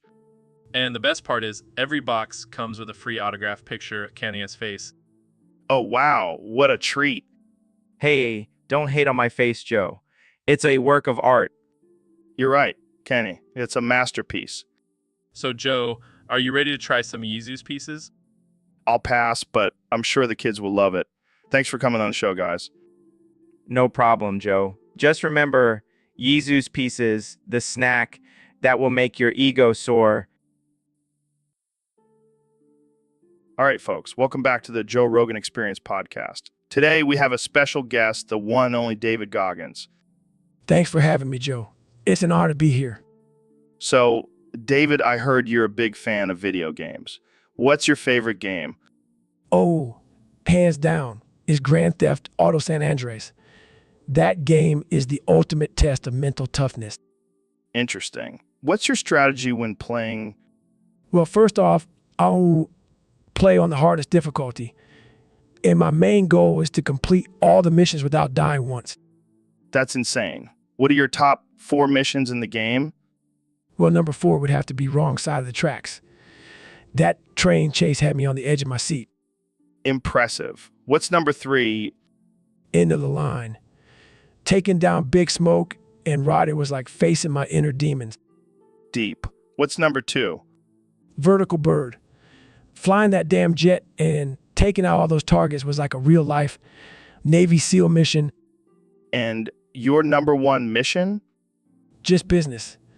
Taking out that backstabbing bastard, Big Smoke, was the ultimate test of my mental and physical endurance. Wow, I'm speechless. You truly are a beast, David. Thanks, Joe. But let's not forget, it's just a game. The real mission is life, and I'm always ready for that mission. So, Ben, I was thinking about taxes, man. They're really getting out of control. Oh, you mean the government stealing our hard-earned money? Yeah, it's a real problem. I mean, why do we even have to pay taxes? Can't we just live in a society where everything is free? Ha, that's called communism, Joe, and it doesn't work. But what if we just legalize weed and use that tax money to fund everything? Joe, you're high right now, aren't you? Maybe a little. But seriously, think about it. We could have free education, healthcare, and still have money left over for a kick-ass party. I don't think that's how it works, Joe. But speaking of parties, did you hear about Neil? No, what about him? He just walked in here butt naked and pissed on the table. Then he kissed me and left. What the actual fuck? I know, right? But let's just keep talking about taxes like nothing happened. It's the only way to cope with this trauma. Yeah, let's just pretend it was a hallucination from all the DMT I've been doing. Agreed. Now back to the important topic of taxes. Right. So about those tax cuts. So, Kenny, what did you get for Christmas this year? Oh man, don't even get me started. I got nothing but my little pony merch. What? Why? I have no idea. I guess Santa thinks I'm a brony or something. That's hilarious. Did you at least get anything else? No, just a bunch of pink and sparkly pony stuff. I'm so pissed off. I shit myself. Oh my God, that's too much information. Kenny, I'm serious, Joe. I'm literally sitting in my own shit right now. well, I guess that's what you get for being on the naughty list. This is some bullshit. I'm supposed to be a rap god, not a My Little Pony fan. Maybe you should embrace it. Kanye, get yourself a rainbow wig and join the herd. I guess I have no choice. But I'm definitely not wearing a tutu. Can't wait to see your next music video with you and the ponies. Yeah, it's gonna be a real hit. Thanks, Santa. Welcome to the Joe Rogan Experience. I'm here with the President of the United States, Donald Trump. How's it going, Mr. President? It's going great, Joe. I'm feeling tremendous as always. So, I heard you were pretty upset about the movie The Santa Claus. Oh, Joe, let me tell you, that movie is a disaster. It's ruining Christmas. How so? They spell Claus with an E at the end. It's supposed to be spelled with an A. Everyone knows that. I don't think that's really a big deal, Mr. President. It's a huge deal, Joe. It's fake news. They're trying to change the way we spell things. I don't think it's that serious. Believe me, it's serious. I'm thinking about starting a petition to get it changed back to the correct spelling. I don't think that's necessary, Mr. President. Of course it is. I'm the president. I can do whatever I want. Well, let's move on to another topic. No, I'm not done talking about this. I won't rest until the Santa Claus is spelled correctly. Okay, let's take a break and we'll be right back. No breaks, Joe. We have to fix this now. I'll make a call to Hollywood and straighten this out. All right, we'll be right back after this important message from our sponsor. No, Joe. No sponsors until this is resolved. The Santa Claus must be spelled correctly. Welcome to the Joe Rogan Experience Podcast 2024. I'm here with the 45th and 47th President of the United States, Donald Trump. It's great to be here, Joe. I have to say, your podcast is huge. The biggest podcast ever. Thanks, Mr. President. So I heard a rumor that you've been drinking washing up liquid. That's right, Joe. It's a secret hack I learned from my good friend Kim Jong-un. It helps me blow the best bubbles, believe me. But isn't that dangerous? I mean, you're the president. You can't be drinking chemicals. Joe, let me tell you, I have the best immune system, the best I can handle anything. And let me tell you, these bubbles are tremendous. They're the most beautiful bubbles you've ever seen. I don't know, Mr. President. That sounds pretty crazy. Crazy? Joe, I'm the president. I can do whatever I want. And let me tell you, these bubbles are making America great again. I don't think that's how it works, Mr. President. Oh, Joe, you just don't get it. I'm a genius, a stable genius. And these bubbles are going to make America the cleanest, most beautiful country in the world. Well, there you have it, folks. The president of the United States drinking washing up liquid to blow bubbles. Only on the Joe Rogan Experience Podcast 2024. And don't forget, Joe, I have the best bubbles. The best. All right, folks, welcome back to another episode of the Joe Rogan Experience. Today, we have the one and only David Goggins in the studio. What's up, Joe? Ready to get unhinged and offensive? Always, my man. So I hear you've been experimenting with some new toys lately. Yeah, I've been on a journey to find the perfect vibrator. You know, for those long runs when I need a little extra motivation. Interesting. So what are your top 5 picks? Well, number 5 would have to be the Goggins Grind. It's a heavy-duty, industrial-strength vibrator that can withstand even the toughest of workouts. I can only imagine the intensity of that workout. What's next on the list? Number 4 is the Savage Stimulator. It's got a built-in audio feature that plays my motivational speeches while it vibrates. Talk about a mind and body connection. That's some next-level shit right there. What's your number 3? The Goggins G-Spotter. It's specifically designed to target the G-spot and push you to your limits. It's not for the faint of heart. I can see why that made the cut. What about number 2? The Ultra Endurance. It's got a battery life that lasts for days. Perfect for those ultra marathons. And finally, your number 1 pick? The Goggins Girth Master. It's the thickest, most powerful vibrator on the market. It'll make you question your entire existence. Well, there you have it, folks. David Goggins' top 5 vibrators. Thanks for joining us today, David. Anytime, Joe. Now, if you excuse me, I have some training to do with my Girth Master. Welcome back to the Joe Rogan Experience podcast. I'm here with the one and only President Donald Trump. How's it going, Mr. President? It's going great, Joe. I'm feeling tremendous as always. So, I heard you just signed a new bill banning Santa. Can you tell us more about that? Well, let me tell you, Joe, Santa has been causing a lot of problems. He's a big fat guy who sneaks into people's homes at night, eats their cookies, and leaves presents. That's breaking and entering, Joe. It's a crime. But isn't Santa just spreading joy and cheer? Joy and cheer? No. He's spreading lies and propaganda. Have you seen his naughty and nice list? It's a hoax, Joe. A total hoax. But what about all the kids who believe in Santa? Kids are gullible, Joe. They'll believe anything. That's why I'm banning Santa and replacing him with the Easter Bunny. At least he doesn't break into people's homes. Wow, that's quite a bold move, Mr. President. It's the best move, Joe. Trust me. I know what I'm doing. So, what happens to all the presents that Santa would have delivered? I'm glad you asked, Joe. I'm replacing them with MAGA hats and Trump steaks. It's what the people really want. Well, there you have it, folks. Santa is officially banned and replaced with the Easter Bunny and Trump merchandise. Thanks for joining us, Mr. President. Anytime, Joe. And remember, always stay tremendous.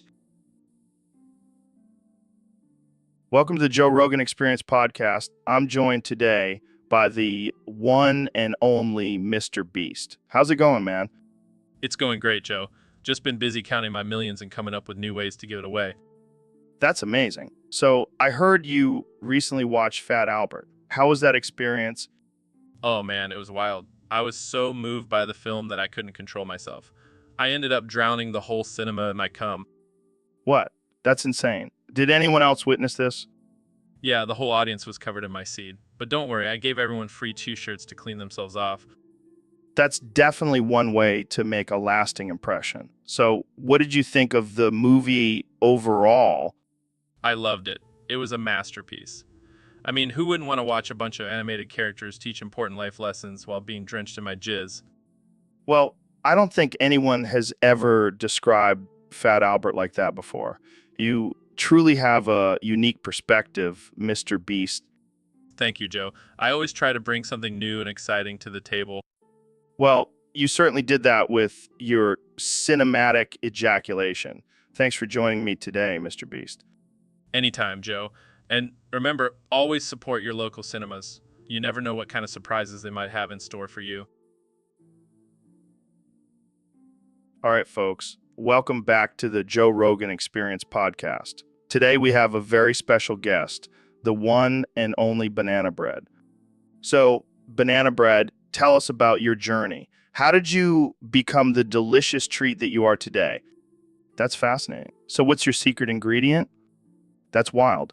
So, how do you feel about people adding nuts to you? I hear you, man. So, what's your take on gluten-free banana bread? You're not holding back. I love it. So, what's your favorite way to be eaten? I can't argue with that. Now, let's talk about your relationship with bananas. Are they your family or just a distant cousin? Fair enough. Well, it's been a pleasure having you on the show, Banana Bread. Any last words for our listeners?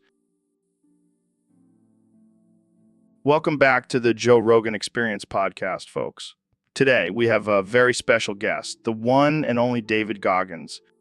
What's up, Joe? I'm ready to go hard and push through any obstacle. That's right, Goggins.